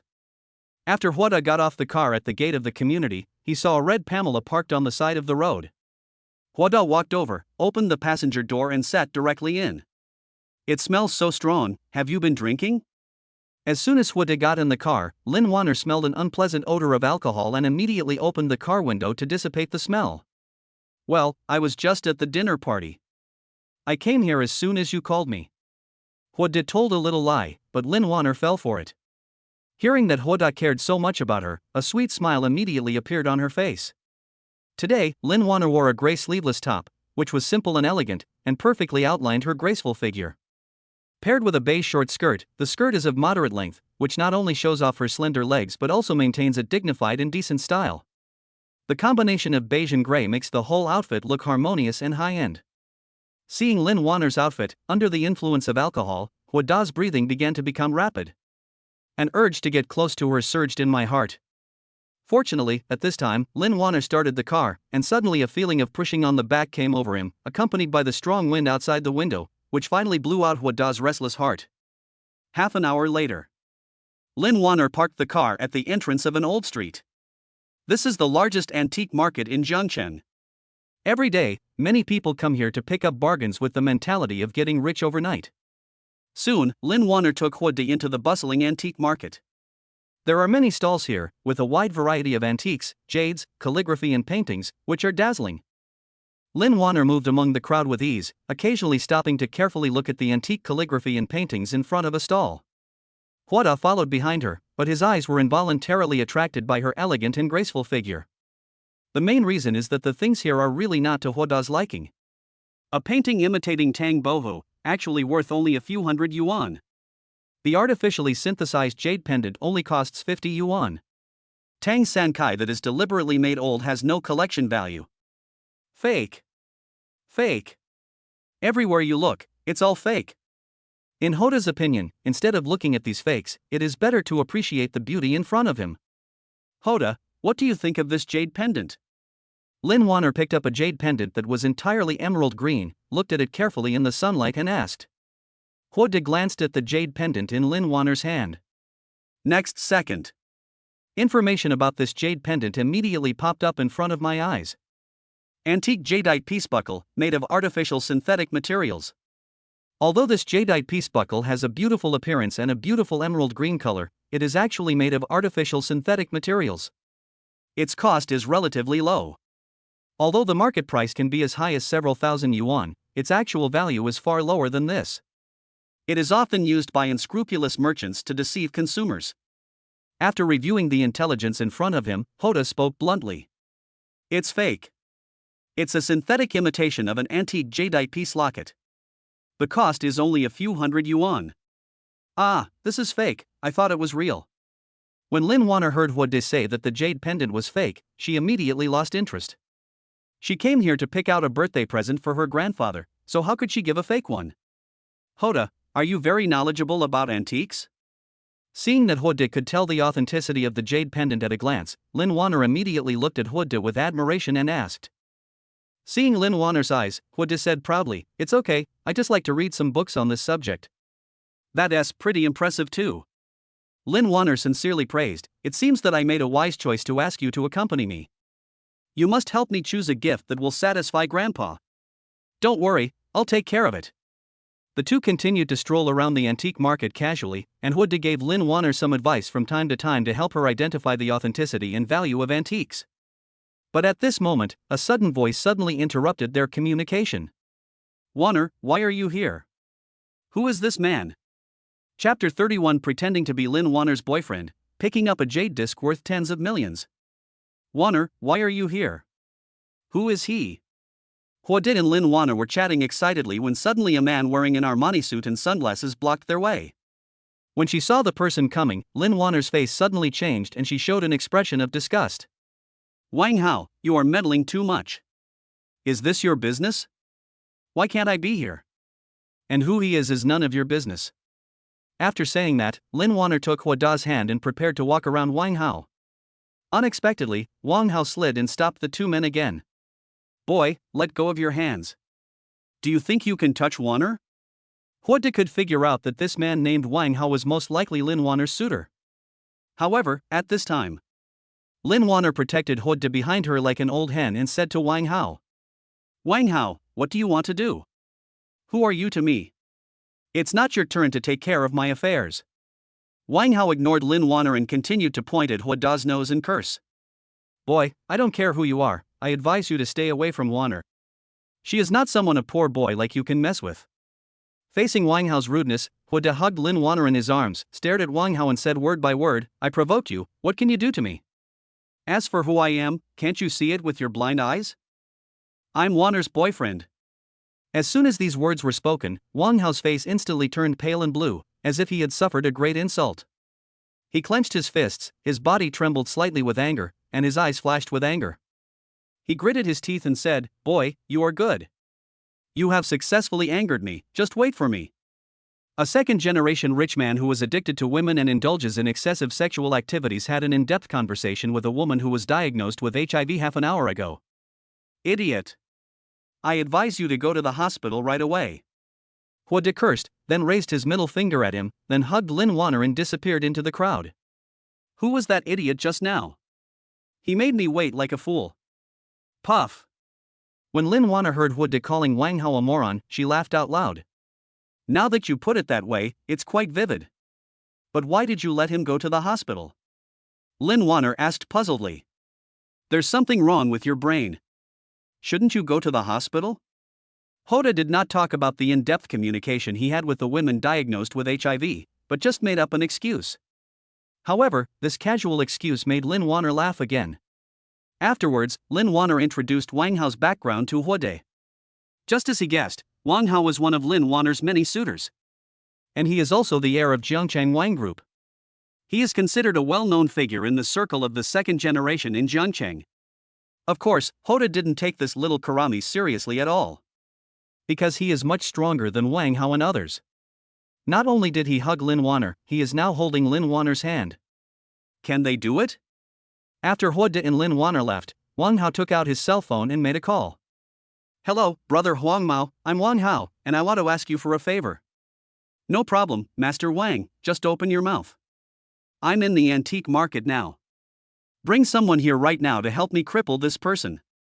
200,000, I want to cripple both of his hands." "Okay, no problem." After Huang Mao hung up the phone, he immediately called out to his brothers, "Brothers, it's time to work." The other side. After this incident, the relationship between He De and Lin Wanner seemed to have undergone a subtle change. The two of them had been holding hands tightly since just now, and neither of them showed any intention of letting go. At this time, the two came to a shop called Wanbao Pavilion.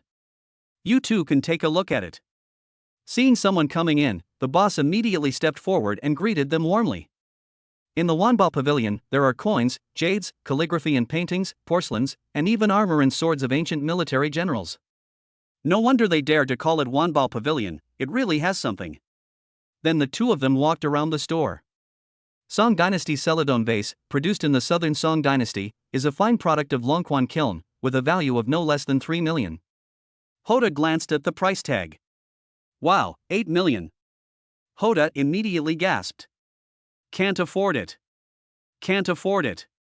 Then, Hoda's attention was attracted by an exquisite Tang Dynasty horizontal sword. Every man has a martial arts dream when he was a child, and Hoda is no exception. So when he saw the knife, he couldn't move. Hoda stared at the exquisite Tang Dynasty sword with deep interest in his eyes. A replica of a Tang Dynasty horizontal sword, using modern technology, the blade is made of high-quality refined iron, and after special processing, the sharpness and durability have reached an extremely high level. The handle is made of high-quality wood, and the surface is finely ground and polished, which feels comfortable. The value is about 50,000 yuan. Although this sword is a replica, it strives to restore the essence of the Tang Dynasty horizontal sword in terms of appearance and texture. The market price is around 50,000 yuan. Seeing that Hoda was interested in this gun, the boss immediately stepped forward to introduce it to him. Hearing this, Hoda nodded slightly.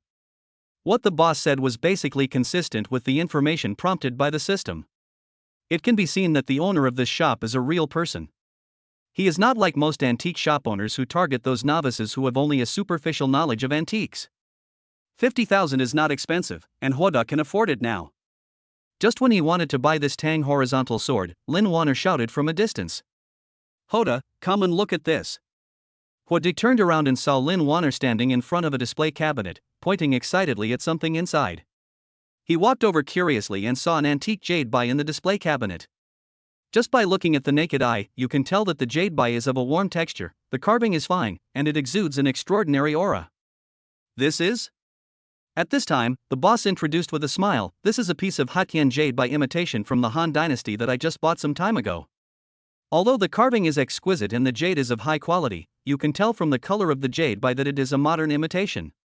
This Han Dynasty Hatian jade buy is carved from top-grade Hatian jade. Because it has been buried underground for many years, the jade body is intact and looks like a modern imitation. Its real value is as high as 10 million. It is recommended to buy it immediately. 10 million. This piece of Hatian jade is worth 10 million. At this moment, Hoda's heart was already in turmoil. However, he still suppressed his inner excitement and remained calm on the surface. On the other hand, Lin Wanner immediately lost interest after hearing that it was a fake. It's fake, I thought it was real. Although it's fake, it's worth tens of thousands just for the craftsmanship. 100 years later, it will be an antique, said the boss with a smile. What you said seems to make sense. Lin Wanner responded with a smile, but her eyes had already moved away from the Han Dynasty Hetian jade disc, and she had obviously lost interest in it.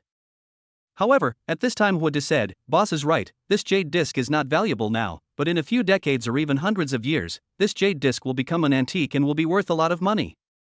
I think it is worth buying. This little brother is right. If you like it, this amount is for you. As he spoke, the boss gestured with the number 6, how about 60,000? Okay, 60,000 deal. Hoda didn't even bargain and agreed right away.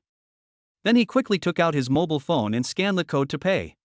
Seeing that Hoda was so straightforward, the boss carefully packed the jade disc and handed it to Hoda. After Hoda took the jade disc, he quickly took Lin Wanner away from Wanbao Pavilion. Chapter 32 Mysterious Box. Not long after the two men left, Wang Hao walked in. As soon as he entered the door, Wang Hao went straight to the display cabinet where the Hatian jade buy was placed. Seeing that the display cabinet was empty, Wang Hao hurriedly asked the boss. Boss, where is the Hatian jade buy? Just bought by a little brother. Bought by someone? Master Wang, if you want the Hatian jade buy, I have plenty here. As he spoke, the boss took out a few pieces of Hatian jade from the cabinet on the other side. Who wants these? What I want is that piece of Hatian jade bai from the Han dynasty that is worth tens of millions. Wang Hao said with disdain. What did you say? How much is that piece of Hatian jade worth? It's worth tens of millions, how come you don't know? Wang Hao looked at the other person suspiciously, thinking, are you acting here with me? Unexpectedly, the boss suddenly collapsed to the ground, crying, what a sin! I have been playing with eagles all my life, and I never thought that the old eagle would peck my eyes. Seeing this, Wang Hao sighed and left Wanbao Pavilion. If he knew that the jade disc he liked was bought by Huode for 60,000 yuan, he would probably not be much better than his boss. After coming out of Wanbao Pavilion, Lin Wanner kept looking at Huode strangely. She really couldn't understand why Huode would spend 60,000 yuan to buy a handicraft. And he bought it and ran away so fast. As if he was afraid that someone would catch up with him. Huode ran for a while with Lin Wanner, and only slowed down after making sure that no one was following them. Huode, why are you running away? And why did you spend 60,000 yuan on a handicraft? Lin Wanner asked the question in her mind breathlessly. Huode stopped, turned, and looked at Lin Wanner, a mysterious smile flashed in his eyes. He gently patted the box in his hand, which contained the Han Dynasty Hatian jade bai that he had just bought from Wanbao Pavilion. Wanner, sometimes what you see with your eyes may not be the truth. Then, Huode slowly explained, if my guess is correct, this jade disc should be real and worth 10 million. How many? 1,000 W. Shoo, keep your voice down. Huode quickly covered Lin Wanner's mouth and signaled her to speak more quietly. Lin Wanner then realized how out of control she had been, but she was still shocked by the price of the jade disc. 1,000 W. This is 1,000 W. Even though she came from a wealthy family and had seen 10 million yuan before, she had never seen an item worth 10 million yuan bought for 60,000 yuan. This is simply making money. Huode, are you sure? Lin Wanner still couldn't believe it. Don't worry, I won't make a mistake.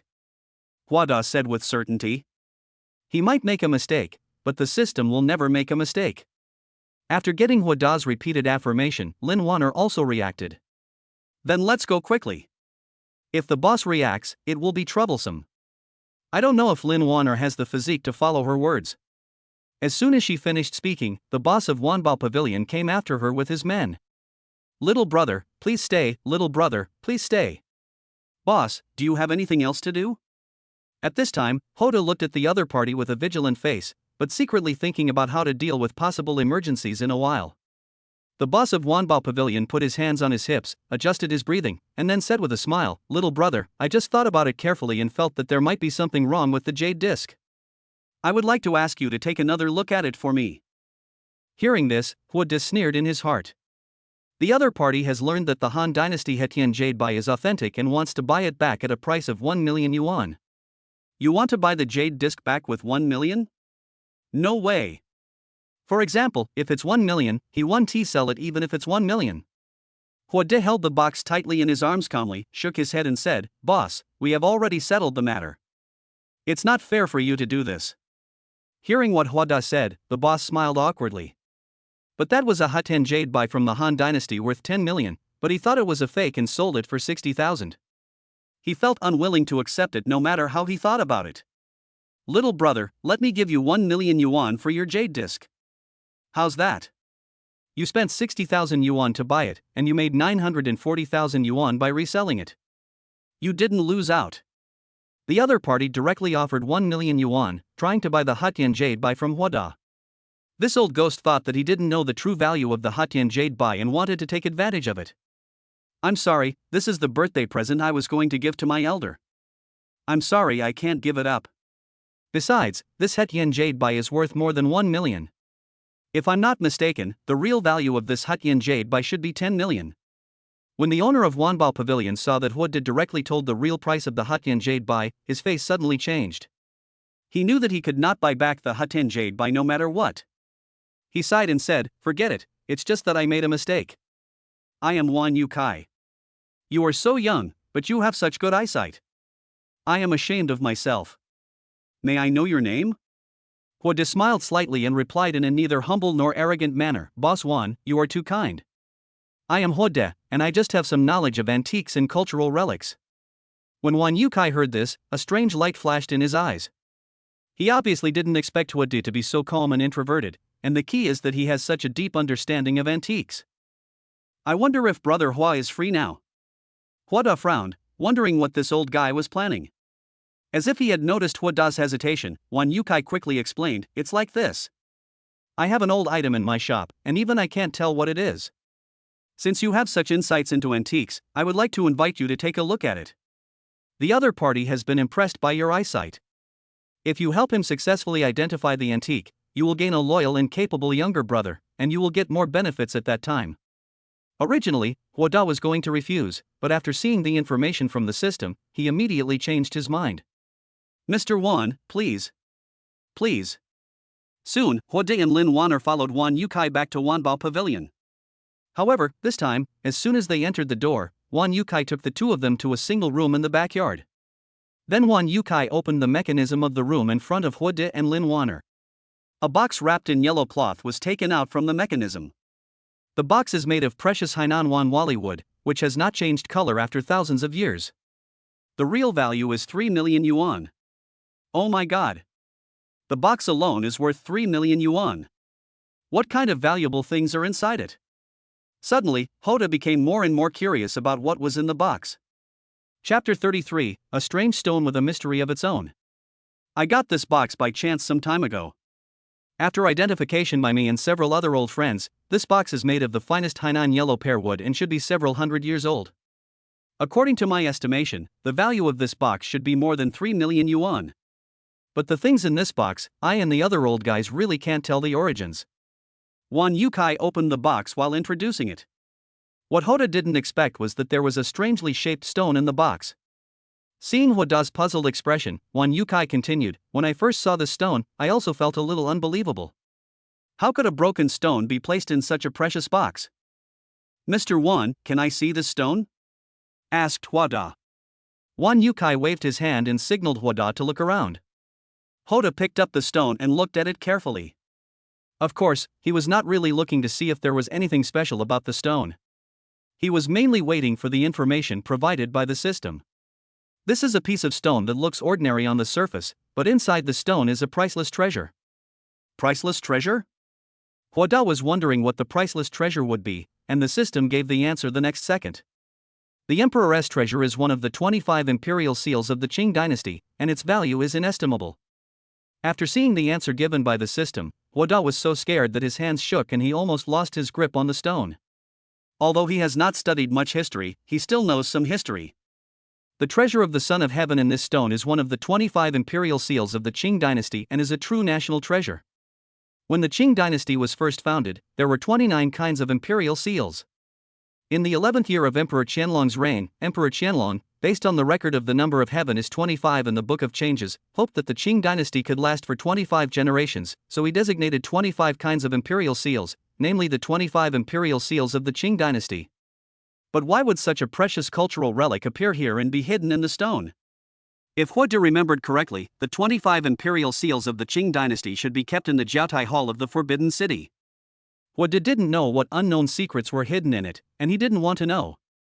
He only knew that once this seal became a reality, it would definitely cause a sensation. Wan Yukai had been observing Huoda's expression from the side. Seeing that he was frowning and lost in thought, Wan Yukai asked, "Brother Hua, have you figured out the secret?" Hearing this, Huode came back to his senses and said, "Master Wan, if my guess is correct, there must be something else inside this stone. Based on the shape of this stone, I boldly speculate that there must be a precious seal hidden inside." Seal? For a moment, Wan Yukai also fell silent. China has a history of about 5,000 years, and many precious seals have appeared in this long history. The most famous and mysterious one is the imperial seal. After the first emperor unified the 6 kingdoms, he ordered Prime Minister Li Si to use the Husher Bai as the raw material to engrave the 8 characters received the mandate from heaven, "May you live long and prosper," to make the imperial seal. This seal is a symbol of imperial legitimacy, and emperors of all dynasties have wanted to obtain it as soon as possible. However, after thousands of years of vicissitudes, the whereabouts of the imperial seal has become an eternal mystery. When Wan Yukai heard Huoda say that there might be a seal in the stone, his first reaction was that the seal in the stone was a royal seal. "Brother Hua, you're not going to say that what's contained in here is the imperial seal, are you?" Wan Yukai asked in a trembling voice and a look of shock. When she heard the words heirloom seal of the realm, even Lin Wanner, who knew little about history, was shocked. What the, is this really the imperial seal? How is that possible?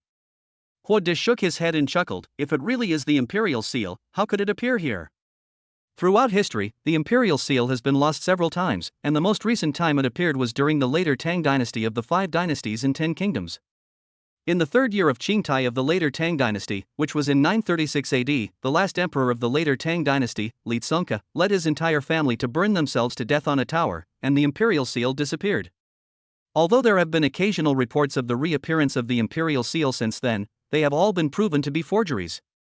Even the imperial seal currently stored in the Palace Museum has been proven to be a counterfeit by later generations. Wan Yukai smiled awkwardly, thinking that he was overthinking. Then, according to Brother Hua, what is the seal inside? Hua De pretended to be mysterious and said, I wonder if Mr. Wan has ever heard of the 25 imperial seals of the Qing dynasty? You mean? Impossible. When Wan Yukai heard about the 25 imperial seals of the Qing dynasty, he was stunned at first, and then he immediately denied it. It's impossible. The 25 imperial seals of the Qing dynasty are now kept in the Forbidden City. How could they appear here? Nothing is absolute in this world. If you don't believe it, just break the stone and you will know. When Wan Yukai heard this, a hint of hesitation flashed in his eyes.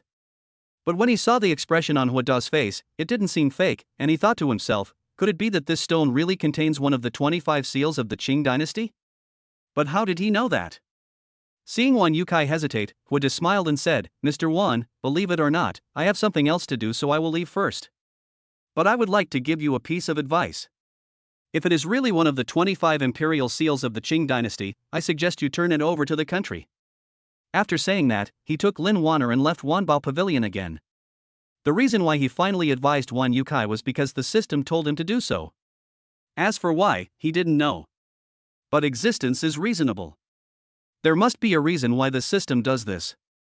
After Hua Da and the other man left, Wan Yukai stared at the peculiarly shaped stone for a long time, feeling mixed emotions. Hua Da's words were like a huge rock pressing heavily on his heart. Should we smash the stone to find out what's going on? Wan Yukai paced back and forth, lost in thought. Finally, he decided to take a gamble. If it was true as Hua Da said, he would hand over the seal to the country, otherwise he would keep it as a treasure. Thinking of this, he found a hammer and hit the surface of the stone hard. As the hammer fell again and again, cracks gradually appeared on the surface of the stone. Wan Youcai's heartbeat also accelerated. He stared at the stone, looking forward to the answer that would be revealed. Finally, with a crisp crack sound, the stone broke into pieces. A jade seal with exquisite carvings and intertwined dragon bodies, lifelike, appeared before his eyes. This is the legendary Son of Heaven's treasure, one of the 25 imperial seals of the Qing dynasty. Oh my god! It's actually one of the 25 imperial seals of the Qing dynasty. At this moment, Wan Yukai seemed to be under a spell of immobilization and could not move. It took him a long time to react, and he quickly called the Palace Museum. He did not forget the advice that Hua Da left behind when he left, and he also knew that it would be more valuable to hand over the seal to the country than to keep it in his own hands. Chapter 34 Lin Wanner, How Can Someone Have 3 Legs? After leaving Wanbao Pavilion, Hua Da and Lin Wanner continued to visit the antique market. After learning that the old man of the Lin family liked to collect calligraphy and paintings, Hua Da helped Lin Wanner find an authentic painting by Tang Bohu. Tang Bohu, also known as Tang Yin, is the leader of the 4 great talents of Jiangnan and a famous calligrapher, painter, and writer in the Ming dynasty. He is extremely good at landscape painting, figure painting, and flower and bird painting, and his paintings are of great collection value. In the past, there was news that Tang Bohu's viewing the waterfall at Lushan Mountain was sold for $590 million at Sotheby's auction in New York. Of course, the painting that Lin Wanner bought was not the Lushan waterfall viewing painting, but Tang Bohu's wind bamboo painting. It was also not expensive, costing only 100,000 yuan. Even so, the seller still feels that he has made a profit. If he knew that what he was selling was an authentic work of Tang Bohu, he would probably vomit blood and die. After buying the gifts, the two decided to go back as it was getting late. But at this moment, Wang Hao, Lin Wanner's former suitor, suddenly brought people to block their way. Boy, you really made me wait so long. Brother Huangmao is this kid, help me destroy him. Perhaps because there was someone behind him, Wang Hao's attitude was very arrogant. But Hua Da was not afraid at all.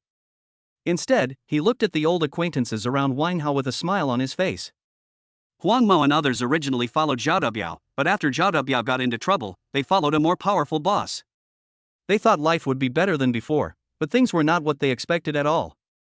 They were only accepted in name but totally ignored their life or death. In the past, they drank wine and ate meat in big bowls, but now they eat instant noodles every day and can't even afford a sausage. I finally got a job, but unexpectedly I met Hoda. They are pretty unlucky actually. This was the third time they had met Hoda within a week. It seemed like whenever they came out to make some money, they would always run into Hoda. At this moment, Huang Mao was shocked when he saw Hoda's creepy smile, and immediately wanted to run away with his brothers. However, Wang Hao on the side was still shouting arrogantly. "Brother Huang Mao, if you help me cripple one of this kid's legs, I'll give you 200,000. If you have both legs, I'll give you 500,000. Interesting." Hoda wanted to laugh. He slowly took out a cigarette and lit it. Then he looked at Wang Hao with disdain and said, "Why is Mr. Wang so poor? You want to buy my 2 legs for 500,000 yuan? Wang Hao snorted coldly, "Humph, 500,000 yuan to buy your 2 legs is already a great honor to you. Can a poor guy like you afford 500,000 yuan? Hoda held a cigarette in his mouth and exhaled a puff of smoke. He ignored Wang Hao, turned his head and looked at the yellow-haired man and said calmly, "I'll pay 1 million yuan for his 3 legs. 3 legs? Lin Wanner was a little confused. "Hoda, you must be mistaken, how can someone have 3 legs? When Hoda heard this, he was stunned at first, then burst into laughter. This Lin Wanner is so naive that she doesn't even know that men have 3 legs. On the other hand, Wang Hao, Huang Mao and others were all stunned. They didn't expect Hoda to be so cruel. He not only wanted to cripple Wang Hao's 2 legs, but also his middle leg. This clearly shows that Wang Hao is not allowed to be a man. Boy, can you come up with 1 million? Although Wang Hao was a little frightened by what Hoda said just now, he quickly realized that Hoda was just a poor loser and there was no way he could come up with 1 million yuan. The yellow-haired guy on the side also looked embarrassed. He didn't know whether Hoda had 1 million or not, but he knew that Hoda was a ruthless person. If he didn't cripple Wang Hao's 3 legs as he wished, he had no doubt that Hoda would cripple their 3 legs first. At this time, Lin Wanner on the side finally realized what the 3rd leg that Hoda was talking about was. She looked at Hoda in surprise and whispered in his ear, "Wow, you are so bad. You actually want to destroy him." When Wang Hao saw that Hoda and Lin Wanner still looked down upon him and were having an intimate interaction without paying any attention to others, he instantly became furious and roared at Huang Mao and others beside him. "Yellow hair, why don't you make a move? Are you really waiting for that guy to give you 1 million to destroy me?" At this moment, Huang Mao is in a dilemma. I can only blame myself for listening to Wang Hao and getting involved in this mess. Huang Mao's heart gradually collapsed and he was in a dilemma. He didn't dare to offend Wang Hao, let alone you. If you can help him deal with Wang Hao, you will gain a group of loyal followers. Originally, Hoda was ready to take action, but now, he changed his mind. Seeing that Huang Mao and the others were hesitant to take action, Hoda thought of adding fuel to the fire. "Master Wang, I'm not saying anything bad about you, but you look so cowardly and you're imitating gangsters. Stop teasing me. Go home and drink more milk. Don't come out and embarrass yourself. Really?" Wang Hao was so angry at Hoda's words that his face turned blue. He glared at Hoda fiercely, then turned to Huang Mao and the others and said, "What are you guys still standing there for? Come on. Destroy him." However, Huang Mao and others still did not take any action. They knew Hoda's strength, and if they really started fighting, it would be hard to say who would be defeated. "What's going on? Come on!" Wang Hao roared. At this time, it was Hoda who said something fair. "Master Wang is really good at calculating. If you don't give people money, you expect them to buy your life." After hearing what Hoda said, Wang Hao really thought that Huang Mao and others did not take action because he did not give them money. Immediately, he took out his mobile phone and transferred 500,000 yuan to Huang Mao. "I've transferred 50W to you. I'll give you another 50W after the job is done." Ding dong. 500,000 yuan has been credited to Alipay. Not long after, Huang Mao's mobile phone began to ring with the sound of Alipay payment arriving. Now, Huang Mao's face became even uglier. It would have been fine if the money hadn't been collected before, but now that the money has been collected, I have no choice but to take action. Seeing that Huang Mao still looked embarrassed, Huada hooked his finger and urged, "Young Master Wang has given the money, you have to have some professionalism, come on." Huang Mao made up his mind and thought, the money had been collected anyway, the worst that could happen was that he would just stay in the hospital for a few more days. Thinking of this, he immediately rushed forward with a few of his brothers. After seeing Huang Mao and his men finally move, Huada pushed Lin Wanner aside and said softly, "Don't worry about me, go call the police." Lin Wanner knew that staying would only make things more troublesome, so she immediately ran to the nearby police station to call the police. The antique market is a place where all kinds of people gather, so there is a police station less than 500 meters away from the antique market. Wang Hao also saw Lin Wanner running away, but he didn't care. He just wanted to see Huada's legs broken with his own eyes. At this time, Huang Mao and others had rushed to Huada and punched him in the face. But to his surprise, Huada did not dodge, but just blocked it. "Asshole, don't you know not to hit someone in the face?" "I'm sorry. I didn't mean to do that." "Asshole, why are you apologizing to him?" Wang Hao shouted. "Yeah. Why should I apologize to him?" The yellow-haired man reacted immediately and punched Huada again, but this punch was no longer aimed at Huada's face. Huada did not block the punch, but took the punch hard from the yellow-haired man. This really confused Huang Mao. What is going on? Isn't Huada very powerful? Have I become stronger? Chapter 35, Huada gets into a dramatic mood and sends young Master Wang to jail. Uncle Hat will arrive at the battlefield in 3 minutes, please perform to your heart's content. This was the moment Huada had been waiting for. Knowing that the police were about to arrive at the scene, Huada suddenly stumbled and fell to the ground, then began to groan in pain. "Ah! Help! Someone is being beaten. Help, come and save me." Huang Mao's expression changed. He thought he had never used such harsh force, so why did Huada start howling? Several younger brothers looked at each other in bewilderment. Many of them hadn't taken any action yet, but Huada lay on the ground first. This was too cooperative. "Fuck, don't stop. Keep hitting me." After seeing Huada being knocked down, Wang Hao was so happy. But before he could be happy for long, he saw Huang Mao and others suddenly stop.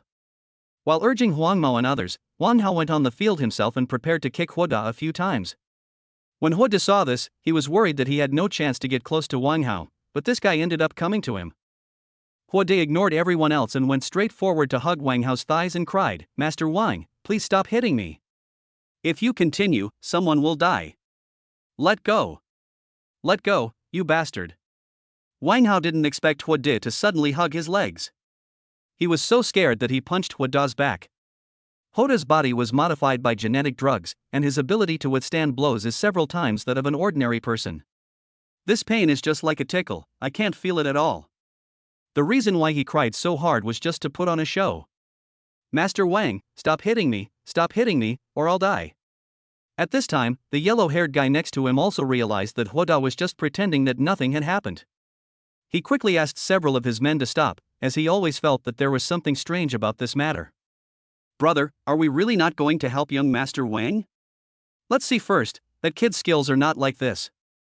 Huang Mao and others stopped, but Wang Hao did not stop. On the contrary, he beat more and more fiercely. It was because Huada's tears, snot and saliva were all on his newly bought Armani trousers. "Asshole, how dare you dirty my new pants? I'm going to kill you." Wang Hao had lost his mind. He saw a brick on the ground nearby and picked it up to hit Huada on the head. However, at this moment, suddenly there was a roar in the distance. "Stop it, everyone, put your heads down and squat down." Lin Wanner finally arrived with 3 police officers.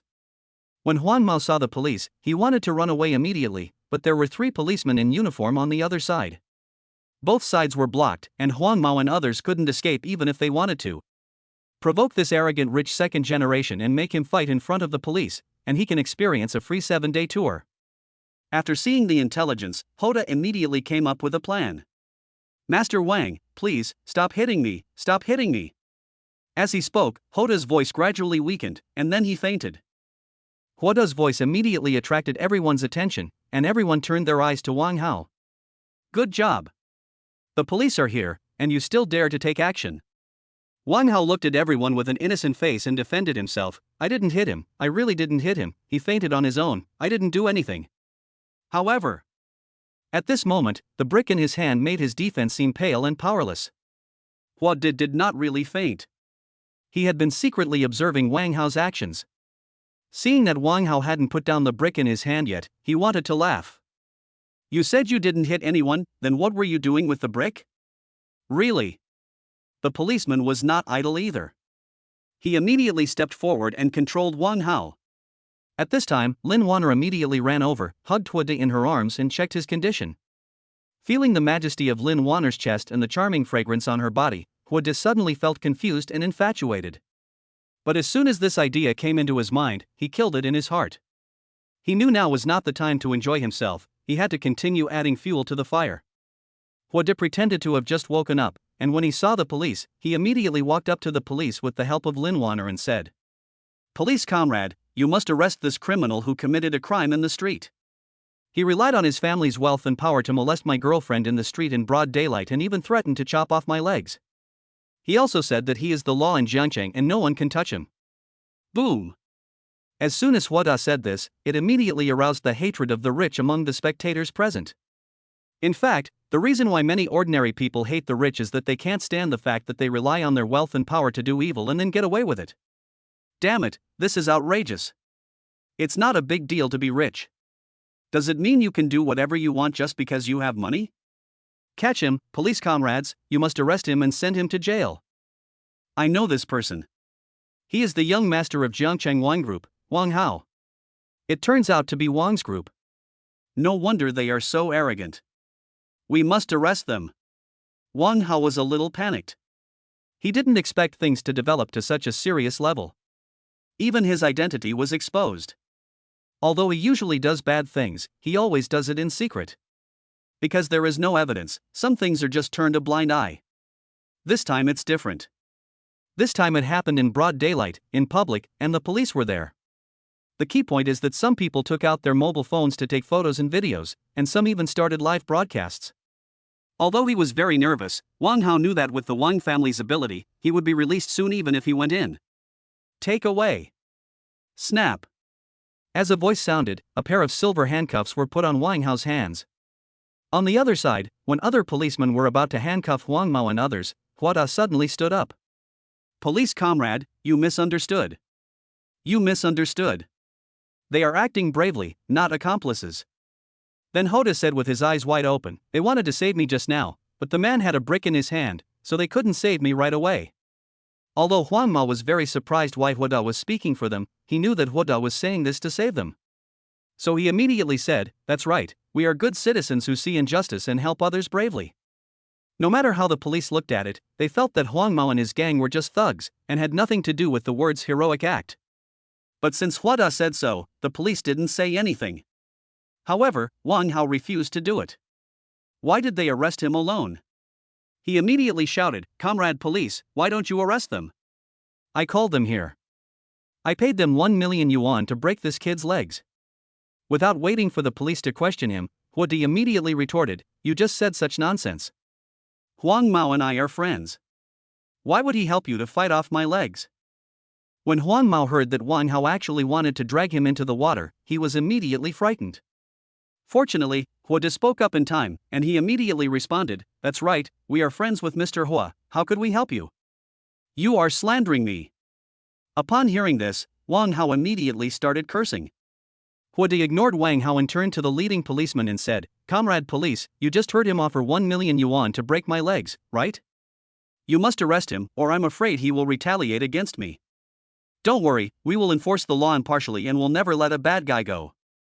After saying that, he followed the policeman beside him and said, "Take him away." Chapter 36, Subdue the yellow-haired man and determined to set up a security company. The police came quickly and left quickly. In the blink of an eye, he and Wang Hao disappeared into the crowd. The crowd around, watching the show, dispersed immediately when they saw that there was nothing more to watch.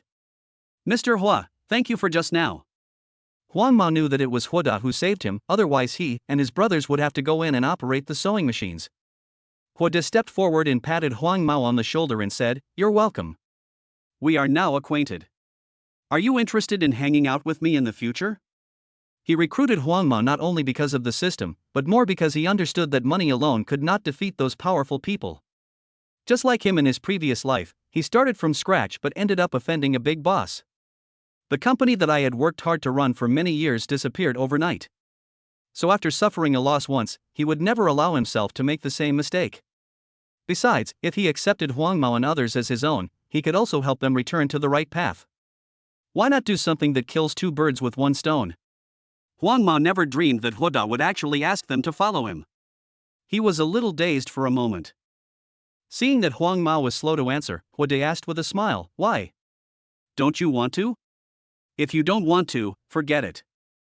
I won't force you." "No need to force it, no need to force it, I am willing." Huang Mao agreed immediately, but he said me instead of we.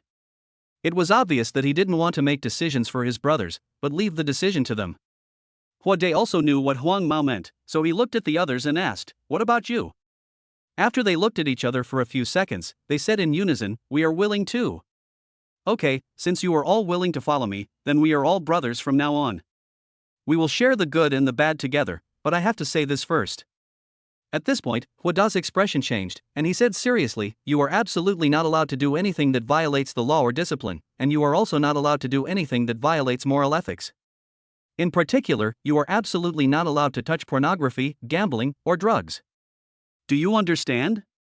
Boss, we can't touch this, and we can't do that. What are we going to do in the future?" At this time, a younger brother asked. Although the yellow-haired man did not speak, he looked at He blankly, waiting for his reply. They are all small-time hooligans, with no education and no skills. They can do nothing but being hooligans. He glanced at everyone, then smiled and said, "Be a security guard." "Be a security guard?" "Yes, I am a security guard. I know you don't have academic qualifications or skills, and you can't do many things you want to do, but you can be a security guard. Think about it, aren't you also protecting those vendors in disguise when you collect protection fees?" He looked at everyone and explained.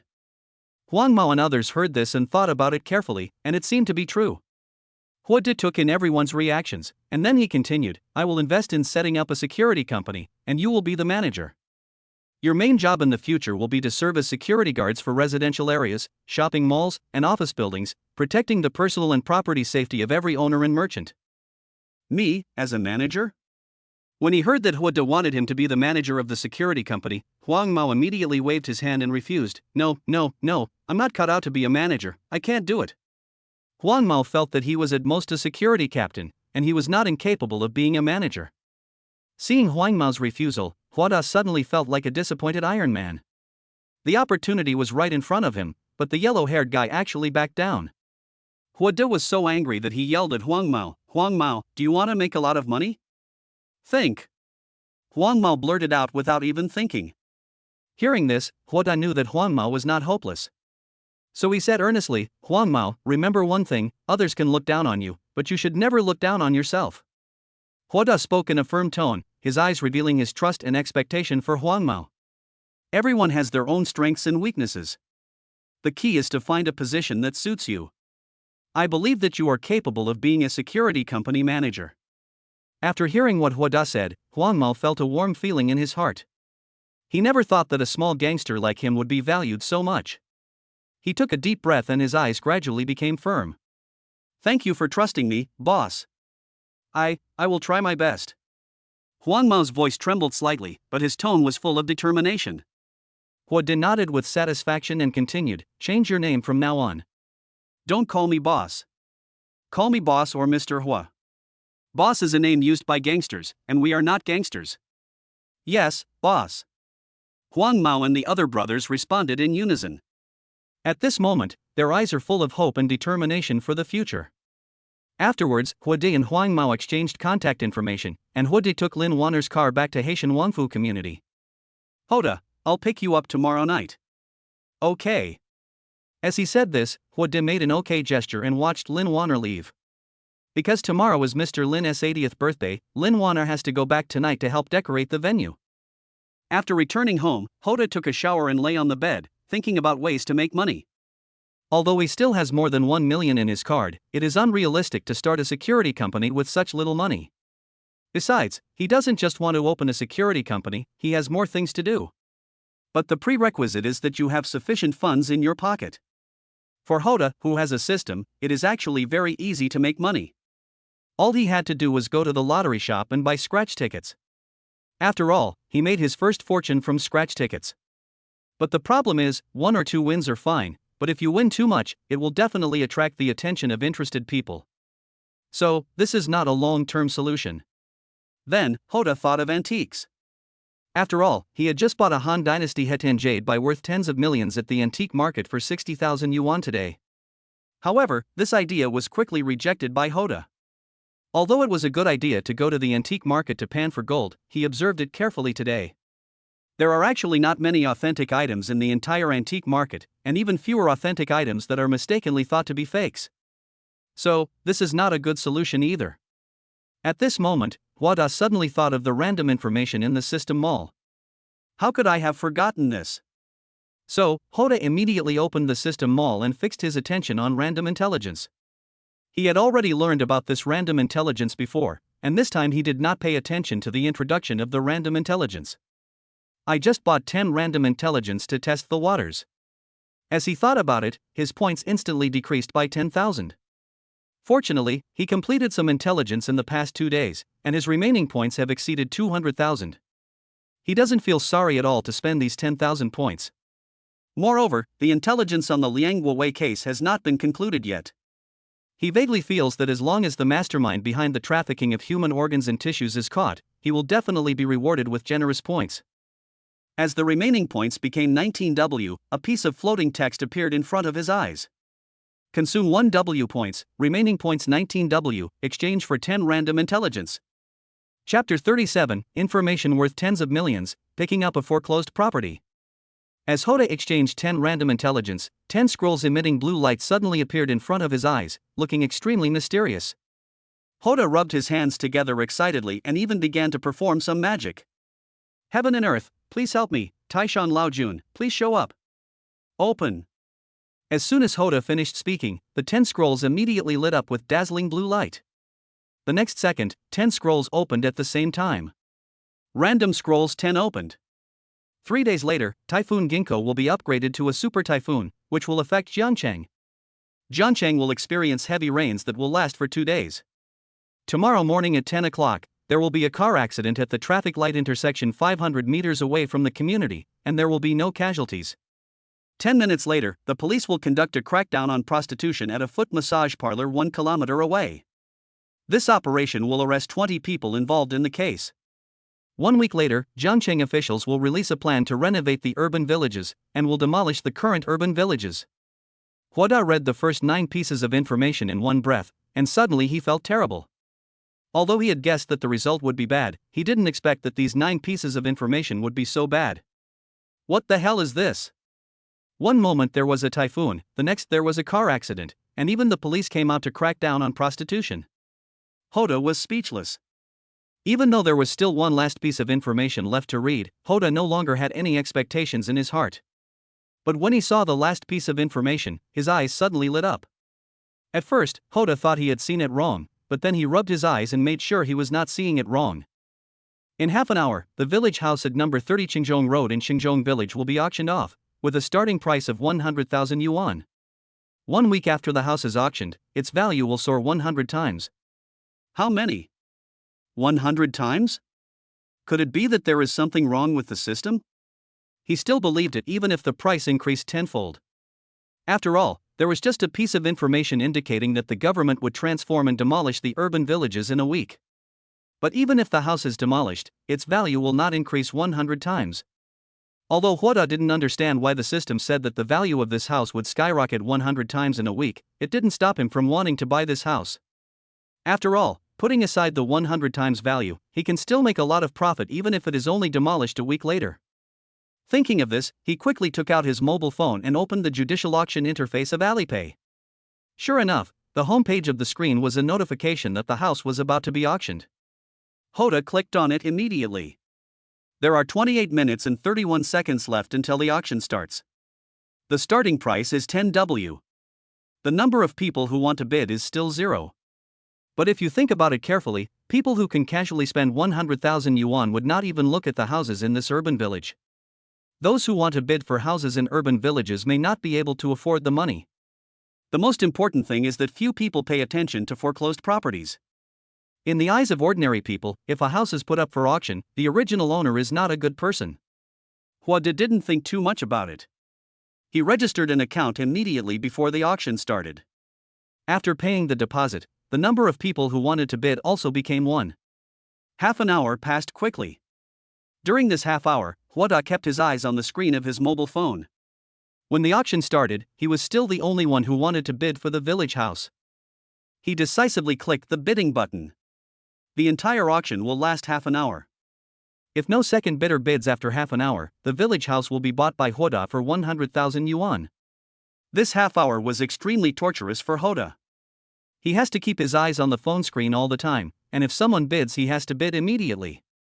Fortunately, during this half hour, no one else made a bid except him. It was not until the auction time reached 0 that Hwada breathed a sigh of relief. Now, this village house nominally belongs to him. But relevant procedures still need to be completed. However, it is already evening and the relevant departments have long been closed. If you want to go through the procedures, you can only wait until tomorrow morning when they open. After exiting Alipay, Hwada soon received a text message. Inform him to bring relevant documents to the housing authority tomorrow to go through the formalities. The next day, Hwada went out early in the morning. The housing authority's office hours are 8:30, and it's too early to go there, so Hwada plans to have breakfast first. I strolled into Baiji's breakfast shop and found that business was still so good. But Baiji was finally not busy alone today. Bai Yongqiang had fully recovered and was even healthier than ever before. Boss, give me a basket of Xiaolong Bao and a bowl of sweet soy milk. Okay, do you want to take it away or eat here? Eat here. Baiji deftly took out a basket of dumplings from the steamer, and as soon as she looked up, she saw Hwada. Hwada, you are here, please come in. After Baiji greeted Hwada, she immediately shouted to Bai Yongqiang in the inner room. Dad, Hwada is here. Upon hearing that Hwada was coming, Bai Yongqiang immediately put down the work in his hands and ran out from the inner room. Xiaohua, you're here, please come in. Girl, go get another basket of dumplings, not two. This amount won't be enough for us to eat. Bai Yongqiang looked at the basket of dumplings in Baiji's hand and said with a stern face. When Hwada heard this, he quickly waved his hands and said, Uncle Bai, no, one basket is enough. I can't eat so much. It's okay. If you can't finish it, just pack it up and take it away. Really? One basket is enough for me. After some refusal, Hwada could not resist the enthusiasm of the Bai family father and daughter, and finally Hwada reluctantly ordered 2 baskets of dumplings and a bowl of sweet soy milk. Then, just as Hwada found an empty seat and sat down, Baiji brought over a bowl of sweet soy milk. Then he sat down opposite Hwada. Just go and do your work, don't worry about me, Hwada said casually. I'm off duty. Get off work? Hwada looked up and saw that there were still many people eating breakfast in the store, and there were quite a few people queuing in front of the store. How come they were off work? Baiji explained, well, my dad asked me to get off work, and he told me to come and accompany you. After saying that, Baiji shyly lifted her hair in front of her forehead, revealing a shy expression. At this time, Baiji saw the documents and information that Hwada had placed on the table, and asked curiously, are you going to do something later? Hwada nodded and said, well, I bought a house last night and I will go to handle the paperwork later. Hearing this, Baiji immediately showed an admiring expression and said, you are amazing. You bought a house at such a young age. Hwada scratched his head a little embarrassedly and said with a smile, it's nothing, it's just a foreclosed house. That's great too. My biggest dream is to make money to buy a bigger house for my dad. Baiji said. You can do it. Hwada said with a smile. Baiji's breakfast shop is doing good business. Based on the current revenue, as long as housing prices do not skyrocket in a short period of time, Baiji will be able to realize her wish within a few years. After breakfast, Hwada secretly scanned the code to pay, then said goodbye to Baiji and took a taxi straight to Jiangcheng Housing Authority. Chapter 38 Debt Collection, We Are Professionals. 9:30 in the morning. Hwada took a taxi to the Housing Authority in Jiangcheng. When you walk into the hall of the Housing Authority, it is crowded with people coming to handle various procedures. Hwada waited in line for more than an hour before it was his turn to handle the business. Fortunately, he had prepared all the documents and information in advance, and the procedures went surprisingly smoothly. In less than 10 minutes, he got a brand new property certificate. Then he got the key to the village house from the staff of the Housing Authority. However, before Huada left, the staff of the housing authority said with an embarrassed look on their face, "Mr. Hua, please go take a last look at your house later so you can be mentally prepared." "What do you mean?" Hoda asked in confusion. "You'll know when you go and see."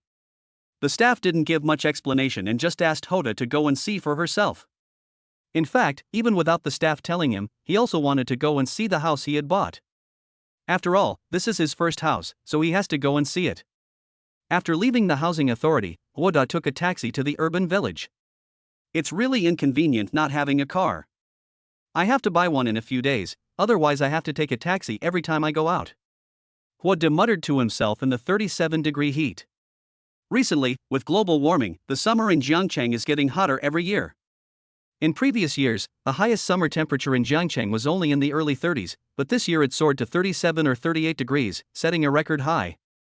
If you go out without a car, you will be so hot that you will die. Huada followed the road signs and found his house. This is a 2-story village house with a yard of about 10 square meters. But the decoration is a bit old. "Hey, why is this door open?" Huada walked to the door and found that the iron gate of the yard was open. Huada walked into the yard with a puzzled mood and found that there were clothes just hung up in the yard.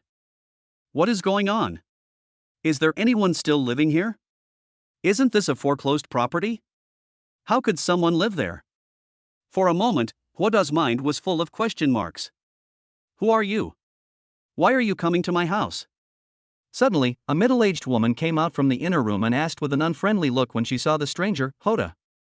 Hearing this, Huada was stunned for a moment, and then asked, "Is this number 30 Qingzhong Road?" "Yes, this is number 30 Qingzhong Road." "Who are you?" Zhao Guifang asked again. After hearing the other party say this is number 30 Qingzhong Road, Huada confirmed that he was not in the wrong place and said, "This is my home, who are you?" "What do you mean your home? This is obviously my home. Who are you?" "You are trespassing. If you don't leave, I will call the police." As she spoke, Zhao Guifang picked up the broom beside her and was about to chase Huada out. At the same time, a shirtless middle-aged man holding a shovel rushed out of the house.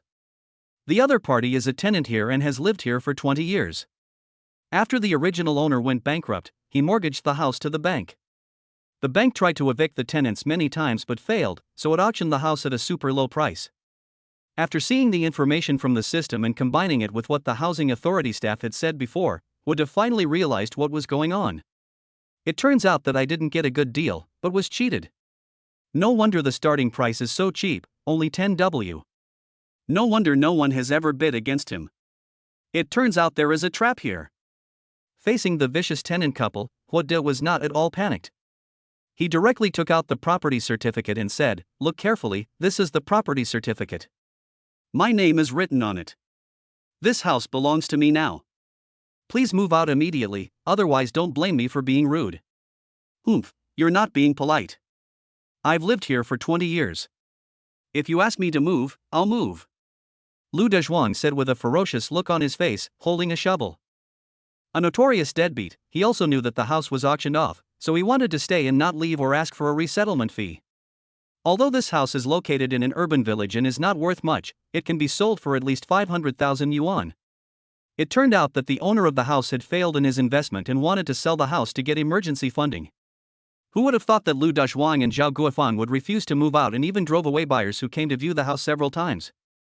The original owner came to negotiate many times, but Lu Dezhuang refused to budge and claimed that he had lived here for 20 years and was half the owner of the house. If you want to sell it, you have to give him half of the money before he agrees to move out. Of course, the original owner refused, so the sale of the house was delayed. Then, the original owner made up his mind and mortgaged it to the bank. However, even the bank stepped in, but was unable to repossess the house. In the end, it could only be auctioned at a low price. As luck would have it, Hoda became the one who took the blame. Huada knew that this place was going to be demolished soon, so he had to find a way to evict the deadbeat couple as soon as possible, otherwise there would be even greater trouble. Lu Dezhuang is a bully who is afraid of the strong and loves gambling. He has a lot of gambling debts. You can start from this aspect. An idea suddenly came to Huada's mind and he had already thought of a solution. "I'll give you 1 day. If you don't move out, you'll have to wait until you get in and start working on the sewing machine." Huada said something harsh and turned away from the village house. After Huda left, Zhao Guifang asked worriedly, "Dad, do you think this kid will really call the police?" Lu Dezhuang said with disdain, "It doesn't matter. The police have been here before, and we are doing fine." Zhao Guifang finally breathed a sigh of relief when she heard Lu Dezhuang say this. The other side. After leaving the village house, Huda did not leave immediately, but found an empty corner and called Huang Mao. "Boss, you're looking for me? Huang Mao, bring your brothers to the village in the city now. I'll be waiting for you here." After saying that, he hung up the phone. Then he lit a cigarette and waited quietly for Huang Mao and others. He planned to let Huang Mao and his men pretend to be debt collectors to scare Lu Dezhuang so that they would give up. When Huada finished smoking his third cigarette, Huang Mao and a group of his younger brothers finally arrived at the urban village. "Boss, what can I do for you?" "You will take your brothers and pretend to be debt collectors to go to number 30 village house to find a man named Lu Dezhuang and ask him to pay back the money. If he doesn't have the money, ask him to use his house as collateral. Remember, you can teach him a lesson when necessary." "Don't worry, boss. I know what to do. We are professionals in debt collection." After saying that, Huang Mao waved his hand and called his younger brothers to march towards the village house at number 30 Qingzhong Road. "Lu Dezhuang, get out here." Chapter 39, Taking Back the House. "Lu Dezhuang, get out here." After a while, Huang Mao and a group of his younger brothers walked into the yard of village house number 30. Lu Dezhuang heard the noise outside and walked out immediately. When he saw a group of thugs outside, he was immediately shocked. He quickly asked in a low voice, "Brothers, what do you want to talk to me about?" Huang Mao did not answer Lu Dezhuang immediately, but took out a cigarette and put it in his mouth. Seeing this, the younger brother next to him immediately lit it for him. Huang Mao took a deep puff of cigarette, slowly exhaled a smoke ring, and then slowly said, "Lu Dezhuang, your memory doesn't seem to be very good, then I will help you recall. When will you pay us back the money you owe us?" "Money? What money? When did I ever owe you money, brothers?" After hearing what Huang Mao said, Lu Dezhuang felt a little nervous, but he still pretended to be calm and asked. Upon hearing this, Huang Mao narrowed his eyes and looked Lu Dezhuang up and down. Then he raised a playful smile and waved his hand, saying, "Go and loosen the old man's shins so that he can recall the past." As soon as Huang Mao finished speaking, the two younger brothers walked towards Lu Dezhuang. However, before the two of them could take action, Lu Dezhuang knelt on the ground and cried, "Brothers, you can't break your promise. Brother Shouho said he would give me 3 days, but before the 3 days are over, why are you?" What Lu Dezhuang said afterwards was no longer important, but Huang Mao heard some important information from Lu Dezhuang's words. Lu Dezhuang's creditor was Shouho, and Shouho gave Lu Dezhuang 3 days. "Damn it, you said that Shouho gave you 3 days grace, but now Shouho can't even save himself. Do you think what he said is still useful?" As Huang Mao spoke, he took out a dagger from his pocket and walked in front of Lu Dezhuang. "You, what are you doing? You, don't come over here." When Lu Dezhuang saw the yellow-haired man take out a knife, he was so scared that he couldn't even speak clearly. Huang Mao squatted down, slapped Lu Dezhuang's face with a dagger, and said fiercely, "Pay back the money, or I will chop off your hand." "Brother, I also want to pay back the money, but I really have no money," Lu Dezhuang cried. Huang Mao's face darkened and he threw his cigarette butt to the ground. "No money, right? Then use the house as collateral." At this moment, Huang Mao finally revealed his true purpose. When Lu Dezhuang heard this, his face turned pale instantly. He said in a trembling voice, "I'll give you the house, but where should I live? I don't care. Either pay me back or use the house as collateral. Otherwise, I don't mind seeing your blood." The yellow-haired man threatened viciously, then waved the dagger in front of Lu Dezhuang, scaring him so much that he trembled all over. Seeing the dagger dangling in front of him, Lu Dezhuang thought to himself, "The house is not his anyway, so he might as well give it away. Not only will he not suffer any loss, but he can also pay off his gambling debts." Thinking of this, Lu Dezhuang immediately pretended to be reluctant to give up his love, and said to Huang Mao in a trembling voice, "Brother, I can give you this house, but what about the gambling debt? We only want money. As long as you hand over the house, the gambling debt will be written off." The yellow-haired man said readily. Although Huang Mao said this, he was thinking in his heart, "You don't owe me money. Once I get the house, no one will care about your gambling debts." When Lu Dezhuang heard Huang Mao say this, he was immediately delighted and hurriedly started packing things with Zhao Guifang. An hour later, the two handed the keys to Huang Mao and left the village house dragging their bags.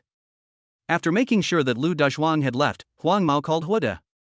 After a while, Hoda returned to the village house. "Boss, it's all solved." As he said that, Huang Mao handed the 2 keys to Huada. "Well done, you guys have worked hard today." Then, Huada transferred 10,000 yuan to him in front of Huang Mao, and said, "Take this money and treat the brothers to a meal later." "Boss, this. Don't be so picky. Just take it when I tell you to." Huada said with a stern face, "Since you followed me, I have to be responsible for you. Things in the security company don't happen so quickly. You should rest at home during this period. You can also contact the brothers from before. If they are willing to mend their ways, you can gather them all together and wait for my notification later." "Yes, boss." "Okay, you guys go back first." After Huang Mao and others left, Huada walked into the house. He wanted to see what treasure was hidden in this house that could increase the value of the house 100 times. But unfortunately, after looking around, he did not receive any intelligence prompts from the system. However, when he was leaving the village house, a piece of information about Lu Dazhuang suddenly popped up in front of him. After Lu Dazhuang moved out of the village house, Shouho thought he owed money and ran away. Shouho caught him and beat him into a vegetable. After seeing this information, Hoda did not feel any psychological burden. As the saying goes, evil will be punished. It's not that there is no retribution, it's just that the time has not come. People like Lu Dazhuang don't deserve sympathy. After leaving the urban village, Huada did not go home directly, but took a taxi to the mall. He was going to attend Mr. Lin's birthday party in the evening, so he had to buy some decent clothes. Arriving at Jianhai Shopping Center, Huada went straight to the men's clothing area. Men pay attention to efficiency when shopping and go straight to the destination. Unlike women, they like to wander around, compare prices, look at this and that, and finally either buy nothing or go back to the first store. "Sir, how can I help you?" As soon as Hoda walked into the Armani counter, a shopping guide came up to her enthusiastically. Sure enough, the quality of shopping guides for international brands is different. Those shopping guides in novels who judge people by their appearance are all liars. However, some plots in the novel are true. For example, the loser male protagonist always encounters some unpleasant experiences when buying things.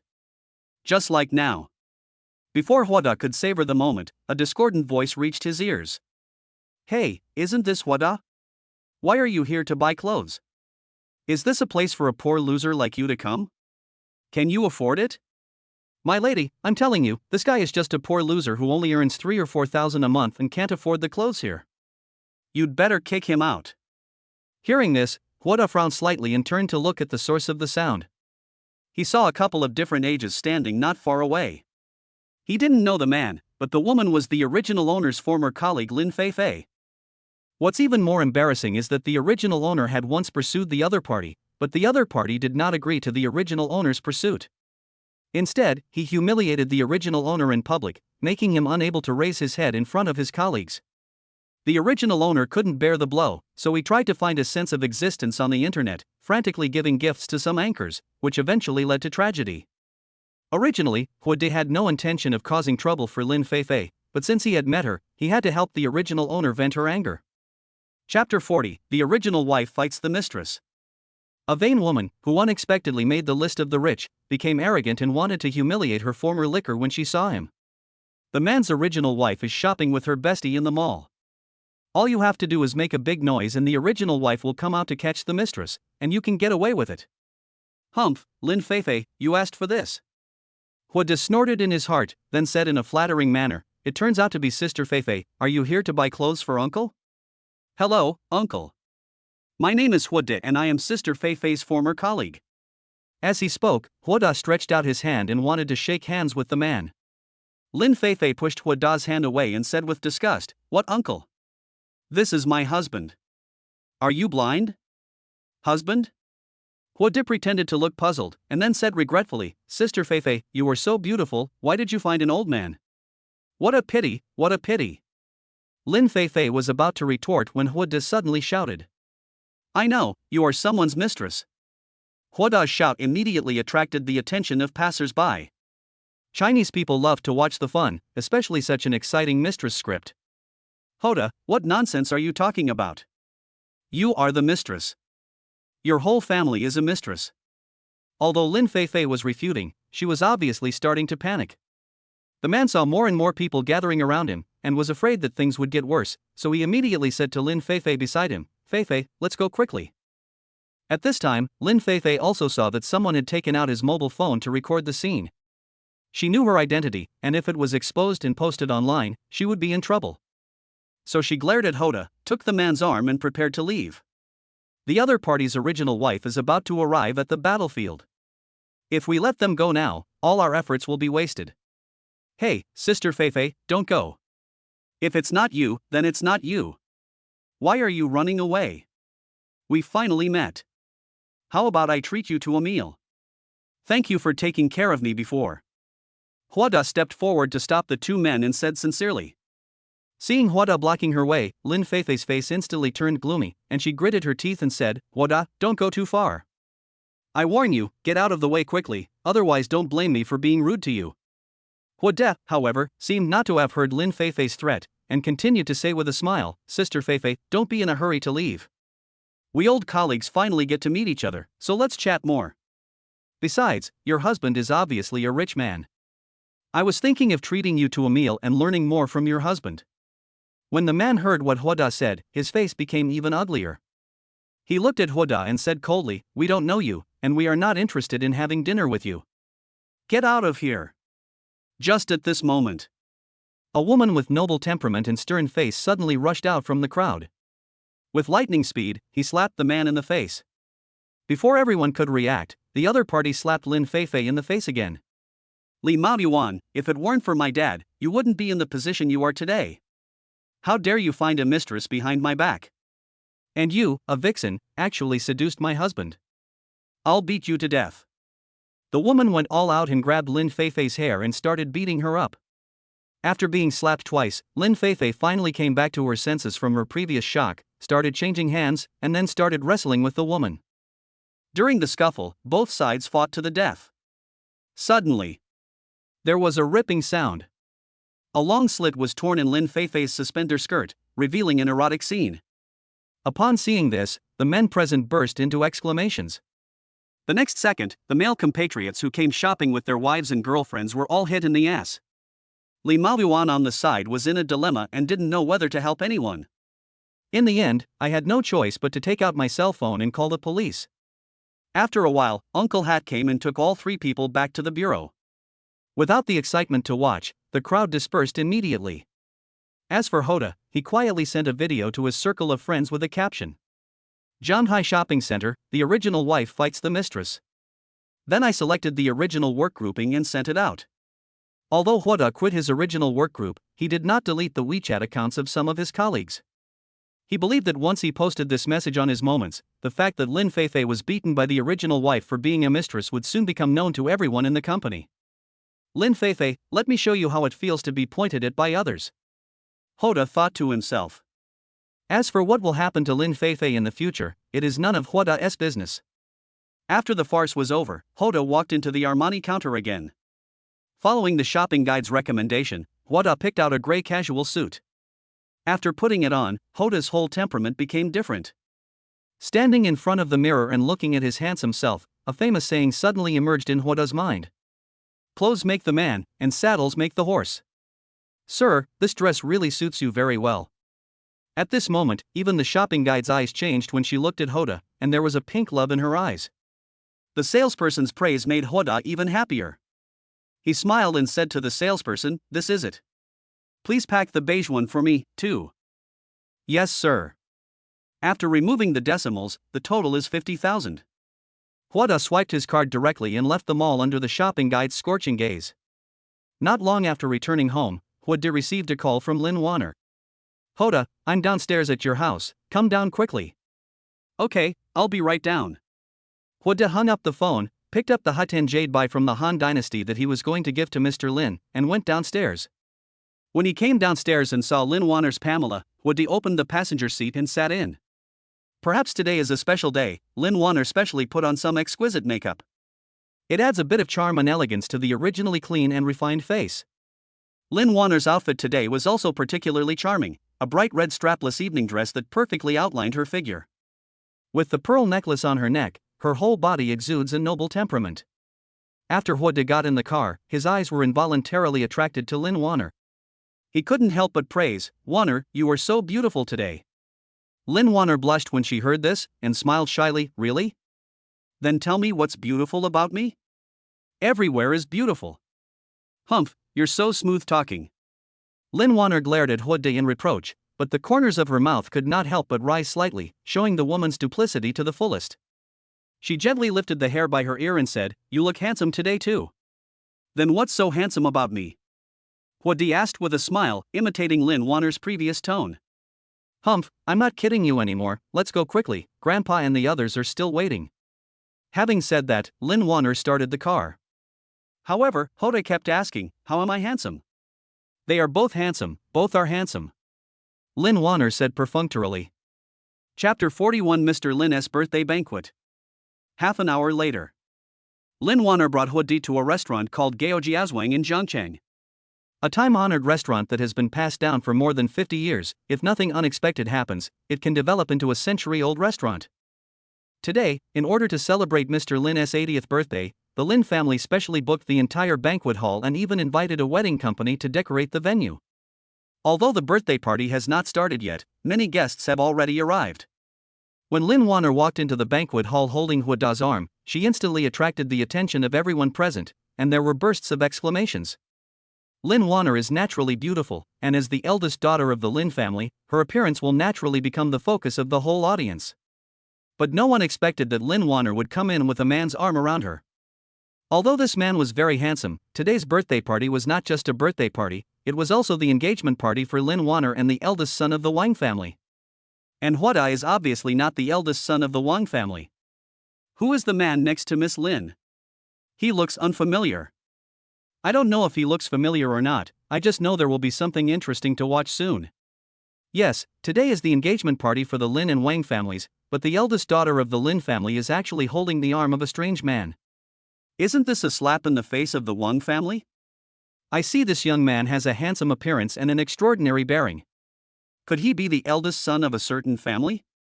If that's the case, it's going to be exciting soon. Hoda's hearing ability was already amazing, and these people did not deliberately lower their voices when they were talking. So, all these discussions fell into Hoda's ears word for word. What's going on? Isn't it possible that this girl Lynn Warner is addicted to using me as a shield? This is not an ordinary birthday party. After being humiliated by you, Wang Hao begged his father to propose marriage to the Lin family. After the Wang family paid for the urban village reconstruction plan, Mr. Lin agreed to the marriage. Wang Hao came out so soon. Didn't he just go in yesterday? Hoda still underestimated the capabilities of these wealthy and powerful people. But what about this urban village renovation plan? The official approval will not come down until a week later. How did the Wang family know about it in advance? How did they get this plan? Is there some shady dealings going on? For a moment, Hoda frowned and fell into deep thought. Seeing Hoda's frown, Lynn Warner thought that Hoda was angry with her. After all, she had just heard the discussions of the people around her. So she hurriedly explained, "Hoda, it's not what you think. Listen to my explanation. I just found out this morning that my grandfather was going to get me engaged." Lynn Warner's voice pulled Hoda back from his thoughts. He looked at Lynn Warner and found that her eyes were full of anxiety. Hoda patted Lynn Warner's hand gently, smiled and said, "Warner, you don't have to explain. I don't mean to blame you. I know you don't want to marry that Wang Hao, and I will never allow you to marry another man." Although the window paper between Hoda and Lynn Warner has not been broken yet, he has already chosen Lynn Warner as the one. Besides, he knew very well what kind of person Wang Hao was. The Lin family married Lynn Warner to Wang Hao, which was like pushing Lynn Warner into the fire pit. So no matter what, Hoda will never sit idly by. Hoda's words made Lynn Warner feel warm, but more of it was shyness. Is he confessing his feelings to me? Should I agree to him? Your domineering speech has made this rich girl fall in love with you and will not marry anyone else but you. I'll go. Am I that attractive? Hoda felt the majesty of Lynn Warner's chest and suddenly felt a sense of elated. Who says it's hard to pursue a rich girl? All you need is a good mouth. Lynn Warner, what are you doing? Suddenly, an angry roar rang out in the banquet hall, instantly drowning out the noisy discussions at the scene. At this time, Wang Hao, dressed in a black suit, appeared at the door of the banquet hall. He was seen walking towards Hudde and Lin Wanner angrily, his eyes full of anger. The eldest son of the Wang family is here. It's going to be a good show. The real protagonist has appeared. Now we just sit back and watch the show. Seeing Wang Hao show up, everyone in the banquet hall was excited and looking forward to the good show that was about to happen. Hey, isn't this the eldest son of the Wang family? He got out of the detention center so quickly, and he was able to commit a crime in the street without any harm. He is worthy of being the eldest son of the Wang family. I admire him. Without waiting for Wang Hao to speak, Hudde took the lead in attacking. His words were like thunder from a clear sky, instantly causing an uproar. What? Young Master Wang committed a crime in the street and was put in the detention center? It's fake. How could young Master Wang be put in a detention center? I remember now. Yesterday I saw a short video of someone committing a crime in the antique market. I heard that the man was a rich second generation. Could that person be Mr. Wang? I got it too. The man seems to be called Wang Hao as well. That's right, it should be young Master Wang. Wang Hao heard the discussions of the crowd, but instead of feeling ashamed, he felt very proud. He looked at Hudde with disdain, and a sneer appeared on the corner of his mouth. Humph, well, you didn't expect that I would come out so soon. You are too young to fight me. Today is the day that Lin Wanner and I get engaged. You are not welcome here. Get out of here. Facing Wang Hao's provocation, before Hudde could speak, Lin Wanner, like a tigress protecting her cub, pulled Hudde behind her and blocked him. You are the one who should leave. Besides, today is my grandfather's birthday party, not an engagement party. Hudde is also a friend I invited. Lin Wanner, I tell you that the engagement banquet was promised by your grandfather himself, and you can't change it even if you want to. Wang Hao said with a ferocious look. Although he was very unhappy that Lin Wanner was still defending Hudde at this time, he couldn't help feeling proud when he thought that Lin Wanner was about to become his fiancée. At this time, Hudde pulled Lin Wanner behind him and said directly to Wang Hao, "You said it was just an engagement, not a marriage. I don't know what you were so happy about." You. Wang Hao looked at Hudde, with a flash of disdain in his eyes. Humph, kid, don't think I don't know what you are thinking. I advise you to give up on this idea. Lin Wanner is destined to be my, Wang Hao's, woman. Just when the two were on the verge of a fight, the door of the banquet hall was pushed open again. A group of people filed in, led by Mr. Lin Jinghua, who was wearing a red tang suit, and Wang Xiaolong, chairman of the Wang Group.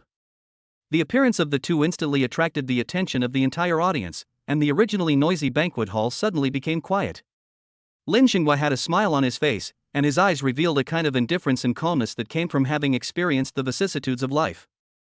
Although Wang Xiaolong is much younger than Mr. Lin, his brows reveal an aura of majesty without even being angry, which is an aura that naturally forms after being in a high position for a long time. Dad, Grandpa Lin, you guys are finally here, you have to make the decision for me. Chapter 42: The Conspiracy of the Wang Family and Their Sons. Dad, Grandpa Lin, you guys are finally here, you have to make the decision for me. Seeing Wang Xiaolong and Mr. Lin appear, Wang Hao immediately walked up to them and pointed at Hudde and cursed. Mr. Lin, this. Wang Xiaolong pointed at Lin Wanner and Hudde, waiting for Mr. Lin's explanation. Although he didn't say anything, his meaning was very clear. The two families are going to become relatives soon. How can it be wrong for your granddaughter to be so affectionate with another man in front of so many people? At this moment, Lin Jinghua also frowned, feeling that he had lost all his face. He roared, "Security, get this man out. Let's see who dares." At this moment, Lin Wanner suddenly stood up, stood in front of Hudde, and protected him behind her. Seeing this scene, Lin Jinghua's face instantly became extremely gloomy. He didn't expect that his granddaughter would defend a stranger like this. You know, this was absolutely impossible in the past. Wanner, do you know what you are doing? Lin Jinghua's voice was filled with anger and disappointment that was hard to conceal. Lin Wanner took a deep breath, looked at her grandfather firmly and said, "Grandpa, I know what I am doing. Hudde is my friend and my savior." As soon as the word savior were uttered, Lin Jinghua's face changed immediately. He knew that Lin Wanner had been held hostage by robbers a few days ago, but fortunately someone had bravely rescued her at that time. Unexpectedly, the young man in front of him was actually his granddaughter's savior. Lin Jinghua's expression eased a little, but he still maintained his dignity. "Even if he is your savior, you are about to get engaged to Wang Hao. How can you have such an intimate behavior with him? That was the marriage you arranged for me. I never agreed to marry Wang Hao. Lin Wanner's words were undoubtedly a slap in the face of Lin Jinghua and Wang Xiaolong in public. The banquet hall suddenly fell into silence, and everyone's eyes were focused on Lin Wanner. For a moment, the atmosphere became extremely tense. Lin Jinghua's face turned pale and he was so angry that his whole body began to tremble. On the side, Wang Xiaolong's face was not looking good either, but he was the business tycoon who founded the Wang Group after all. He was very shrewd and soon regained his composure. He looked at Lin Jinghua and said calmly, "Mr. Lin, if that's the case, let's just call it quits. As for that matter, I think we should forget about it too." "Dad, why are you?" "Shut up. Do you have the right to speak here?"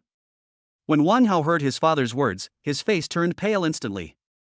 He didn't expect that his father would directly give up the opportunity to marry into the Lin family. He was about to try to argue, but Wang Xiaolong's stern eyes made him shut up immediately. Lin Jinghua looked at Wang Xiaolong with mixed feelings. He knew very well what this marriage meant to the Lin family. Although the Lin family appears to be a glamorous and upper-class family in Jiangcheng, their business has not been prosperous in recent years. Especially a previous project, which caused the Lin family to suffer heavy losses. Now the only way to avert danger is to marry into the Wang family and rely on the Wang family's power to obtain the urban village renovation project. In fact, Lin Jinghua has always loved his granddaughter Lin Wanner the most, but since it concerns the life and death of the Lin family, he really has no choice. A year ago, the Lin Group acquired a piece of land in the northern suburbs of Jiangcheng and planned to develop it into a commercial complex. During the construction period, a major safety accident occurred and the work was forced to stop, resulting in the project being unable to be delivered on schedule and owing a huge debt. The real culprit behind this was Wang Xiaolong and his son. After Wang Xiaolong learned that Jiangcheng would be undergoing a village and the city renovation, he wanted to use this opportunity to force Lin Jinghua to marry Lin Wanner to Wang Hao, so that the Wang Group could swallow up the Lin Group. Wang Xiaolong is well aware of the current predicament faced by the Lin family, and wants to use retreat as a means of advancement to force Lin Jinghua to agree to a marriage between the two families. Hua Da's face changed, and he finally understood the sinister intentions of the Wang father and son. It is true that like father, like son. Both the Wang family father and son are not good people. Hua Da took a step forward, looked at the Wang family father and son with a joking look on his face, and applauded. "What a good move of retreating to advance. First, you let the Lin Group fall into bankruptcy crisis, then you bribed Mr. Lin to marry his granddaughter, and then you took the opportunity to swallow up the Lin Group. You, Wang Xiaolong, really have a good plan." "Boy, what are you talking about?" When Wang Xiaolong heard this, his face suddenly turned gloomy, but he quickly regained his composure. He sneered, his eyes revealing disdain. "Young man, you can eat whatever you want, but you can't say anything you want. If you don't have evidence, don't say anything casually, otherwise." Facing Wang Xiaolong's naked threat, Hua Da met his gaze fearlessly, raised a faint smile and said, "Mr. Wang, don't be anxious, I haven't finished speaking yet."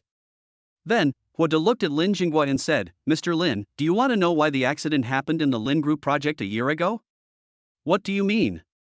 Lin Jinghua frowned and looked at Hua Da sharply. The Lin family suspected that what happened a year ago was not an accident, but they did not find any clues after investigating for a long time. But from what Hua Da said, there seemed to be another hidden story. And it seems to be related to Wang Xiaolong. Hua Da smiled and said, "Mr. Lin, I can tell you responsibly that the accident in that project was not accidental, but someone did it intentionally, and this person." At this point, Hua Da smiled and looked at Wang Xiaolong, pointing at him and said, "And this person is Wang Xiaolong, the chairman of Wang Group. His goal is to force the Lin Group into a desperate situation and then take the opportunity to swallow up the Lin Group." "Where's the evidence?" Wang Xiaolong sneered, "I have to say that you are really good at making up stories, but everything requires evidence." "Do you have any evidence?" "Yes." "Do you have any evidence?" Wang Hao also echoed with a look of disdain. Although Wang Xiaolong still looked calm and composed at the moment, he was already beginning to feel uneasy in his heart. Who is this guy, and how does he know all this? Wang Xiaolong pondered in his heart, looking back and forth at Hua Da, trying to find his flaws. However, Hua Da seemed to see through his thoughts, and there was always a faint smile on his face. Hua Da did not answer Wang Xiaolong's question, but continued to talk. "Mr. Lin, the reason why you are willing to marry Wanner to Wang Hao is because Wang Xiaolong gave you an offer that you cannot refuse. If I'm not mistaken, this condition should be the Jiangcheng Urban Village Reconstruction Project, right?" Hua Da's words were like a bombshell, instantly causing an uproar in the banquet hall. The guests present were whispering and talking to each other. "What? Urban village renovation project?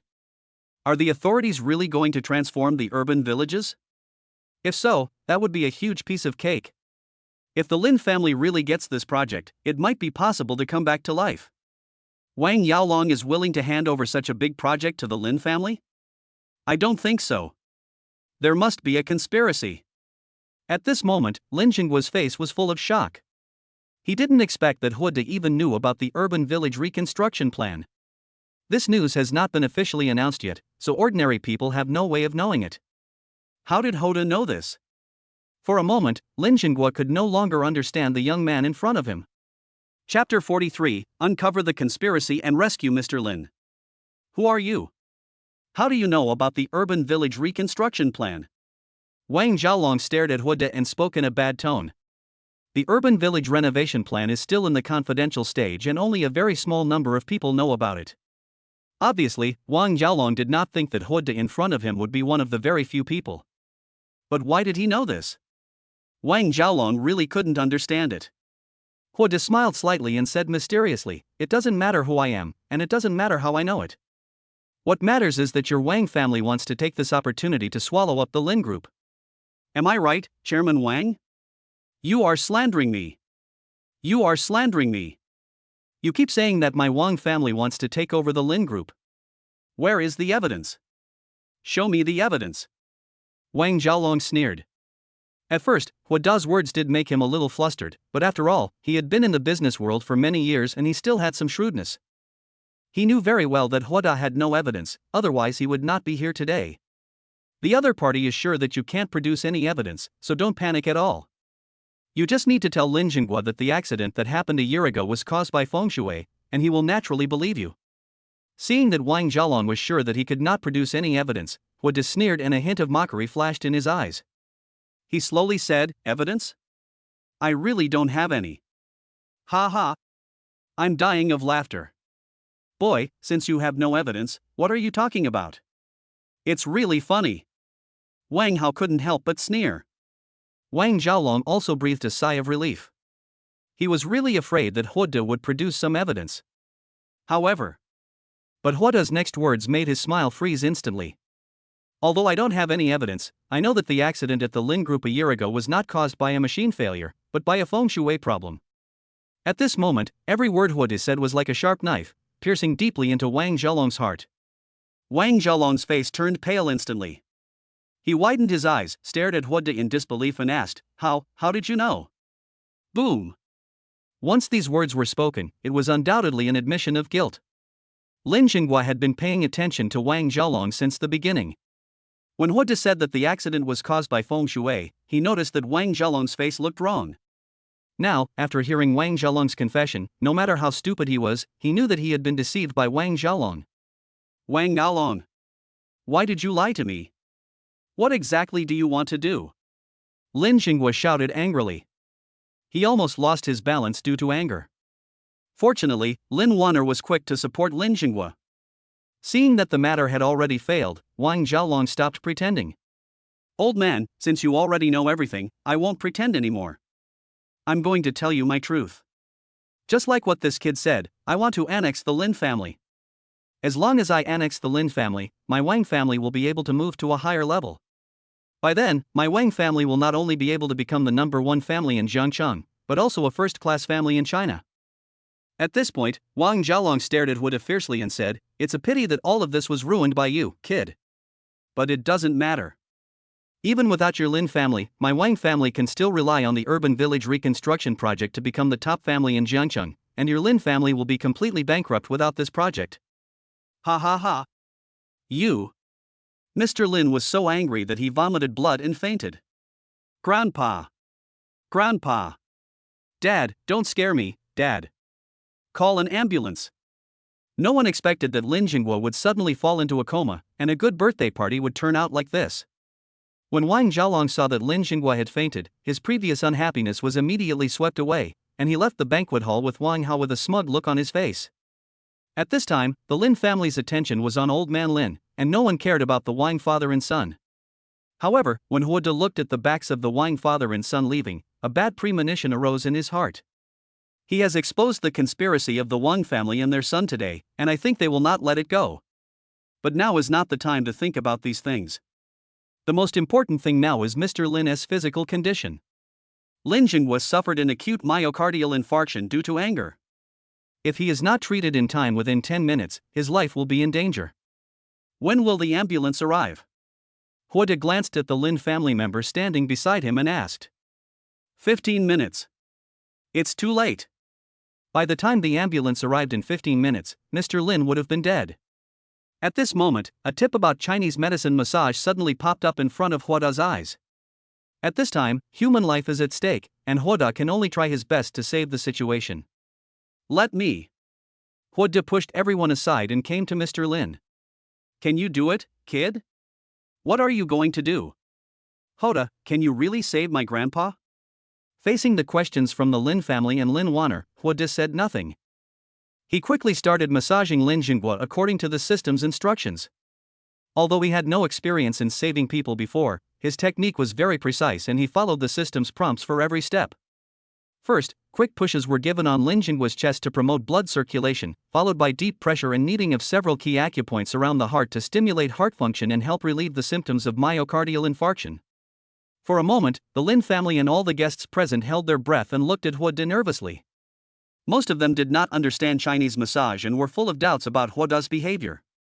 In this era, traditional Chinese medicine has long since declined. Compared with traditional Chinese medicine, most people trust Western medicine more. But at this time, they had no choice but to place their hopes on Hua De. Time passed by minute in the tense atmosphere. As time passed, beads of sweat gradually appeared on Hua De's forehead. He was completely absorbed in it, as if the whole world had stopped at this moment, leaving only him and Lin Jinghua lying on the ground. Sudden. Lin Jinghua's body trembled slightly, and then his eyes slowly opened. Although his eyes were still a little dazed, he had obviously regained consciousness. Grandpa, you're awake. Lin Wanner shouted in surprise, and the other Lin family members also gathered around and asked about Mr. Lin's condition with concern. What's wrong with me? Lin Jinghua looked at Lin Wanner and asked weakly. Grandpa, you just fainted. It was Hua De who saved you. Lin Wanner said truthfully. At this time, Lin Jinghua looked at Hua De, who was sweating profusely, and immediately understood what was going on. He struggled to sit up, and Lin Wanner quickly helped him up. Thank you, young man. Although Lin Jinghua's voice was weak, it was full of gratitude. Thank you for saving the Lin family. Hua De was stunned. He thought that Mr. Lin thanked him because he saved his life, but he didn't expect it was because he saved the Lin family. Hua De smiled and said, Mr. Lin, you are too kind. Since I am Wanner's friend, I will not sit idly by. After a while, the ambulance arrived at the scene. Medical staff quickly conducted a preliminary examination on Lin Jinghua, confirmed that his vital signs had stabilized, and then sent the old man to the hospital for further treatment. Watching the ambulance drive away, Hua De breathed a sigh of relief. He knew that even if he could stabilize the old man's condition with traditional Chinese medicine massage, real treatment would still require Western medicine. Chapter 44. Your grandfather betrothed you to me. Mr. Lin was sent to the hospital, and the birthday banquet had to be ended early, and the guests left one after another. Hua De was originally about to leave, but Lin Wanner stopped him. Hua De, my grandpa wants to see you. So the two of them rushed to the hospital. In an intensive care unit at Jiangcheng First People's Hospital. As soon as Hua De and Lin Wanner entered the room, they saw the doctor examining Mr. Lin. Doctor, how is my grandfather? Lin Wanner hurriedly stepped forward and asked. Mr. Lin is fine, but for safety reasons he should stay in the hospital for a few days for observation. Thank you, doctor. After the doctor left, Mr. Lin said to the Lin family members who were surrounding the bed, you all go out, I want to talk to Mr. Hua alone. Upon hearing this, although everyone in the Lin family looked worried, they nodded one by one, said goodbye quietly and left the ward one by one, leaving only Hua De and Lin Wanner. Lin Wanner originally wanted to stay and accompany her grandfather, and also to speak for Hua De. But after seeing Lin Jinghua's determined eyes, he finally chose to listen to Mr. Lin and left the ward. In the ward, Mr. Lin looked at Hua De gently, with a look that contained both gratitude and appreciation. Friend Hua, thanks to you, I was able to save my life today. Hearing this, Hua De quickly replied humbly, Mr. Lin, you are too polite. You can just call me Hua De. Besides, you are Wanner's grandfather, which means you are my elder. How can I stand by and watch her die without helping her? Lin Jinghua smiled and said, "Huode, you and Wanner." Huode knew what the old man wanted to say, and interrupted him hurriedly. "Mr. Lin, Wanner and I are just friends. We are not what you think.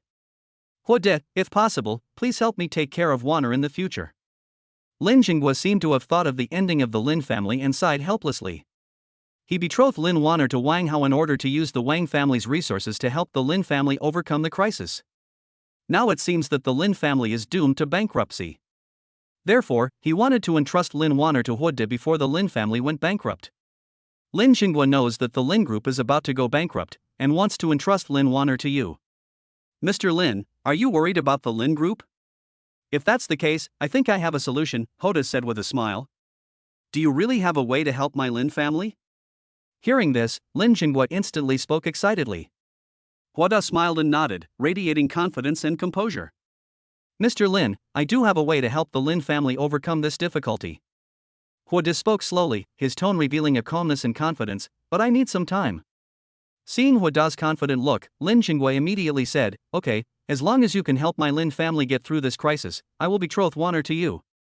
Huode was stunned when he heard this, obviously not expecting Mr. Lin to say that. However, he seemed to have no reason to refuse Lin Wanner.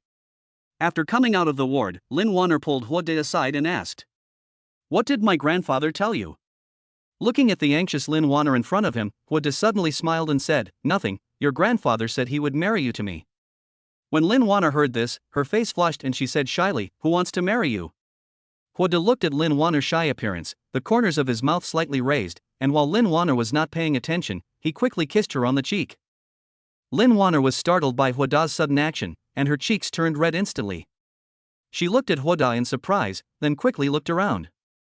After making sure that no one saw her, she shyly punched Huoda and said coquettishly, "You."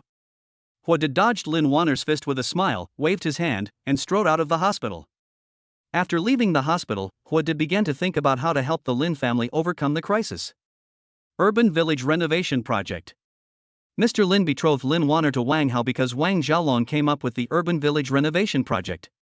As long as this project is handed over to the Lin family, the crisis of the Lin family will naturally be resolved. But how to snatch the Urban Village project from Wang Xiaolong? Friendly reminder, you can use the universal human skin mask, which can be very useful at critical moments. Not only can you conceal the truth, but you can also kill people with a knife and bring criminals to justice. What's the meaning? Is this a step to turn myself into Wang Xiaolong? But what will you do after becoming Wang Xiaolong? For a moment, Huoda did not understand the purpose of the system's actions. Tip: the universal human skin mask can store 10 identity information. After storing 10 identity information, you can spend 10,000 points to clear all data, etc.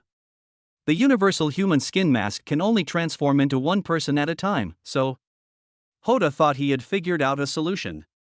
If you want to snatch the Urban Village Renovation Project from the Wang family, you must first bring down the Wang family. The best way to destroy such a powerful family is to disintegrate it from within. Thinking of this, Huoda already had a plan in mind. Wang family. Dad, are we just going to give up like this? Wang Hao was filled with reluctance, as he was about to get engaged to Lin Wanner, but ended up failing at the last minute.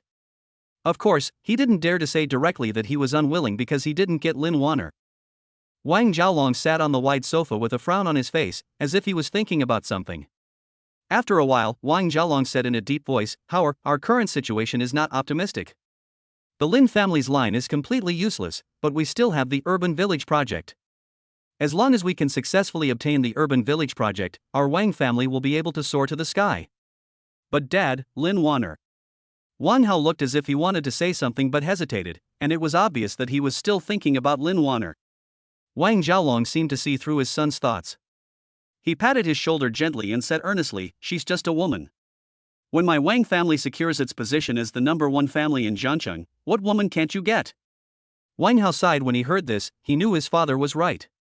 "So what should we do next?" Wang Xiaolong smiled slightly, with a sly look in his eyes. According to the original plan, help Secretary Wang build a new source of human organs, and then use it to win the Urban Village Renovation Project. "I see." After saying that, Wang Hao turned around and left the Wang family villa. The truth behind Chapter 45. Jiangcheng, Tiangong Entertainment Center. After Wang Hao came out of Wang's house, he came directly here. Hey, isn't this Mr. Wang? Please come in. When Li Lei, the manager of Tiangong Entertainment, saw Wang Hao, he immediately stepped forward and greeted him enthusiastically. Brother Lei, is Brother Chang here? Wang Hao asked seriously. As soon as Li Lei saw it, he immediately realized that Wang Hao was not here to have fun today, but came specifically to find Deng Changyan. Brother Chang is in the office. I'll take you there. Having said that, Li Lei took Wang Hao towards the office area. On the surface, Wang Yaolong and Deng Changyan have nothing in common, but secretly they both work for Jiangcheng's secretary Wang Hongyuan. Over the years, the two men, one black and one white, have helped Wang Hongyuan solve many problems. The human organ trafficking case that caused a stir in Jiangcheng some time ago was actually operated by them. The other side. Just as Hua De was about to go home, he received a call from Su Jun. Brother Su, why are you calling me so late? Did something happen? Hua De asked. Liang Guowei is dead. Hua De was shocked when he heard this and asked hurriedly, dead? When did it happen? Su Jun said in a deep voice on the other end of the phone, just now, I received a call from the detention center, saying that Liang Guowei was killed in the detention center. What? It is obvious that the other party wants to kill to silence the witness. But Liang Guowei didn't know much, so why did the other party do this? For a moment, Hua De was puzzled. The other party's purpose is to divert the police's attention, thereby buying more time and developing new supply channels. Hua De, what do you think about this? Su Jun asked. Hua De pondered for a moment and said slowly, kill him to silence him. I thought so too, but why would the other party do this? Liang Guowei doesn't know much, right? If it weren't for the systematic intelligence, Hua De's thoughts at this time would have been the same as Su Jun's. But unfortunately, Hua De has a cheat. Brother Su, I wonder if the other party is trying to divert the police's attention? What's the meaning? Liang Guowei died at this time, not earlier. There must be something strange about it. The one who wants Liang Guowei to die the most is undoubtedly the organization that sells human organs. No matter how much Liang Guowei knew, all clues are gone after he died.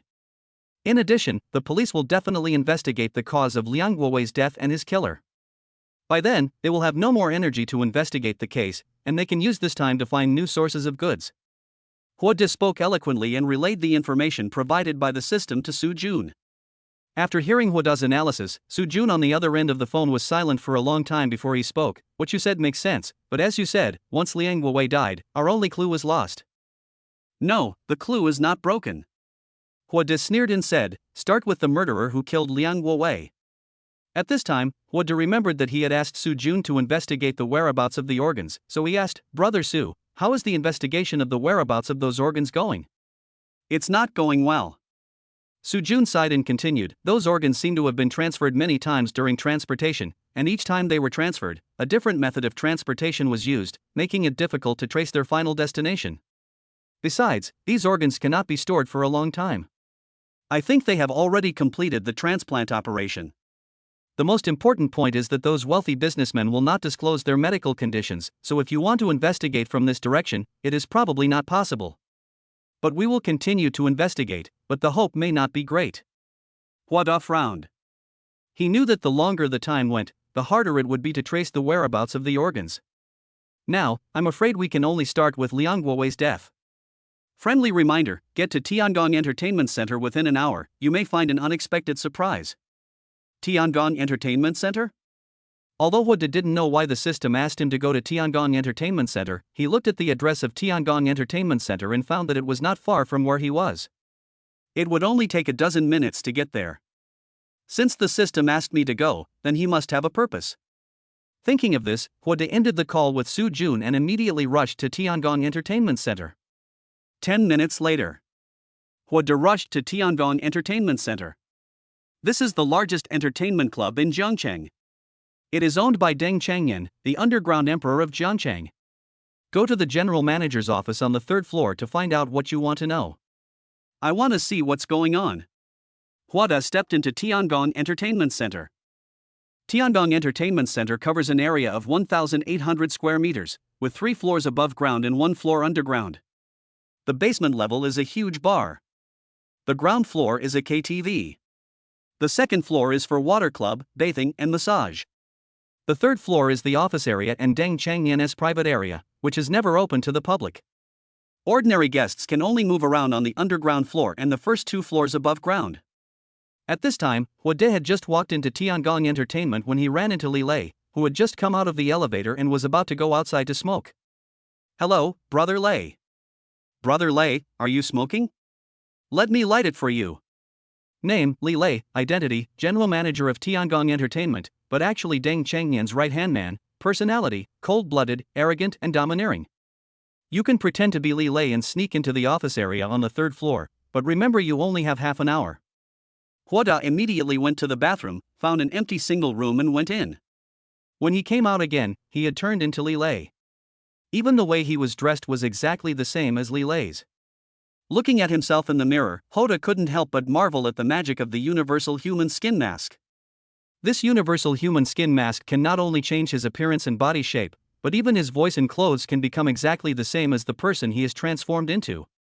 Li Lei has already gone to the bar area on the basement floor. You can go to the office area on the 3rd floor without any scruples. After learning that Li Lei went to the basement, Huode swaggered out of the bathroom and took the elevator to the 3rd floor. "Hello, Brother Lei." The guy who was guarding the door on the 3rd floor did not have any doubts when he saw Li Lei, who had transformed into Huode. Instead, he greeted him respectfully. Huode replied calmly and walked quickly towards the general manager's office. As soon as he reached the office door, he heard Wang Hao's voice coming from inside the room. "Brother Chang, I have had Liang Guowei killed. I believe that this will confuse the police in a short period of time. We must take advantage of this time to help Secretary Wang open up new supply channels." Boom! After hearing the news, Hoda's heart trembled violently. He never expected that Liang Guowei was actually killed by Wang Hao. What he didn't expect was that the human organ trafficking case that shocked the whole country would actually involve the secretary of a city. Fortunately, he was smart and recorded it in advance. But this recording alone is not enough. He picked up his phone and sent a message to Su Jun. "Brother Su, bring people to Tiangong Entertainment Center for inspection immediately." Chapter 46 Secret Operation, Capture of Deng Changyan. Su Jun has been under a lot of pressure these days. They were given clear instructions from their superiors, requiring them to crack the human organ trafficking case within a week. As the deadline got closer and closer, they still had no idea. Moreover, even Liang Guowei died in the detention center. Although he got the direction of the investigation from Huoda, Su Jun always felt that there would not be much gain in the end if he pursued this line. However, at this moment, his cell phone on the table suddenly rang. I picked it up and saw that it was a message from Huoda. "Brother Su, bring people to Tiangong Entertainment Center for inspection immediately." Looking at the message sent by Huoda, he was about to call Huoda back, but the intuition of the old detective made him immediately give up the idea. He had just finished a phone call with Huoda. Logically, if Huoda had something to ask him, he would definitely call him directly. But Huoda didn't do that. Instead, he sent a message. This means that it is not convenient for Huoda to make a phone call now. If I call rashly, Huoda may be in danger. As a policeman in Jiangchang, he knew very well what Tiangong Entertainment was. That was the territory of Deng Changyan, the underground emperor of Jiangchang. Why would Huoda go there and ask him to take people to check it out? Could it be that Deng Changyan is related to the human organ trafficking case? As soon as this thought came to his mind, Su Jun felt that this possibility was becoming increasingly greater. Even if Deng Changyan was not the mastermind, given his power in Jiangchang, he must know some important information. Thinking of this, Su Jun immediately notified everyone. After a while, more than a dozen police cars roared towards Tiangong Entertainment Center. Huoda calculated the time. Then he suddenly rushed into the office, pretending to be panicked and said, "Brother Chang, something bad has happened. I just received news that the police are coming to check on us." "What?" Deng Changyan frowned for a moment, but soon recovered and said to Li Lei, who was pretending to be Huoda, "Notify them and have them prepare quickly and hide all the things for me." "Yes." After saying that, Huoda walked out. "Although I don't know what Deng Changyan is talking about, I don't think it's anything good." Huoda came to the entrance of the corridor on the 3rd floor and waved to call the 2 younger brothers who were guarding the door over. "The police are coming for a raid, and Brother Chang told us to hide our things quickly," Huoda said nervously. "Okay, Brother Lei." After hearing this, I immediately turned around and left. Etc. At this time, Hoda called out to the other party again. Brother Lei, do you have any other instructions? The younger brother asked in confusion. Hoda thought for a moment and said, for safety's sake, I'd better go with you. Then, Hoda followed the younger brother to a grocery room. Under Hoda's surprised gaze, the young man carried a large box down from a shelf in the corner. When I opened it, I saw that it was full of packets of white powdery substances. 50 kilograms of high-purity white powder. Once the police find this white powder, it will be enough to sentence Deng Chengyan to death. Wow, 50 kilograms of white powder. You should know that smuggling, selling, transporting and manufacturing 1 kilogram of white powder is enough to be sentenced to 15 years in prison. There are 50 kilograms of white powder here. Even if Deng Chengyan had 10 heads, they would not be enough to chop. Leave the things to me, and you go and notify everyone.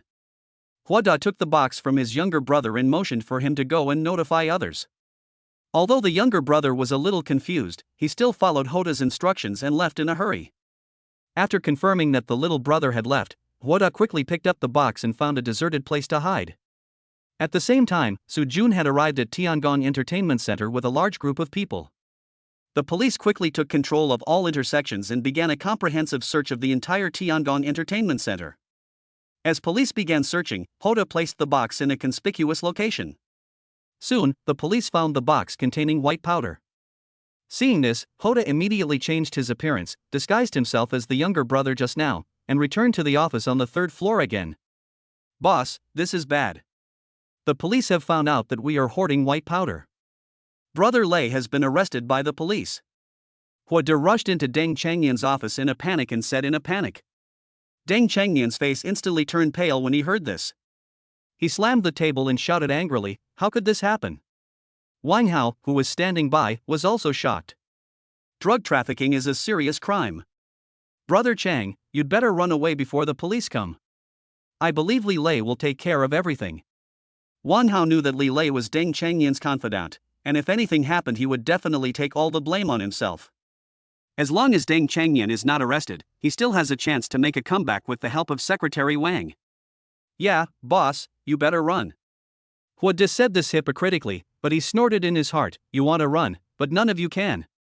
Deng Chengyan knew that it was not advisable to stay here for long, so he immediately said goodbye to Wang Hao and took Huada to the secret passage. Wang Hao went to the bathroom when no one was paying attention, pretending to be a customer there. Originally, Huada wanted to capture Wang Hao as well, but if he captured Wang Hao as well, it would definitely attract Wang Zhalong's attention, which might alert the enemy. So Huada decided to let Wang Hao go for the time being and deal with Deng Chengyan first. At this time, Deng Chengyan took Huada to a bathroom and turned on the mechanism in front of Huada. Then, the wall of the bathroom suddenly opened, revealing a narrow passage that could only accommodate one person. I'll go down first. You can go down after I do.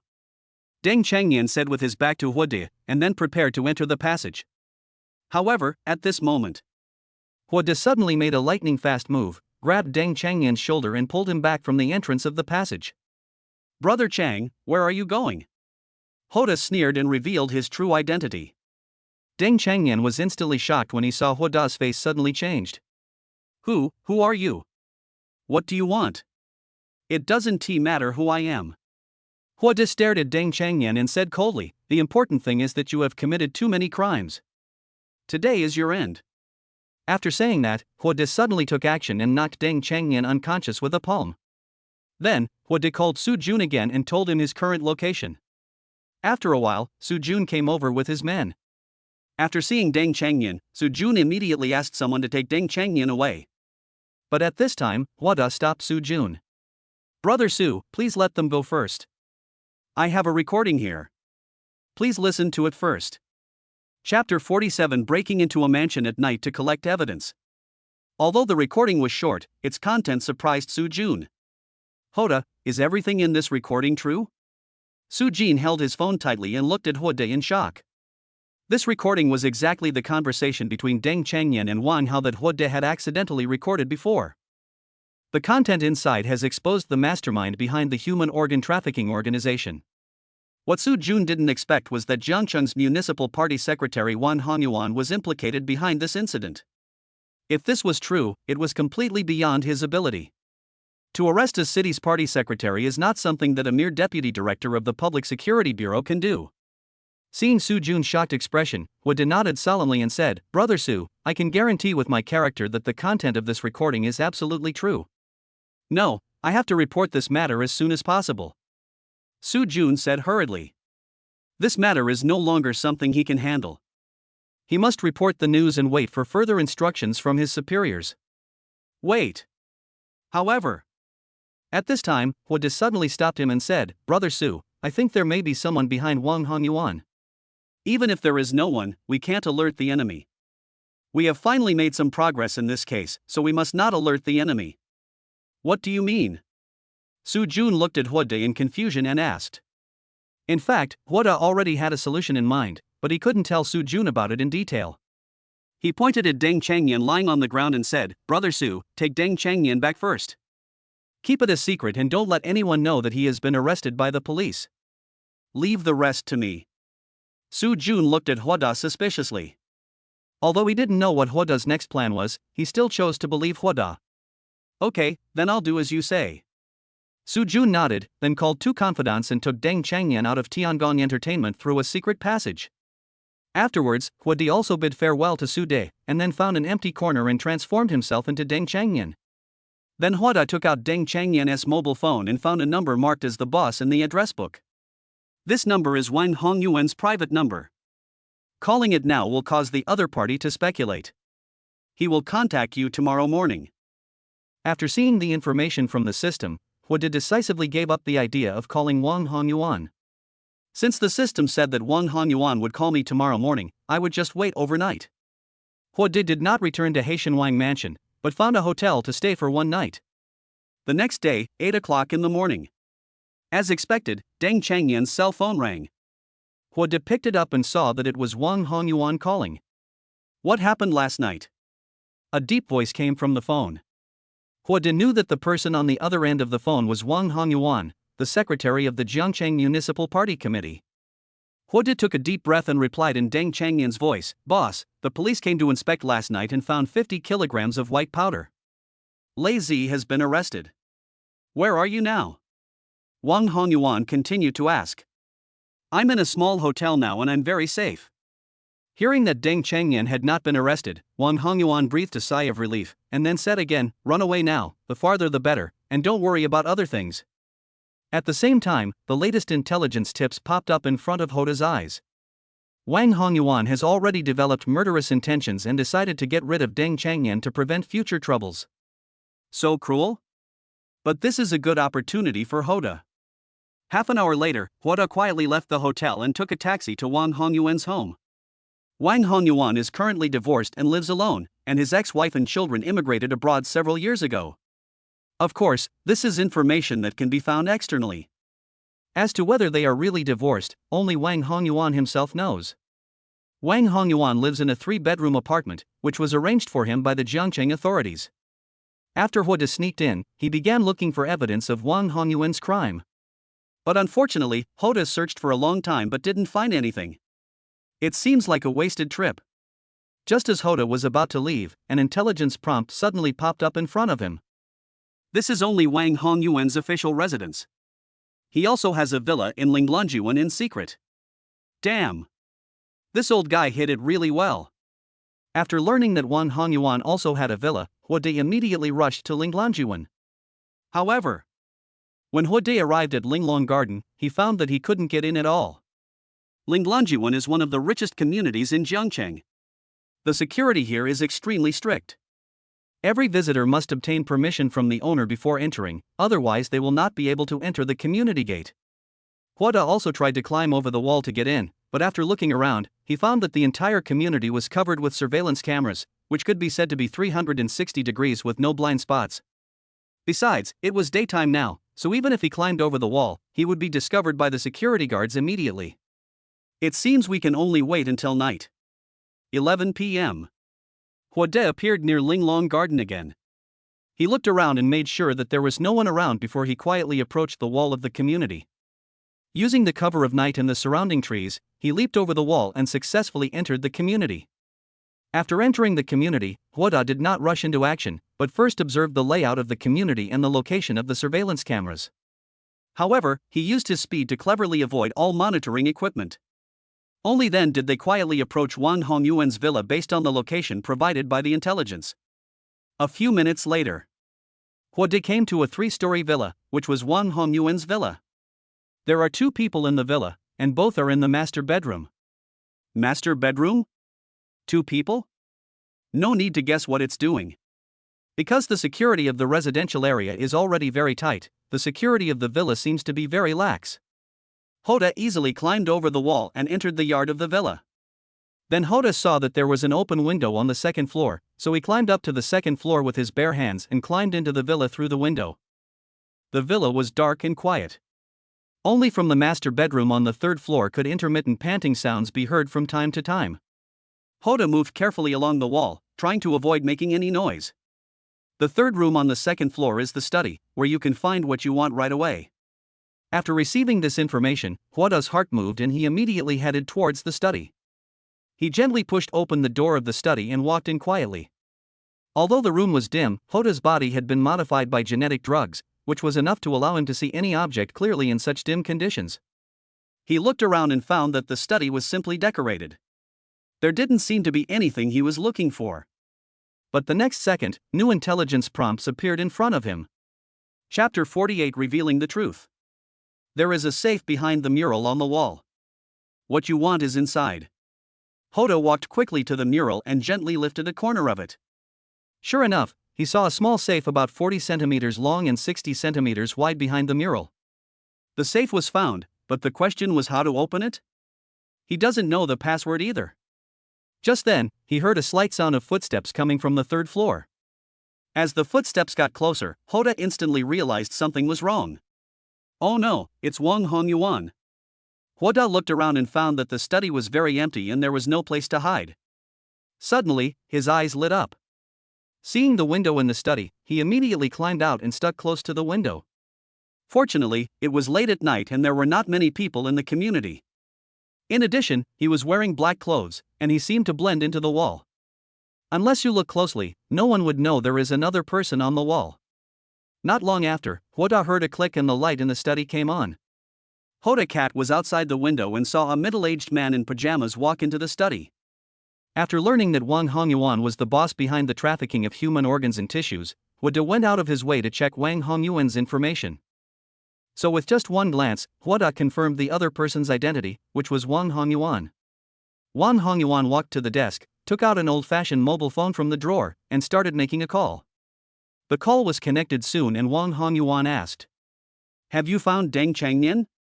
Although it was far away, with Hoda's hearing, he could still hear the voice coming from the phone. "Not yet. It's as if that guy has disappeared from the face of the earth. I can't find him no matter how hard I try. I asked a lot of people involved in smuggling, and they all said they had never seen Deng Changnian." "Boss, do you think he is still in Zhangcheng?"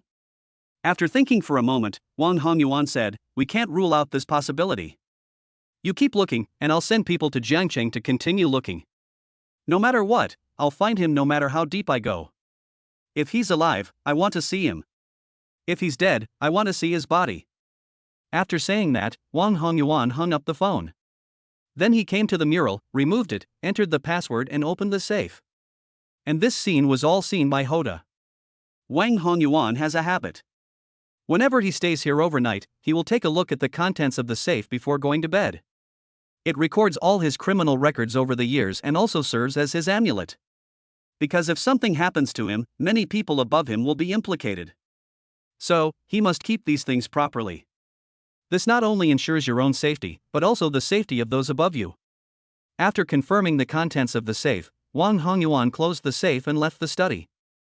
Hoda waited for a long time until he heard the door closing in the bedroom on the 3rd floor, and then he went back into the house. He walked quickly to the mural, removed it, and then entered the code for the safe. Crack! After a slight sound, Hoda successfully opened the safe. There was nothing inside, just a USB drive. This USB flash drive contains all of Wang Hongyuan's criminal records. If we make them public, we can bring Wang Hongyuan down. Note, this item cannot be handed over to the authorities. The authorities have the protection of Wang Hongyuan. The contents of this USB flash drive can only be made public through special means.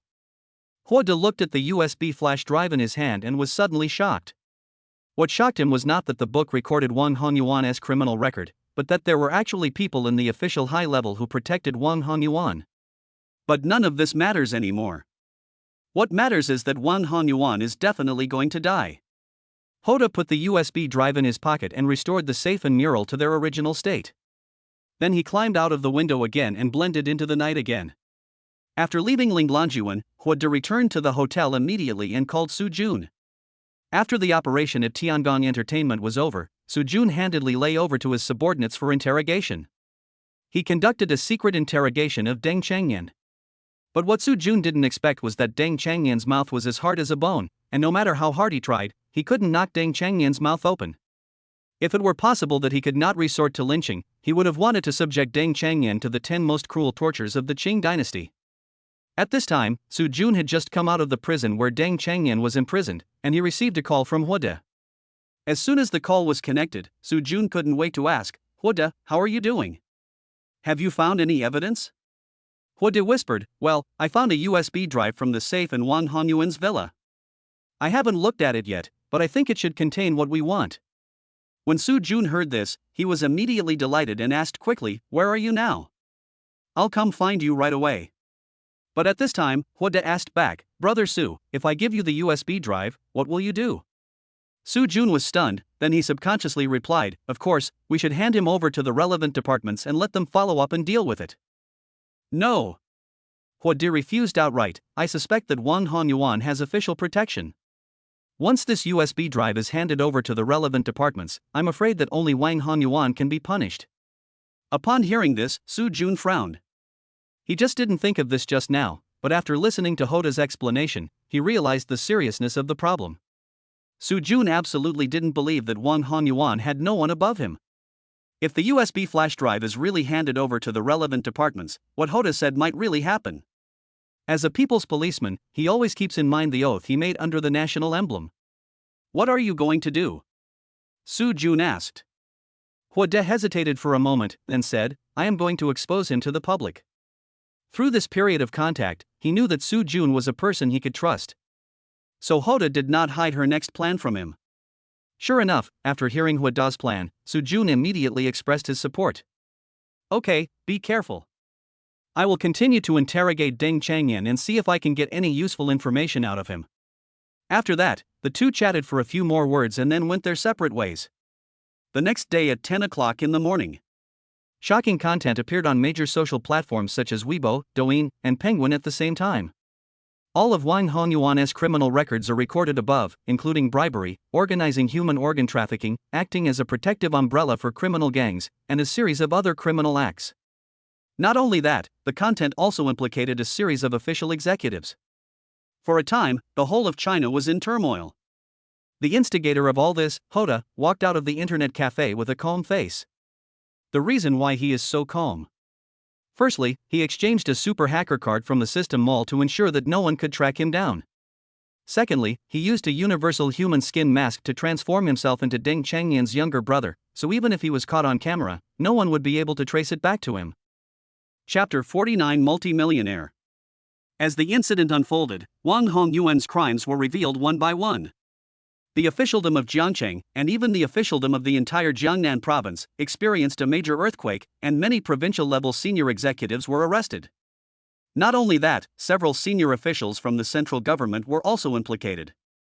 Although this incident caused quite a stir, it also allowed the Chinese people to gain a better understanding of the clean and honest image of the Chinese government. This can be considered a blessing in disguise. Of course, the biggest beneficiary of this incident is none other than He De. Ding!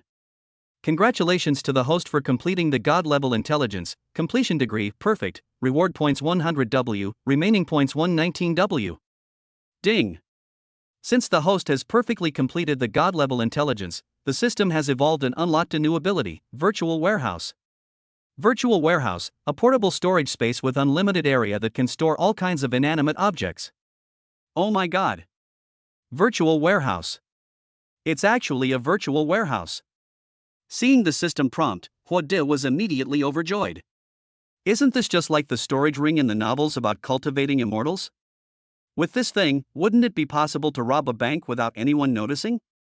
Of course, Hoda was just thinking about it. As a model young man, he would never do such an illegal thing. However, he couldn't rob the bank, but he could sell the Hatian jade bai from the Han dynasty. He had bought this jade disc as a birthday gift for the old man of the Lin family. Unfortunately, some unpleasant things happened during the birthday gift and he didn't have time to give the jade disc away. In that case, Huoda wanted to sell the jade disc for some cash. After all, he is still quite short of money now. As for gifts, there is nothing better than the urban village renovation project. With the downfall of Wang Hongyuan, Wang's father and son were also arrested, and the Wang group was seized and auctioned off. This urban village project naturally fell into the hands of the Lin family. Ding ling ling. The ringing of the cell phone brought Hoda back to reality. He picked up the phone and saw that it was Lin Wanner calling. This is a call from the old man of the Lin family. The Lin family has obtained the reconstruction project of the urban village, and he wants to thank you in person. Hoda smiled and answered the phone. Hello, is this Xiaohua? I'm Lin Jinghua. Mr. Lin, do you have something to talk to me about? Huodi asked, pretending to know nothing. Xiaohua, old man, I want to thank you. We have already obtained the reconstruction project of the urban village. When are you free? I would like to thank you in person. Mr. Lin, you are too polite. You are Wanner's grandfather, which means you are my elder. This is what I should do. When Huodi said this, Lin Jinghua's hearty laughter immediately came from the other end of the phone. Good boy, then you have to eat this meal, but it's not for thanking you, but for your engagement with Wanner. Grandpa, what are you talking about? Lin Wanner's shy voice suddenly came from the phone. It was obvious that she was very surprised by Mr. Lin's sudden proposal of engagement. Lin Jinghua laughed loudly on the other end of the phone. Why, is our Wanner still shy? You and Xiaohua are in love with each other, let alone getting engaged, even getting married right away would be no problem. Huode was also embarrassed when he heard this. I didn't expect the old man to be so open.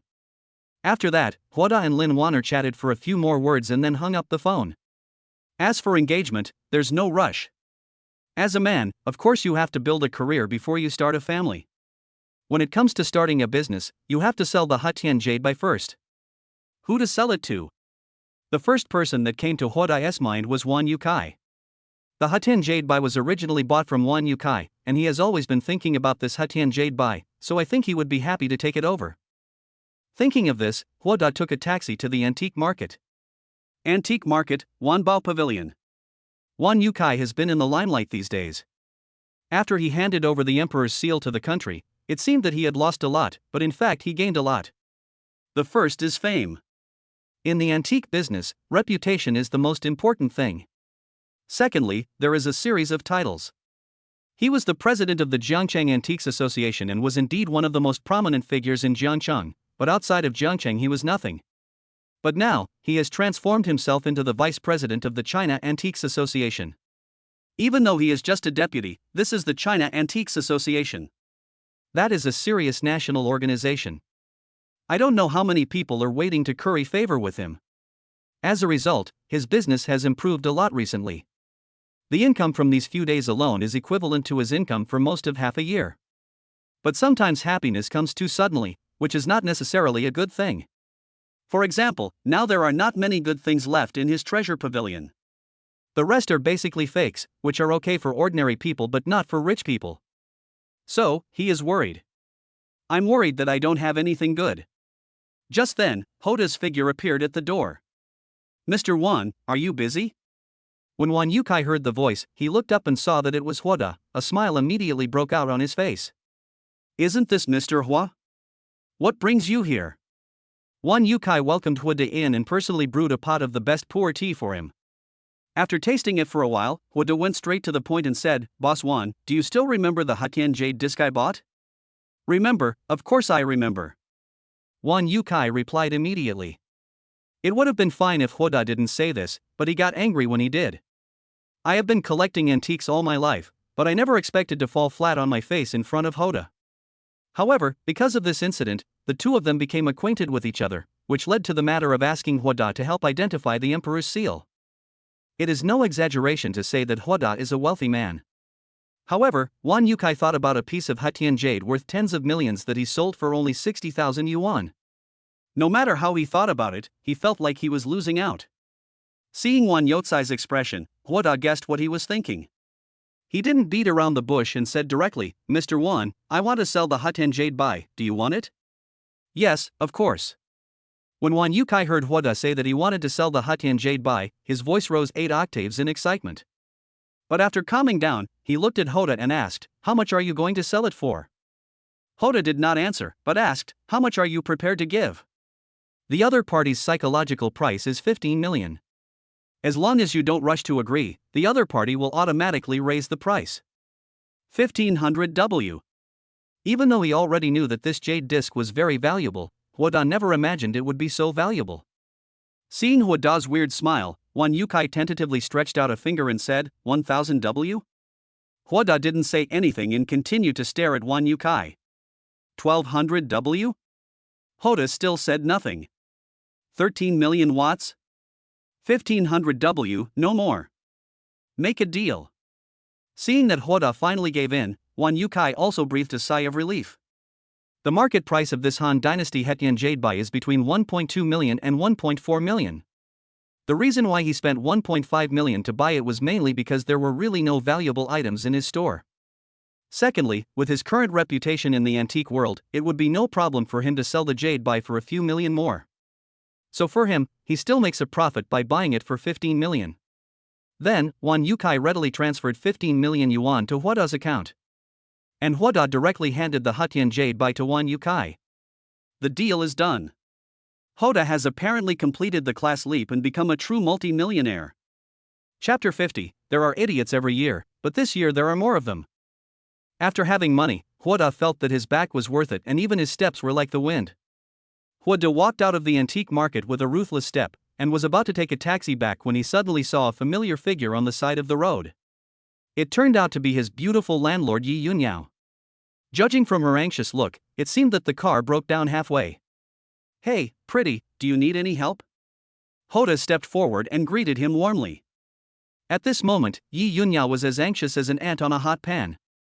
She was rushing back to the company, but her car suddenly broke down on the way. "I called the 4S store and was told that the tow truck would take about half an hour to arrive." She couldn't just park the car on the side of the road. Just when Yi Yunyao was at a loss, she unexpectedly ran into Huoda. "It's you! You've come just in time, please do me a favor. I've called a tow truck, but I'm in a hurry to get back to the company. Please help me send the car to the 4S store. I'll treat you to a meal later." After saying this, without waiting for Huoda's consent, he hailed a taxi and drove away, leaving Huoda alone, disheveled in the wind. Huoda was speechless. What the hell was this? However, despite all his complaints, Huoda still stayed where he was and waited for the tow truck to arrive. In this way, Huoda waited for half an hour before the tow truck finally arrived. Then, the trailer towed Yi Yunyao's Mercedes-Benz and carried Huoda to the 4S store. Yi Yunyao's car was towed away for inspection, but Huoda did not leave immediately. Instead, he looked at cars at the 4S store. He had originally wanted to buy a car for transportation, so he took this opportunity to see if there was one he liked. "Would you like to buy a car, sir?"